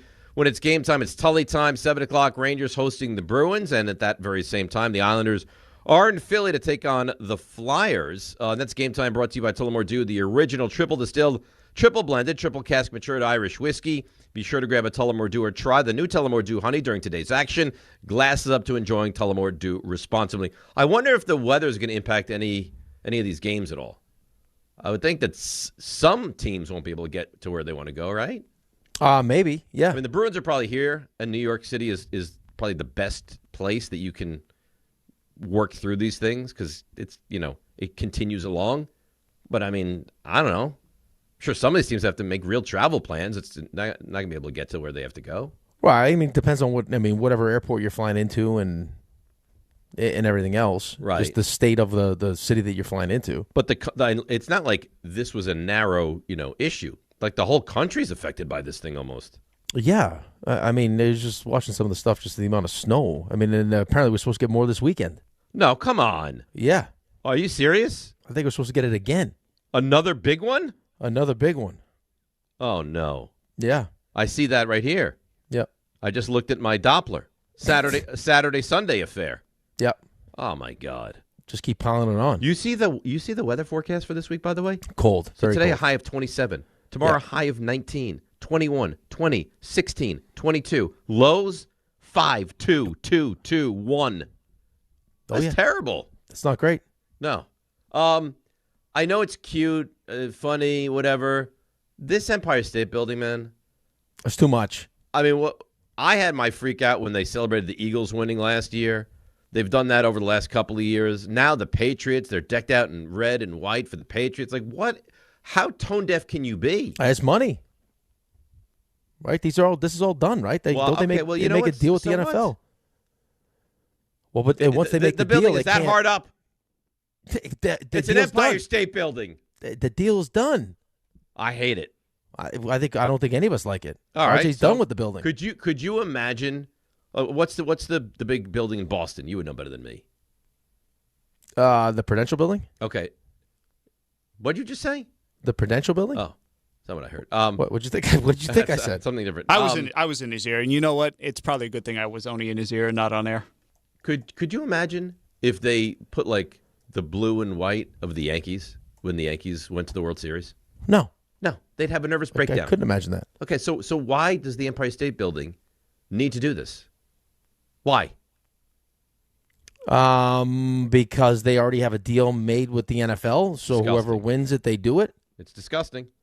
And they don't know which teams you're going to, have the honor of being lit up on the Empire State Building. I got Phillip Rivers' update for you.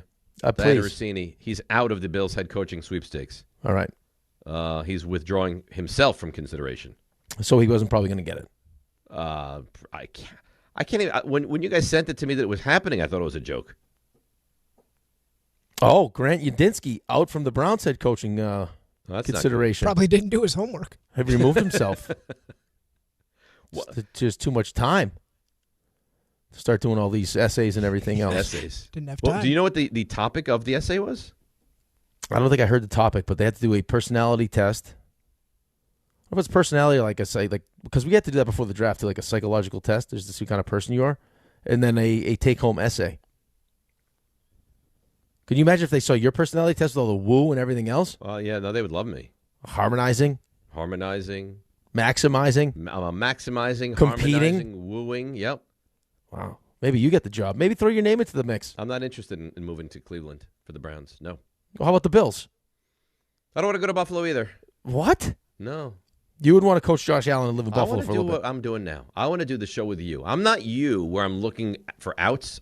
This is where I want to be. I'm not looking for any outs. I'm not looking for other jobs. I'm not looking for coaching. I'm not looking to take have somebody pushed to the side so I can take over a team. I don't want that. I want this. I want you. I want RJ, I want Ray. I love you guys. You wouldn't want to coach the Buffalo Bills. No, I want to do the show. I'm not equipped to coach in the NFL. I think I'm equipped to be like a helper, a time management, something like that. But as far as being a head coach, no, I couldn't coach in the NFL. That's part of Mike Vrabel's secret sauce. He's got his guy that does all his game management, time management. I know. Tony Romo was so wowed at taking the timeout with 1 second left. Loved it. Unbelievable. So you heard what Josh Hart had to say about the Knicks locker room and Karl Anthony Towns, right? I did. All right, let's play it for everyone. RJ, if you will. I don't know. It's a little different, but we're basketball players. We got to be able to adapt to different situations. I think coaches have to adapt to their players, and we have to adapt to coaches. So I think there's a good middle ground. Sometimes we're still trying to figure that out, but at the end of the day, he's a good offensive player. He's going to figure that out. We got to make sure we focus on defense. So I don't want to hear too much about his touches. I want to hear about him blocking shots. That's a real problem. I mean, because he didn't crush him, but to make a statement like that, we don't have to worry about his offense. We have to worry about his defense. And I don't want to hear about touches. I want to hear about him blocking shots. He's not a good defender. There's no two ways about it. But now it's kind of trickled into the locker room, it feels like. Well, I think it's trickled into the locker room. I think it's always been in the locker room. Well, now you're it's hearing being about discussed publicly. But that it's this been is a problem. It's been more like innuendos, right? Like, I mean, we're trying to figure out who are people talking about? Who's not happy with their role? Who are the players frustrated with? And we talk about, I mean, last year we were doing the same thing, right? Like Mikel said what he said about, Tibbs and playing the bench. And we were trying to, well, does he not like Tibbs? Does Cat not like Tibbs? Like what? All of a sudden now Tibbs is gone. It's okay. It's new coach.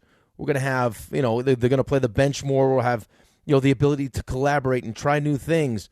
Well, I mean, that's not going to change, what I think we all believe is one of our bigger problems, which is, Jalen's not a good defensive player and Cat's not a good defensive player, and those are two of your best players. So how do you fix that? Especially if it seems like you got one guy that's not necessarily willing to put in the kind of effort that his teammates feel like he needs to be putting on the defensive side of the ball. But he's never been a good defender, and he's always been this player. So I mean, you brought him in knowing that he wasn't going to be a very good defender, right? But there's a difference between not being a good defender and not being willing to attempt to defend, like to be a good defender.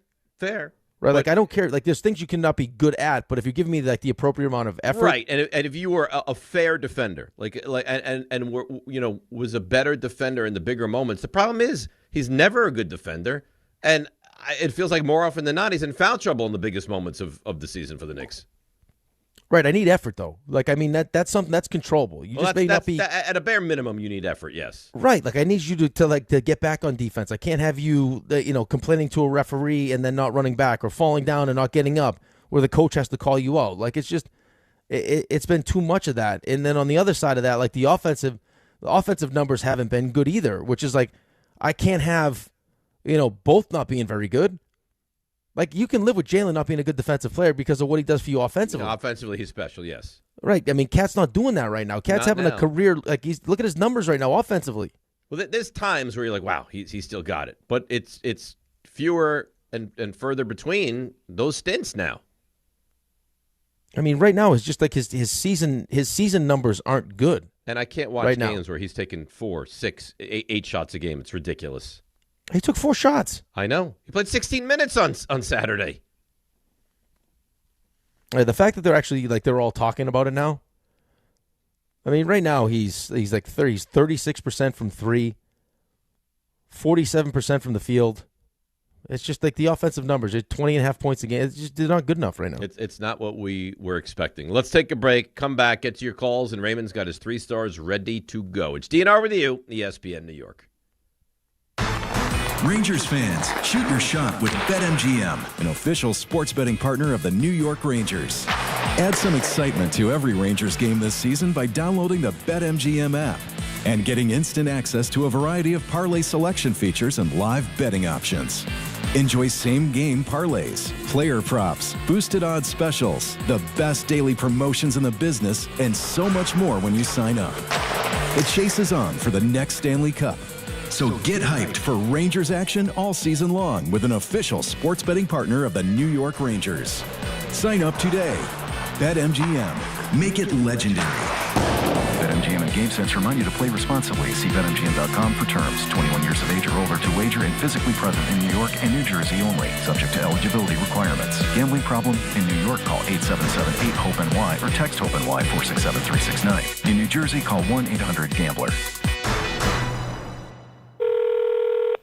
Hey, sorry I missed you. Your call is very important to me. Just not as important as the New Jersey Lottery's Green Ball promotion being back on Pick 3 evening drawings. See, if the green ball's drawn, that's a free second chance to win? So, yeah, you get it. It's only through February 1st, though, so try me after then? Must be 18 or older to buy a lottery ticket. Please play responsibly. If you or someone you know has a gambling problem, call 1-800-GAMBLER. For game odds and promotion details, visit njlottery.com/pick3. At Uline, they know firsthand the road to success is an uphill climb. Uline started in the family basement and through hard work is now North America's most trusted shipping and industrial supplier. They get what it means to have the support of reliable, hardworking partners. So they keep 41,000 items ready to ship. Whether your company is still in a basement office or expanding cross-country, Uline will be there on your road to success. Visit uline.com. If you've been injured on a construction site, then you need a lawyer who knows New York's unique labor laws. At the Parisman Firm, they have decades of experience handling construction accident cases and a proven track record of delivering huge results. Their team has already recovered nearly $1 billion for hardworking New Yorkers. From scaffold accidents to slip and falls and equipment failures, they've got your back. Call the Parisman Firm now at 718-WORKERS. That's right, 718-WORKERS, because your case is their cause. Get the justice you deserve today. Welcome back to Yeah, That's a Pepper Thing. First up, we've got Harrison wrapping his Dr. Pepper in a tiny quilt so it feels at home. Oh, how tender. That's a Pepper Thing. And over to Becca, who's whispering affirmations to her can. You're sweet. You're unique. You're the best thing I ever poured over ice. She swears it makes it taste better. It's not a science thing, but it's a Pepper Thing. Why do they all do it? All for that sweet, delicious, truly one-of-a-kind taste of Dr. Pepper. It's a Pepper Thing. My name is Whitney Allen. I am a widow. My husband Ryan died. We never thought in a million years we'd have to use life insurance. The unexpected happened. With Ethos, it is so fast and easy. It's 100% online. You can get a quote in seconds, apply in minutes, and get same-day coverage. No medical exams, and you can get up to $3 million worth of coverage through Ethos. Get your free quote at ethos.com/game. That's ethos.com/game. Time spent on application may vary. Online health questions required. In the city that never sleeps and never stops talking sports, ESPN New York is always on. Now you can live and breathe everything New York sports wherever you are. On your radio dial, on the ESPN New York app, and streaming live on YouTube. However you watch or listen, ESPN New York is always on for you. Hear us, stream us, watch us. This is ESPN New York. Hey, DNR with you, ESPN New York. Let's get to a call. Then I got an email. Then we'll do the 3 stars. Then we'll say bye-bye. By the way, got an email from police in my town. Yeah. Do not leave the house until at least 4 o'clock. Do not leave the house. Well, do not drive. Okay. Like you can leave the house and, Yeah, you can go take the dog. Sledding, well, that kind of stuff. But do not get into your car and drive until at least 4 o'clock. State of emergency. Wow. Yeah, it's bad. A lot of snow out there, man. Yeah, a lot of snow. Let's go to Javier in Queens. Javier, good morning. You're on ESPN New York. Hey, good morning, guys. I just finished cleaning out my car. It took me about an hour. But an hour? I listened to you guys the whole time. It took me an hour, yeah. Wow. I have a very narrow street, so I have to stop every time a car comes through. So That must be annoying. Yeah, it's a pain in the butt. So I just want to get a little NFL in. I was Team Stidham all the way before the game started. I wanted that story. But now that Stidham's out, I'm all Team Darnold. I'm a Jets fan, so let's go Darnold. Mm-hmm. But what I was thinking was, Dave, you're a genius talking about Dexter. You know how Kurt Warner had a movie made about him? If Darnold wins the Super Bowl and they make a movie about him, guess who's going to be Darnold? Mike C. Hall from Dexter. I can see it. I think you planted the seed. Yeah, I think you know what looks like and thanks for the call, Javier. A real mini Sam Darnold. See if you can work with me here. Okay. The Ass Man. No. I can see a little bit. Yeah. No, not because much, they got but red I see hair a now. little. Yeah, they got that reddish hair, similar their features. Their faces don't look that But much. it is. I think It's the Ass beard. Man and Darnold have very similar features. If Sam didn't have that beard, he would not make that comparison at all. That's what it is. Okay. I like the Dexter. I like the guy from Dexter more. Yeah, Michael Hall. I think more looks like Sam. Yeah. R. Klein emails in, Dave, you made me emotional with saying how you only want to work with Rick and the boys. They don't deserve you and your unconditional love you have for them. When you love hard. Rick is too concerned about his muscles and his Botox. RJ, his unmovable hair. I bet it didn't even get messed up in the storm. And Ray, we know all he cares about are the ducks and the Jeep. You love hard. Wow. Yes. That's exactly 100% right. I'm not I'm happy in my relationship. I'm not looking to move on. And oh yeah. Why do you talk like that? You're not speaking like a guy who's happy in his relationship. What do you mean? Talking about moving on and stuff. He said he wasn't going to move on. Do you listen to the show? He said he doesn't want to go anywhere. He just had this whole nice thing. It's the nicest thing I've ever said on the radio. Yeah. I just want you and all. It was a very nice rom-com moment. I got a little choked up. And then you. They see because you're thinking about your rubber duckies. You're not even That's paying all he's attention to thinking what Dave is saying. Yeah. I hope someone left me a snow duck. And yeah, are there snow ducks, Raymond? Have I ever said that? I know. I can tell you're thinking it. No. Yeah. Is my Jeep okay? I hope they didn't hit it with any sand, with any salt. Oh, could you imagine if you go out there and there's salt all over the side of your Jeep? There's salt all over all the time when it snows. That's the normal thing. It's not the only thing. What's wrong with you? You love that. I'm more worried about the snowplows hitting it. That's a bigger issue. This is why you haven't been locked in, because you're worried about your Jeep right now. That's all you're worried about. It's out there all exposed. It's a Jeep. You didn't leave a child. You should have tarped it. Put a tarp over that thing. You know how much effort that takes to put a tarp over treat thing? that thing nice. You love this baby. You love that thing. I mean, come on. How much effort it takes to put a tarp? Yeah, but you think RJ 90 seconds? Antonio says he's cold. You think RJ's like, oh, it's going to take so long to wrap you up in a blanket. On you, Antonio. You know what, Ray? Maybe you're not fit to be a parent yet. Maybe I'm not. Maybe you're not. Are you fit for 3 stars? Probably not that either, but we'll give it a shot. All right. Goodness. Well, that'd be great now. Yeah, it's not firing. Oh, no. This is... Oh, no. Oh, yeah. Terrific. We're in a holding pattern? We're in a holding pattern. Today's 3 stars. See, Number 3. This is not good. Well, you can't play each individual one? Can you turn the music up a bit? Nothing is working as it should right now. Like I love it here. The whole thing is down. I love it. And hey. Nothing. That might be 3 stars. The board goes haywire. Go us. We have nothing. Oh my goodness. Wait, we're not going to do 3 stars? I could try again, but I don't feel good about it. No, don't press any right buttons. now. We'll just do it. Just do it by our. All right, ready, Ray? No, Number 3. Because I have nothing to play. I have no sound. Just verbalize what it was. Can't make the playoffs. This team all of a sudden, boom, back boy. in the Super Bowl. It's unbelievable. Gives me hope. Okay, I'm glad you have hope. There's one. Zach Wilson. Come on. No, they absolutely should feel nothing but shame. That you play them, RJ, I appreciate that. Dave, you learned a lesson from gambling, and it's the wrong lesson. So I think the moral of the story is, if in real trouble, head to Vegas and win your way back in. Gamble your face off. That's your only way out. Number 2. Oh, Dave wants to go back to college. If we did something like that, it would be the greatest thing in the history of mankind. Oh, you dominate. Oh, my God. Yeah, what would you dominate in? He dominate what? I would dominate everything. I would be Frank the Tank. Oh, no, not Frank the Tank. Dave the Rave. That's right. Oh, my. That's who you'd be. Rick has a problem with it. Who's this nerd? Nerd? No, not a nerd. He'd be in charge of all these activities. He's doing where he went to college in the corner over here. Who's this guy? Oh, please. We'd be playing Anchorman. We would set up gambling in the side. We'd have a drug den. We'd be doing, you name it, we'd do it. Number 1. We're all about being mean on this show, as you can tell by the last couple of minutes. RJ, he's sitting pretty in the pick spot right now, and I can't blame him for how he feels. I just closed 2 games on you, buddy. Yeah, you're still in second, buddy. No one's safe. Not Dave. The rare 40-loss season. You little jerk. Yeah, look at that. This will happen. And listen, that leads to banter between the two of you, and I love when that happens. When you pay the barber, you're like, well, can I pay for the child's haircut? Antonio can almost count to the number of losses you have. Yeah, I mean, we have a lot of fun here. I don't know. I don't know what else to play at this point because I don't trust this machine right now. That's a great way to end the show.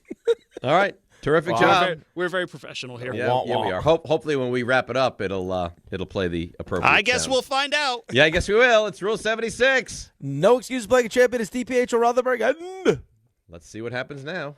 Right here on ESPN New York and on YouTube. Rangers fans, it's time for Blue Shirts hockey. The action begins tonight at Rivercrest with Team ESPN New York and Ultra. Whether you need a pregame spot or you're looking for the right Rangers bar to watch the game versus the Bruins, Rivercrest